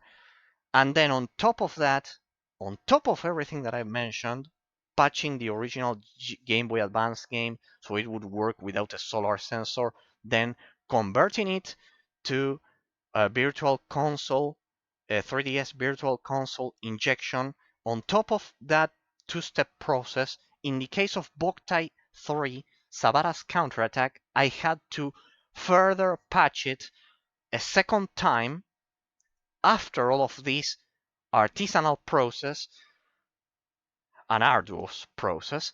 I had to English patch this game once again because this one was exclusively released in Japan.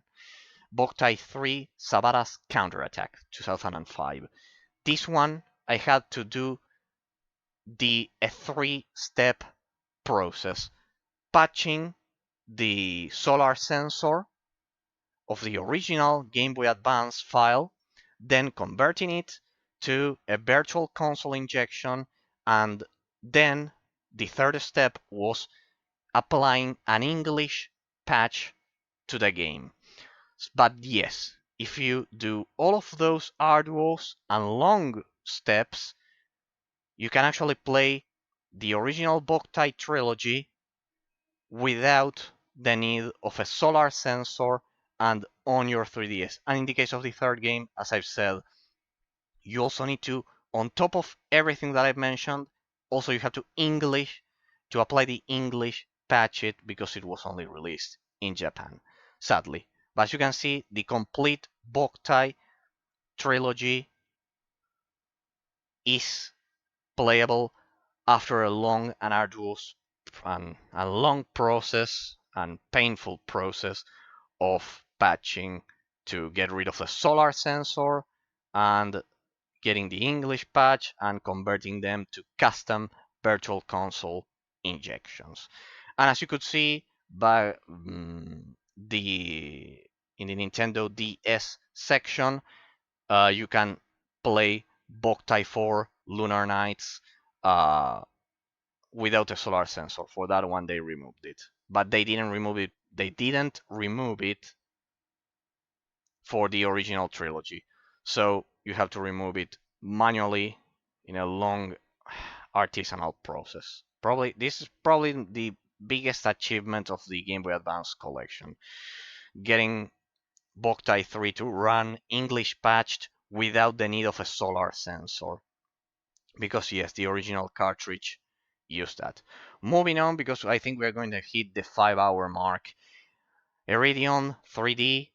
Remember that I've been mentioning Shinen constantly back during the Nintendo 3DS library with games like Nano Assault X, as well as Jet Rocket 2: The Wrath of the Taikai, and Nano Stray 1 and 2 on the Nintendo DS. This is the original. Uh, it's not a trilogy, it's just 2 games, Iridion 1 and 2, but these are the original shoot 'em up twin stick shooter games. Let's say, no, these are shoot 'em ups. Nano Assault X is twin stick shooter combined with 3D on rails elements, as I mentioned, but Iridion 1 and 2, they are the original shoot 'em up games released by Shin-En. So if you like the style of Nano Assault X, of Nano Stray 1 and 2, Iridion 1 and 2, they are the original experience. So yeah, there you can see the pattern that I was describing. Iridion 1 and 2, Game Boy Advance, Nano Stray 1 and 2, DS, and then Nano Assault X 3DX. 3DS, sorry. Cyberwolf, another classic. Ninja 5 Lady Saya. These are platforming games. Here I have platforming games. Here I have shooters. Let me see here. Then we have more RPGs. Shining Soul 2, Sima the Enemy 2, Sima the Enemy. But I think I skipped. Yes, this one. This one is very important. Sword of Mana. Sword of Mana is pretty much the ultimate remake of the first game in the Mana series. Before Secret of Mana, there was a Game Boy game called Final Fantasy Adventure. It had a modern release for the PS Vita and Android phones, but it's not a pretty good version when compared to this one. Sword of Mana is a remake. It's probably one of the first remakes ever created of the original Final Fantasy Adventure, which is the first Mana game chronologically, which is actually Sword of Mana. You can also grab the PS Vita and Android version, but this one it's much more polished and everything. This is a much better version. Sima the Enemy, Sigma Star Saga, and then Scourge Hive. This one's you can also find this one on the Nintendo DS, but I like the GBA version here. It's pretty good. This one's Iridion, so I've already covered that one. Contra Advance, The Alien Wars X, pretty much a Contra game on the Game Boy Advance, pretty famous. Metal Slug Advance, these ones are extremely famous, so I won't bother. The CT Special Forces 1, CT Special Forces 2, back in the trenches. CT Special Forces 3, Bioterror. Uh, they're like Metal Slug, but they're much more tactical and slow, but pretty amazing. Blender Bros, another platformer. Here I have the platformers, as you could see, Saber Wolf, Ninja 05, Lady Saya. There's fighting in most of these, but they are platformers. Blender Bros. Mech Platoon. This one is actually an RTS. Yes, believe it or not, this is fully fledged, pretty polished RTS on the Game Boy Advance. It's like StarCraft. It controls better than what you are imagining right now. Believe it. Believe me. Well, then we have GTA Advance. Few people know about this game. I don't know why people ignore it. GTA Advance is kind of like isometric, like the PS1 games, like GTA 1 and 2, the originals. Wing Commander Prophecy. Few people know about this extremely obscure yet immense game. This game is huge. This is the last Wing Commander game. Few people know that the last Wing Commander game was originally released on the Nintendo Game Boy Advance. Um, 2003, as you can see, the Wing Commander series was originally released for the Super Nintendo. Then we had a lot of them. I think it was 3 and 4 on the PlayStation 1. They take up a whole gigabyte of space. So pretty much, this is pretty much it was insane. I remember a whole gigabyte on the PlayStation 1. That's crazy. Wing Commander Prophecy on the Nintendo Game Boy Advance is the last Wing Commander game. It's the last game of the series, 2003. As you can see, this is an open world, just like Escape. I know this. I love the space simulation genre and 3D and space shooters. So I love this game, Wing Commander Prophecy. Probably not the best Wing Commander game ever, but it's crazy just knowing that a Game Boy Advance game like this one was ever released. So here I have this one alongside Grand Theft Auto because they're kind of like open world-ish between quotes for the Nintendo Game Boy Advance. Now let's get to the main feature, not the main feature, but one of the most important features of the Game Boy Advance library. We're about to hit the 5-hour mark. This is absolutely crazy. All right. Custom Pokemon hack ROMs, modded Pokemon games made by the community. A niche category that not a lot of people explore, but nowadays it's much more popular. I had to make manual custom injections of all of these because people usually play these on PC, to be honest, on emulators. I had to make an original custom virtual console injection of these games. They run perfectly. As I've said, rules for in case you don't know, and the reason why there are no custom-made Pokemon hack ROMs on the Nintendo 3DS and DS. It's that simply the motors don't they are not used to the technology. It's much more difficult to basically. I'm just telling you a pretty basic story, bare bones. There are no Pokemon hack ROMs on the 3DS or the DS, and the Game Boy Advance, while it was the weakest out of all of the Nintendo consoles in terms of Pokemon releases. I mean, we only got a remake and an original game. It was a transition period. We only got Ruby, Sapphire, and Emerald, and the remake of Red and Green. However, the Game Boy Advance, well, it was the weakest in terms of, ironically, it was the weakest in terms of official Pokemon releases. It's the only platform in which you'll find the finest, pretty much the only platform in which you'll find Pokemon hack ROMs. They are mostly made in this format, in the GBA format, and these are simply virtual console injected versions of them that I had to manually do myself. I had to manually do all of these virtual console injections. You won't find them uh, anywhere else. Probably there are probably users that did the same as I did, but they are pretty scarce. Certainly not you'll never find games like this in a collection of this magnitude. This is There are rules, but I will repeat them just in case you missed the overview at the beginning of the video.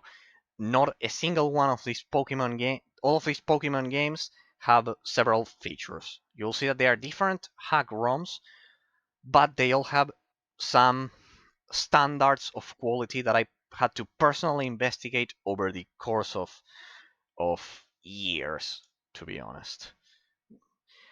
Well, at least months. I don't know if more than a year, but at least months.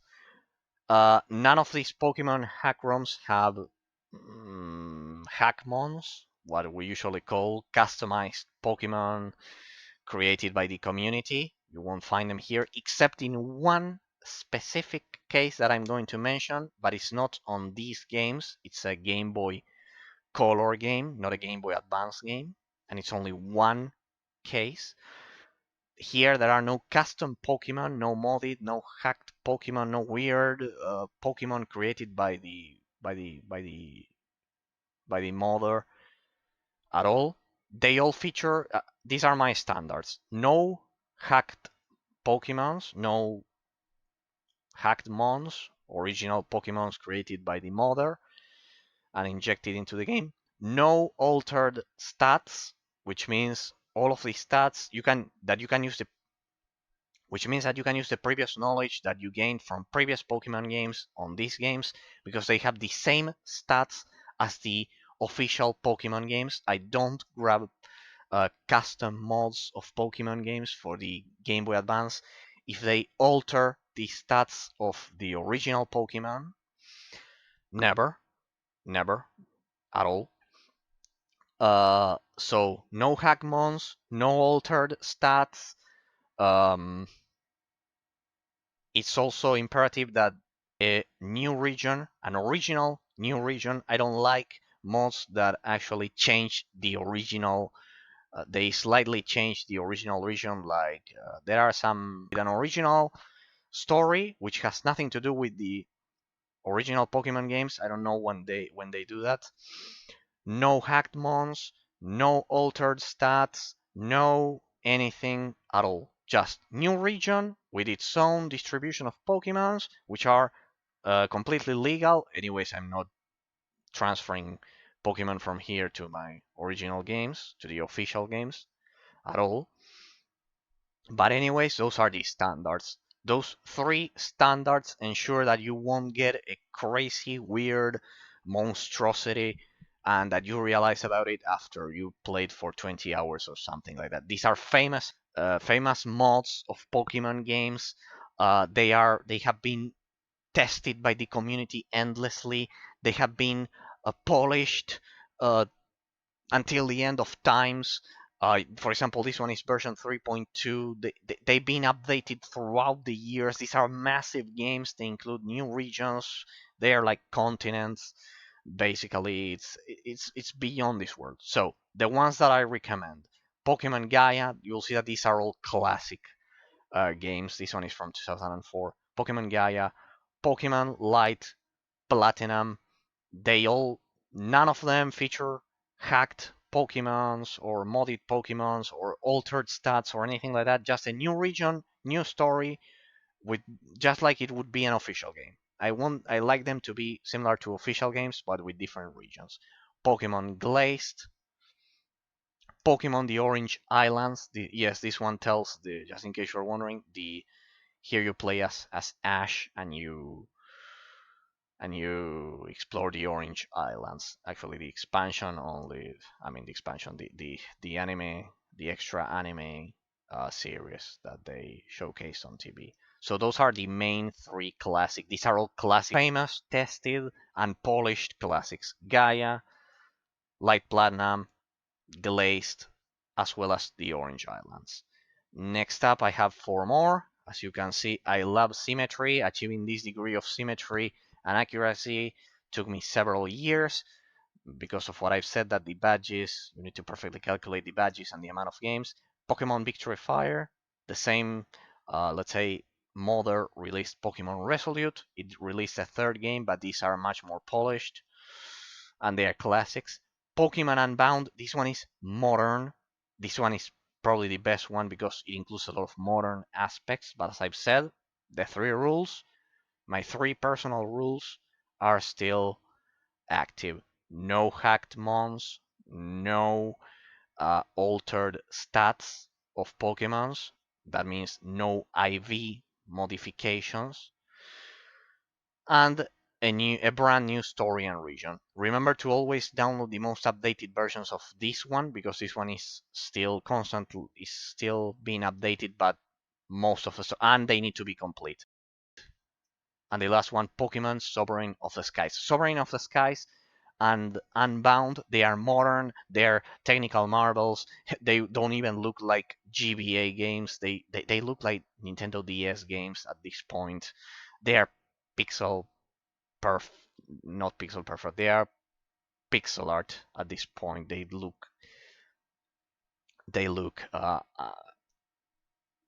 they are beautiful. They look and play beautifully.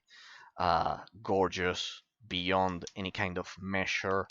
Uh, they are amazing. They are absolutely amazing. Pokemon Sovereign of the Skies and Pokemon Unbound. They are modern. Pretty much. You want to have those. As I've said, all of the Pokemon are polished. They introduce a new region. No hacked ROMs, no hacked Mons, no hacked Pokemon, no altered stats, and they all, as I've said, are finished. They are not beta, they are not alpha. Well, as you can see here, the pattern of my design is that this is 3D Mario, the GBA here. There you could see the Game Boy Advance, and here this is Super Nintendo, which perfectly fits the Game Boy Advance uh, collection. And then we'll get to the Game Boy. The Game Boy collection. We are reaching the end, but the Game Boy collection is extremely important because this isn't a normal Game Boy collection as you would initially think. This isn't a normal Game Boy collection. This is an enhanced, colored. This collection includes a lot of enhanced, colored, remastered versions of original Game Boy games, as you'll see soon enough. Mm, it's pretty. It's a pretty modern trend. A lot of these were released in 2022.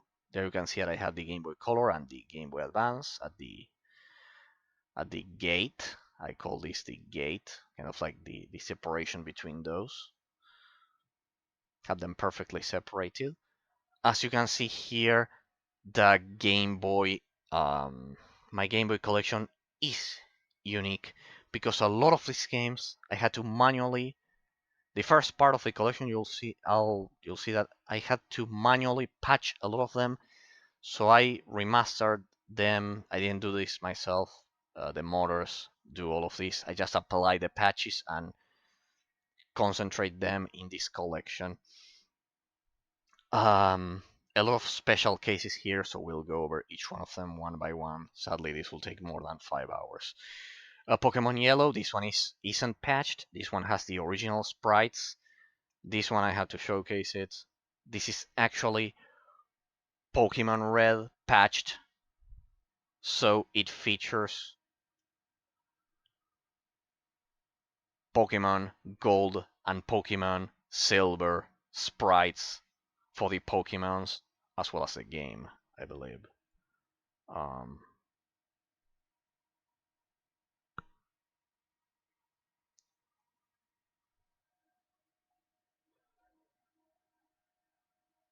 I think I can show you.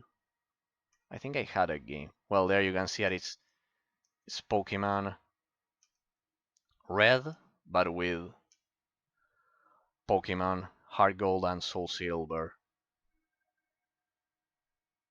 Uh, with the Heart Gold and Soul Silver uh, style. You can also choose the colored original variants of the first generation if you don't like it. But I think the second gen ones, the second generation, they are much better. They are much better because the first generation, I don't know if you remember it perfectly. The Pokemon were actually kind of like prototypes, if you ask me. They weren't polished with the official artwork. So this one is Pokemon Red with Gold's standards, with Gold's art style, which I think it's the best version because it retains the classic difficulty, but it has the slightly improved sprites of Gold and Silver, which are actually much better, and they are also iconic because they are the original artwork of Ken Sugimori and the rest of the crew and the rest of the team back at Game Freak. But most of the designs are by Sugimori, and they look amazing. They look amazing. They are the same that designed the original Pokemon artwork designs for the cards, and they are the best. Pokemon Crystal. This one didn't need patching. This one I had to patch this. You can also choose a second variant, as I said, which turns it into Pokemon Yellow. Donkey Kong. This one isn't patched. There's no patch for this one. Donkey Kong Land. Well, this game is basically unplayable without the patch. There wasn't a DX version of this game. It was black and white, or with the dot matrix, green shades of green. Thanks to the patch developed by the community, this one is playable in full color. All of these patches were recently released in 2022, last year. You can play this one in full color. Here I can open it so you can see that I'm not lying because it's something which is pretty hard to believe. Here you can see Donkey Kong Land actually working because if you play the original game without this patch, it's difficult to distinguish between the background and the foreground. Legend of Zelda Link's Awakening DX, this one had its official DX release. The Legend of Zelda Oracle of Seasons. You don't need to patch the files here. The Legend of Zelda Oracle of Ages.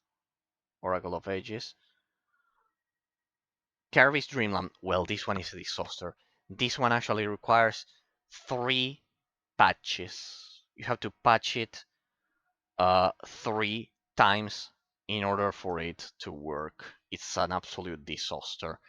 But if you can do it, if you have to apply 3 different patches because the original DX patch was broken, and then a different person released a patch which fixes the original patch, which actually made the game a Game Boy. This is actually turning Game Boy games into fully colored Game Boy Color games.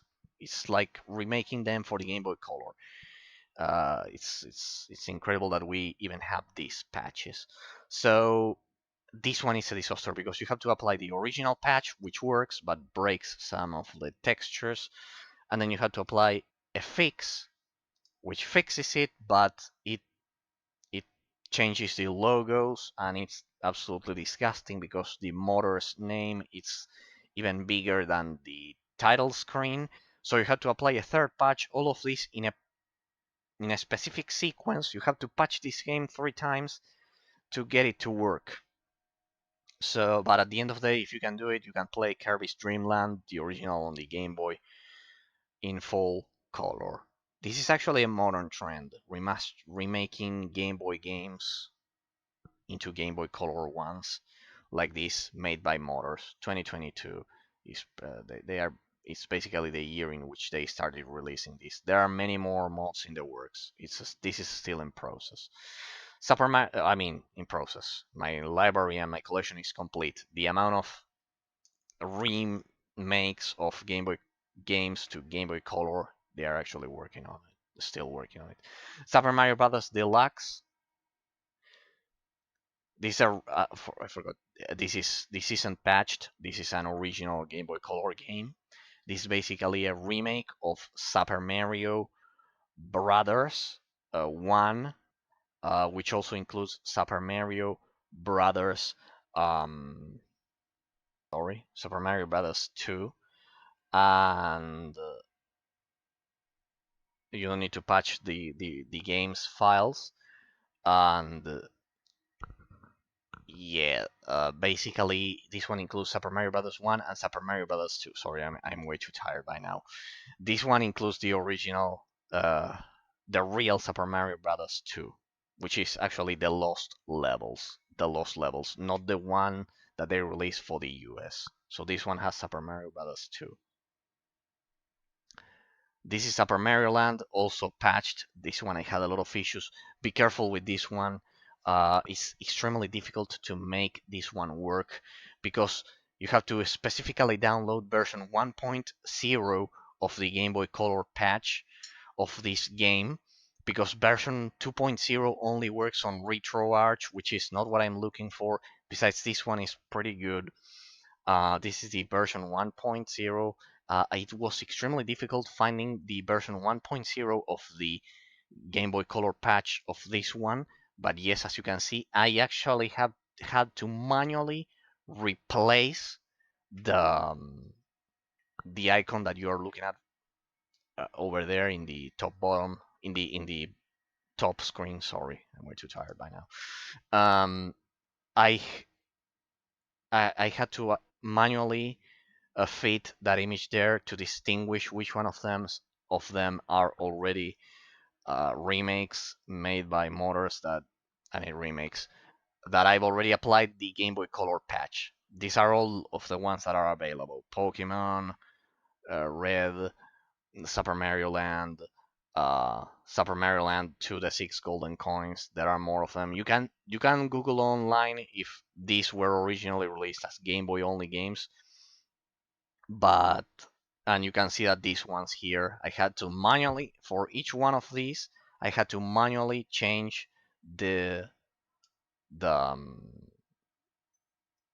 this animation that you see here, because you actually inject that, but when doing so automatically, it injects the black and white here, of the black and white version of the start screen here of the animation.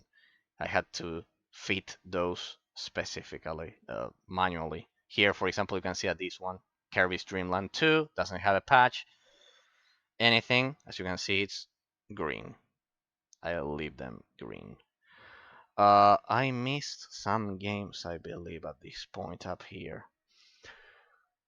Pokemon trading card game, it's a classic. The second one, if you don't have a modded 3DS, it was only released in Japan. Pokemon trading card game 2, The Invasion of Team Great Rocket. It's the sequel. As you can see, I had to manually introduce this English. This is English patched, of course. I had to manually introduce the English start screen there. Pokemon Puzzle League Challenge. 3D Classics Kid Icarus. This is from the Nintendo 3DS, actually, but I had to include it here because it's the original game. This is Kid Icarus 2 of Kids and Monsters, only on the Game Boy.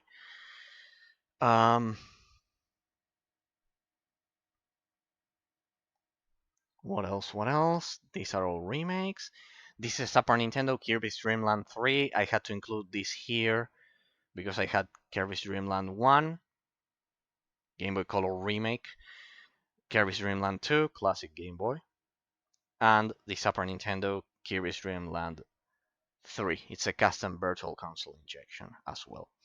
Wario Land, another remake, another DX remake in full color. Instead of black and white, courtesy of modders, I had to apply the patch and get the custom image that you can see over there, so I could tell the difference. I think I covered all of the games here. Yes, we are reaching the point in which there are no more remakes, so you'll stop listening to me saying these things. Kirby's Block Ball, classic Game Boy. But first, Wario Land, Super Mario Land 3, of course, I covered this one. Wario Land 2, Game Boy Color. These were already, and Wario Land 3. These are already Game Boy Color games, so the one that needed remastering is this one. This is playable in full color as well, instead of black and white. Well, X Lunar Chase. This game is actually only called X or Lunar Chase. Its prototype name, I believe. This is the original game. Remember when I showcased Escape back in the Nintendo DSi library? Well, this is the original, only released in Japan. It's not a prototype, it's a fully released game. This is a 3D precursor of Star Fox, developed by Gunpei Yokoi and the rest of the original Nintendo development department. The original team from the 90s. X or Lunar Chase, call it whatever you want. I call it X Lunar Chase, both names, because the other one is called X Escape. 20 years before the original game, this obscure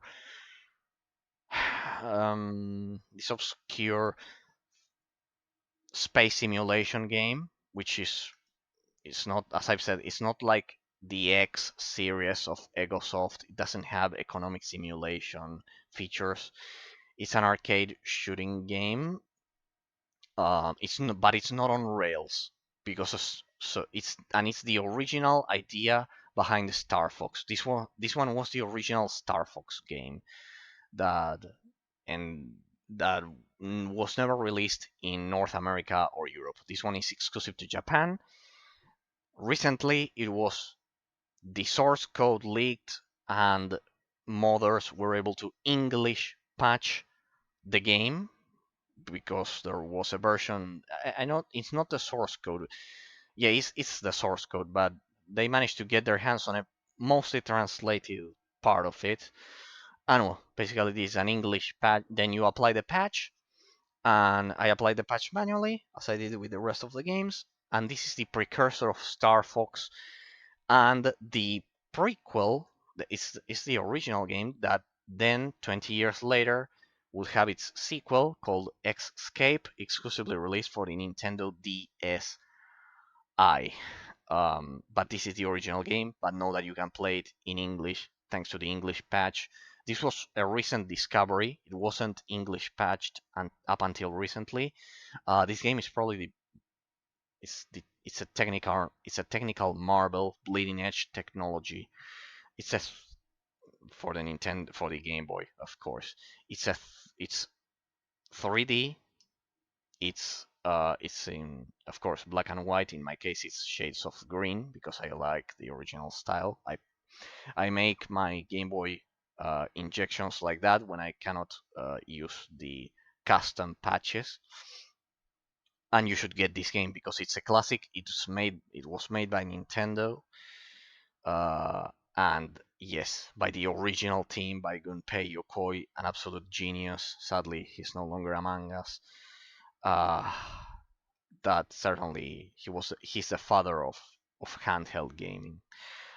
And X Lunar Chase, it's a lost gem that was recovered recently. Kirby's Block Ball, I've already covered this. This is like a puzzle game. As you can see, this at this point is no longer Game Boy Color, and no more Game Boy Color remakes. This is kind of like only Game Boy games. I use the green shades. Solar Strike, also made by Nintendo Development Department 1, Gunpei Yokoi, the finest men of Nintendo, the most brilliant minds of game development worked on these games. Shantae, the original, exclusive to the Game Boy Color. when this every which way. Well, these are the last. This kind of like the line of Game Boy Color games. These are the last Game Boy Color games. Top Gear Pocket 2. The first one sucks. It's not a good game. The second one is amazing. What did you know? It's probably the best racing game on the Nintendo Game Boy. You should get Solar Strike. This has endless replayability because it's a score-based game. You can see there it's released in, I think you can read 1990. What about X? Released 1992. You can see released in 1992, and 30 years later we get the English patch. This game is incredible. X Escape is a sequel exclusive to Nintendo DSi. Star Wars Episode 1, Obi-Wan's Adventure. The Xbox version is amazing. It's also good. It's not an amazing game, but it's good if you're a fan of Star Wars. This is isometric. The Xbox version is exclusive to the Xbox. It's pretty difficult to the classic Xbox game. Top Gear Pocket 2. You need to hit this one. Pretty much the best racing game. Chase, HQ, Secret Police. This one you capture um, you capture thieves. First, it's kind of like a puzzle game, and then turns into a racing game. Yes, I know that's weird. First, you kind of like have to get to the chase, let's say, in the puzzle screen, and then it turns into a racing game in which you have to it's like Midtown Madness. You have to destroy other cars. Wendy Every Which Way. Sorry that I'm not spending a lot of time. Crystales. These are all amazing games. For the Frog the Bell Tolls, this was originally a Japanese exclusive game that recently got an English patch. This is the precursor. This is the predecessor of The Legend of Zelda: Link's Awakening DX, a pretty obscure game, but it's the prototype.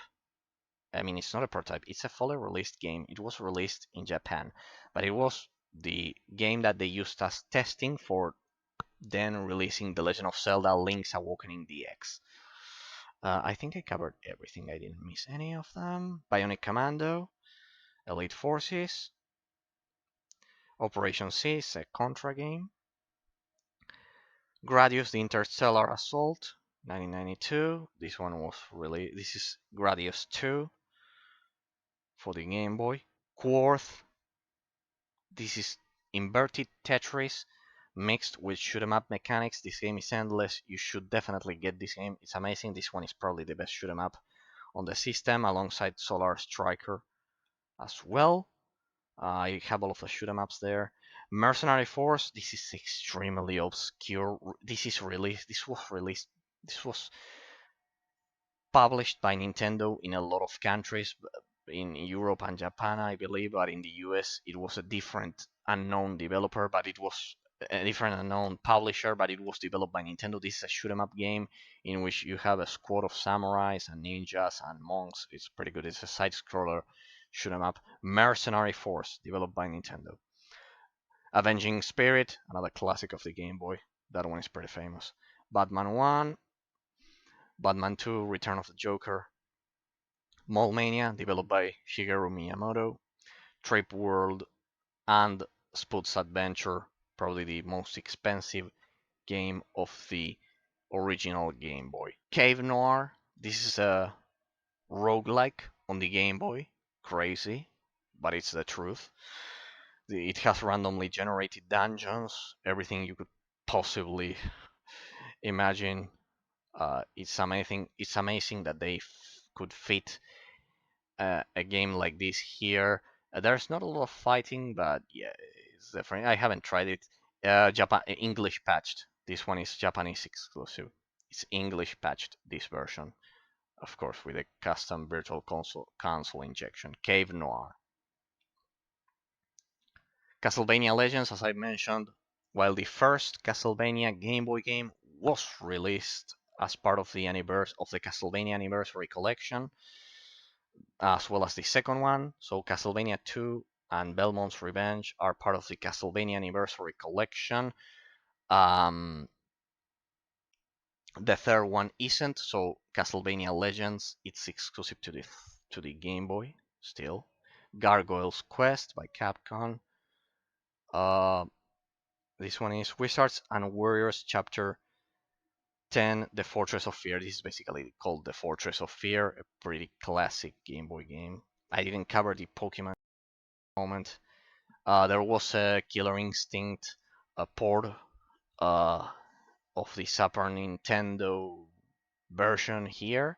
This is, but I didn't like it, so I actually ended up doing a custom virtual console injection of the original Killer Instinct for the Super Nintendo. It works flawlessly. These are all of the rare games here. Battletoads. Few people know that there's a second Battletoads called Battletoads in Ragnarok's World, exclusive to the Game Boy, as well as Ninja Gaiden Shadow. Pretty short, pretty good. The custom Pokemon, as I mentioned previously, I usually don't include hacked mons. Only this one has a few. This is Pokemon Prism. As you can see, released 2017. It was recently released by the same developers that released Pokemon Brown, which once had insults, a lot of, uh, mm, let's say, inappropriate content. They were an absolute mess. That's basically the story. I don't know it firsthand, but I've read it online. That before this ROM, before Pokemon Brown, previous Pokemon hack ROMs were an absolute disaster. Inappropriate content, insults all over the place, disgusting things all over the place. It was a disaster.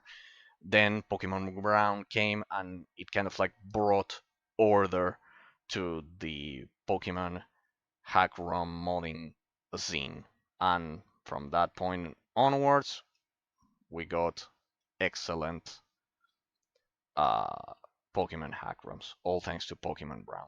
Pokemon Prism was the sequel released recently to 2017.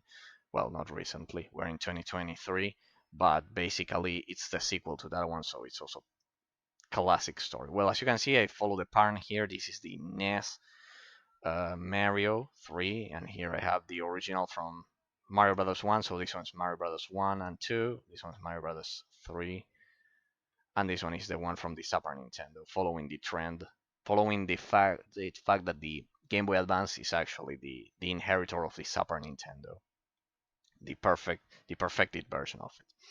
All right, just when you thought we couldn't go even beyond that, here have a Metroid to keep it kind of like aesthetically pleasing. When you thought we couldn't go beyond Game Boy, what's there beyond Game Boy Color? Well, you have Game Boy kind of like in like this, in black and white or different grades of shades of green.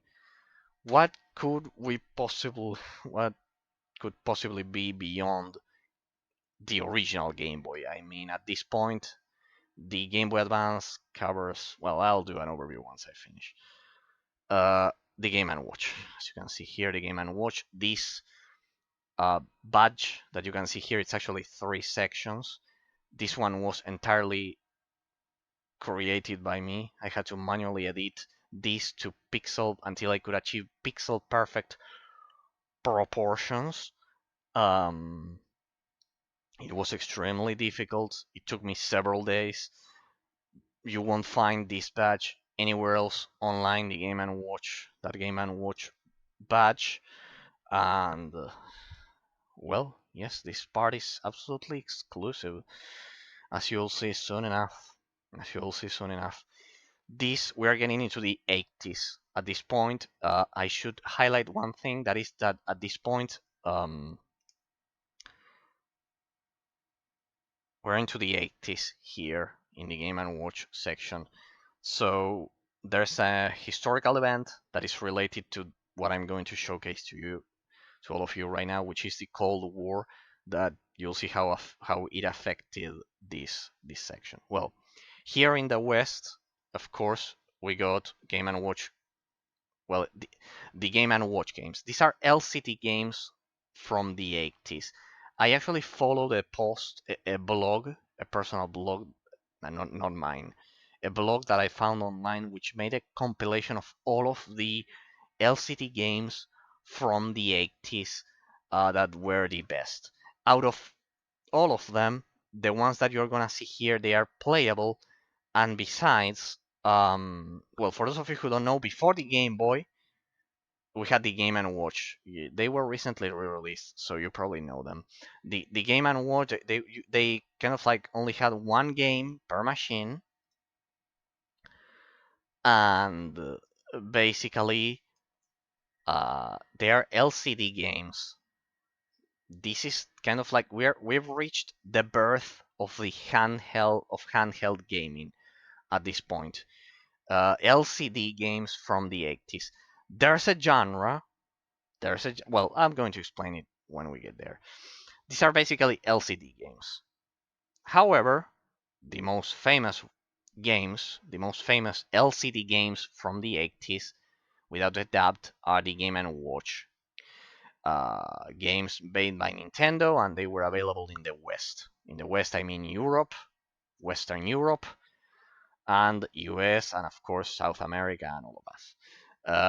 Game and Watch Gallery 1, 2. These are actually This is actually a Game Boy compilation. This is a Game Boy Color compilation. Game and Watch Gallery 2, another Game Boy Color compilation. Game and Watch Gallery 3, and a Game Boy Advance compilation. Game and Watch Gallery 4. If you combined if you combine the four of them, you have all of the Game and Watch games except for Snoopy Tennis, which you can actually get as a Game Boy game. I'm not interested, thank you, but you can actually get it. So if you combine the four collections here you can see that I have the four collections combined of Game and Watch Gallery games. These are basically all of the Game and Watch games released by Nintendo in these four collections with upgraded graphics. They are the different remakes that they released throughout the years. And except for Snoopy Tennis, as I've said. You can get that one as a standalone Game Boy game if you're interested. I am not. And well, so the complete collection of Game and Watch games. Then we get to a pretty special console that I'm out of breath and I have no more energy by now. The Poke Mini.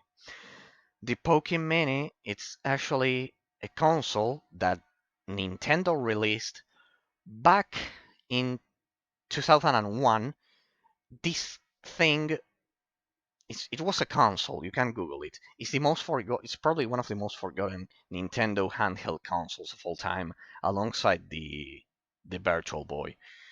Virtual Boy emulation is still not possible on the 3DS. Otherwise, I would include it here. But they're technically LCD games. Though, well, no, technically they would be Game Boy Color. They didn't have Color Game Boy. It would be. Well, the Poke Mini. This is a fully fledged console released by Nintendo. This only plays specific LCD Pokemon games, and this is an emulator made for the 3DS, and it's amazing. There's a game in here released 20 years after the rest of the LCD games were released. So here you can see LCD games remastered because we have Game & Watch Gallery 1, 2, 3, and 4. And this one is Game Boy Advance at this point. Graphics. Game Boy Color, and original Game Boy. This is basically as I said, the most polished LCD games you'll ever find. Do your own investigation, but I think those 10 games were pretty much the only ones that are worth it. A lot of them include mini games, and this emulator is fitted to emulate, sorry, the shaking, because this console that you see here, the Poke Mini that you're looking at right there, uh, you had to shake it in order to play a lot of the games. Well, this emulator is able to play them. And it has a function that with the L bumper on the 3DS, you can simulate shaking. So all of the games are perfectly playable. You can customize your controls and everything. So I almost forgot.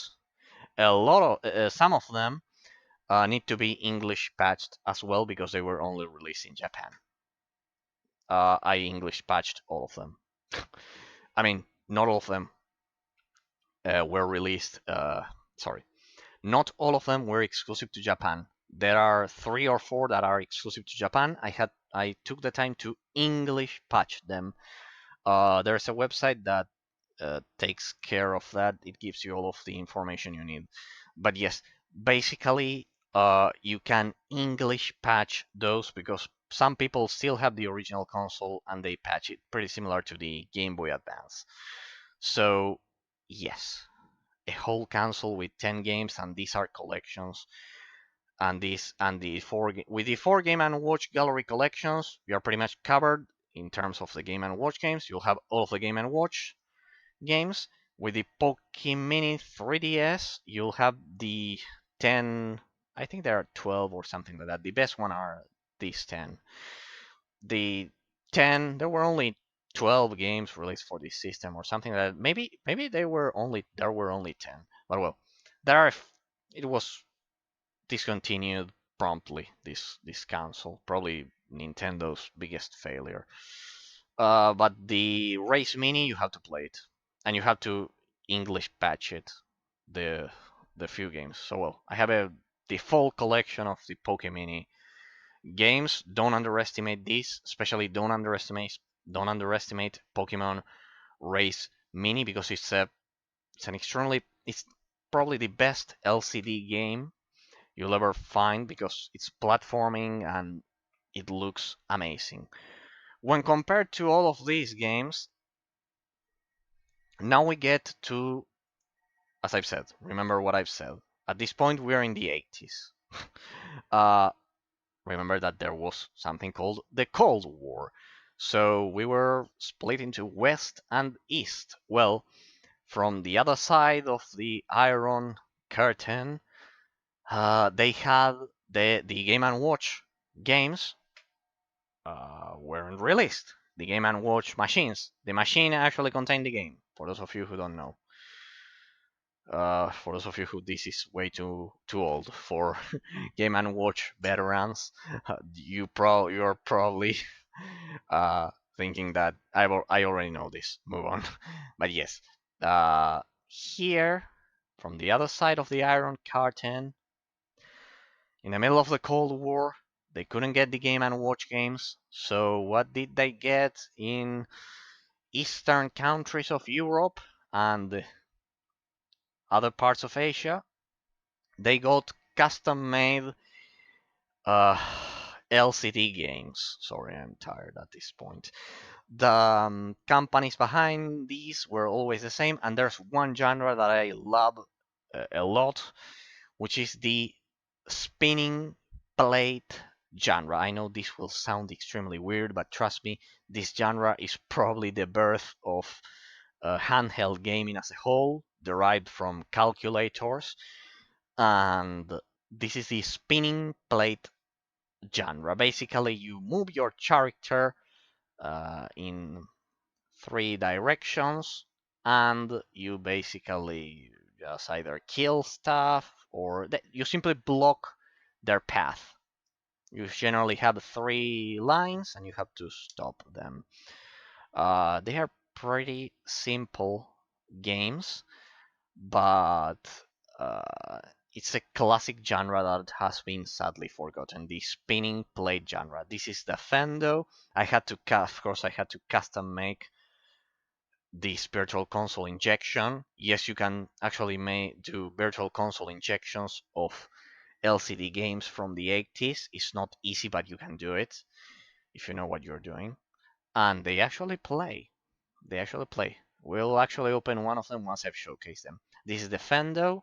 They're all basically all spinning plate games. This is, I don't remember the name of it. Bomb Fight. This one is Bomb Fight. This one is Donkey Ankler or something like that. I cannot read there. My bad. Sorry. Explorers of Space. This one is Explorers of Space. This one is pretty good.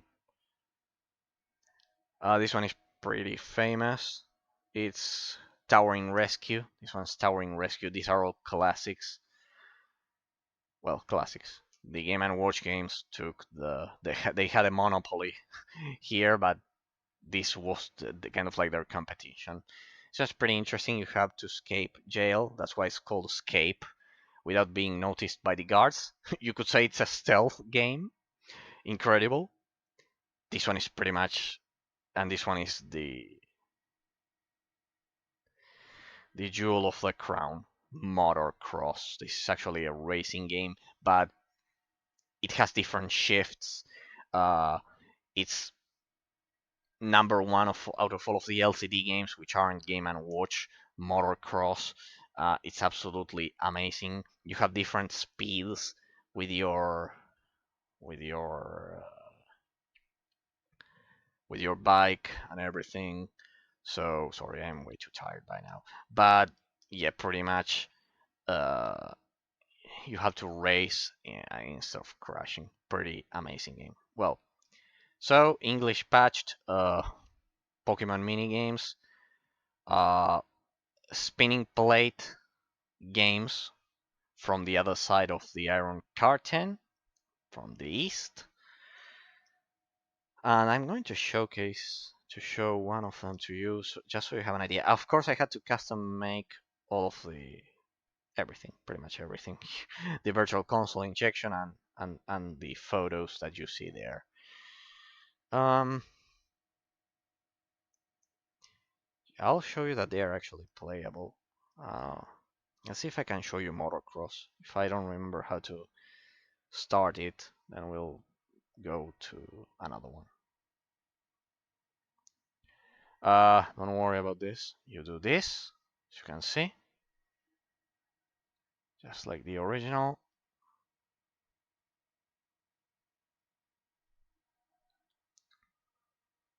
You start it like this with R. Well, it's difficult playing like this. This one turns it on, and then you have to press start to begin. Sorry, A to begin, and there you can see it. It's difficult playing like this. As you can see, you can increase the speed like this. Pretty good. They have no sound. That's the problem with these games. And there you can see I crashed. It's difficult playing like this. I'm kind of like playing it reversed, but as you can see here, an LCD game from the 80s working on my 3DS. Um, if there's someone alive watching this video that lived the Cold War in the 80s, you're probably surprised by this. And I crashed again. Well, you can see. But you can see that it's perfectly functional. This is basically the philosophy behind the spinning plate. You can see that I have score up there. Behind the spinning plate genre. That was basically one of the few genres that LCD games from the 80s had. You can see. As you can see, it's perfectly playable. Well, there I crashed again. So yeah, pretty much that's the idea. And as for the Game and Watch, they look amazing because they are remakes. Well, and this is it, ladies and gentlemen. I added Pokeballs here just so you can see it's a perfect round corner there. I custom made everything so it would fit perfectly. It took me several years achieving this degree of accuracy and perfection. We went from all the way from the 80s. This is the 80s, pretty much. Game and Watch, the Cold War, through the 90s, Game Boy Color with the remakes, with the DX, recently released DX remakes. As you can see the original retro Mario. You can see a pattern here. Mario from Super Mario Bros. 3, Super Mario World, Game Boy Color, Game Boy Advance, the early 2000s, the late 2000s, the Nintendo DS right here, and DSi games here. Here's Escape that I just mentioned. Here you can see Mario in HD all the way to the present day. Ladies and gentlemen, it's been my pleasure. It's extremely late. It's actually 4 a.m. here. But well, it's summer holidays where I live, so I could do this. I wanted to do this for a long time. It was difficult getting the setup to actually record this. You wouldn't guess how my camera is right now. It's actually hanging on my monitor just so I could get the correct angle to bring all of this to you. It's all of my knowledge, everything I have to offer for all of you. It's over 10 years of knowledge about all of the Nintendo handhelds up until the Switch. You can only achieve this degree of precision with a custom modded Nintendo 3DS because of all of the English patches, because of the mods, because of everything. Sorry that I couldn't showcase any more games, but it took me almost 6 hours just to showcase them. Maybe other day, well, not other day because it's extremely difficult to get this angle for to record it. I know that it's not the best quality. I know that it's that you could only see the animations in at 30 FPS, but it's pretty much the best I could do and bring it to all of you. The console works at 60 FPS, just in case you're wondering, just in case you're new to the Nintendo 3DS. The animations are extremely smooth. It's just that my camera, it's 30 FPS. We went from the present day to the 80s, all the way back to the Cold War. We explored all the way back to the origins of handheld gaming from a calculator to the present day. It took me several years just to gather the knowledge required to execute these. I had to try, as I've said, several different combinations to actually fit all of these games and badges at the same time because, as I've said, there's a type limit here. This is something that I haven't showed you. Decorate with badges. As you can see, if I do this, there you can see that I have a Dragonite. If I do this, the home menu is full. No more data can be added to it. Pretty much nothing, regardless of the type that I use. It's 100% full. And well, I guess I'll continue enjoying this incredible collection. Remember that you need a modded 3DS for this one. One thing that I haven't showcased at the end of the day is that my 3DS is the, I don't know if you can see it, it's the Solgaleo Lunala Black Edition. It's actually the only black 3DS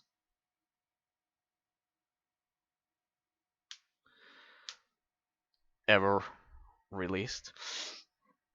Because the other ones are different shades of dark blue. It's the Solgaleo Lunala new 3DS XL. As you can see, it's protected. I don't take this outside of my house, just in case you're wondering. Forget about it. It's just way too valuable for me. And well, maybe if someday I'm able to live in Switzerland or something like the Netherlands or the United Kingdom, which are pretty safe in comparison, maybe I would be able to. Anyways, I don't think I would take this outside of my house, uh, even if I go to those countries, even if I ever live in any of those countries.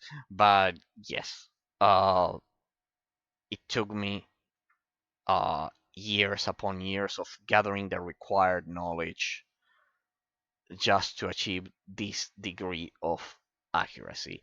Hope you enjoyed it. If you have any questions, feel free to post your questions, or if you wonder something in the comments down below of the YouTube both.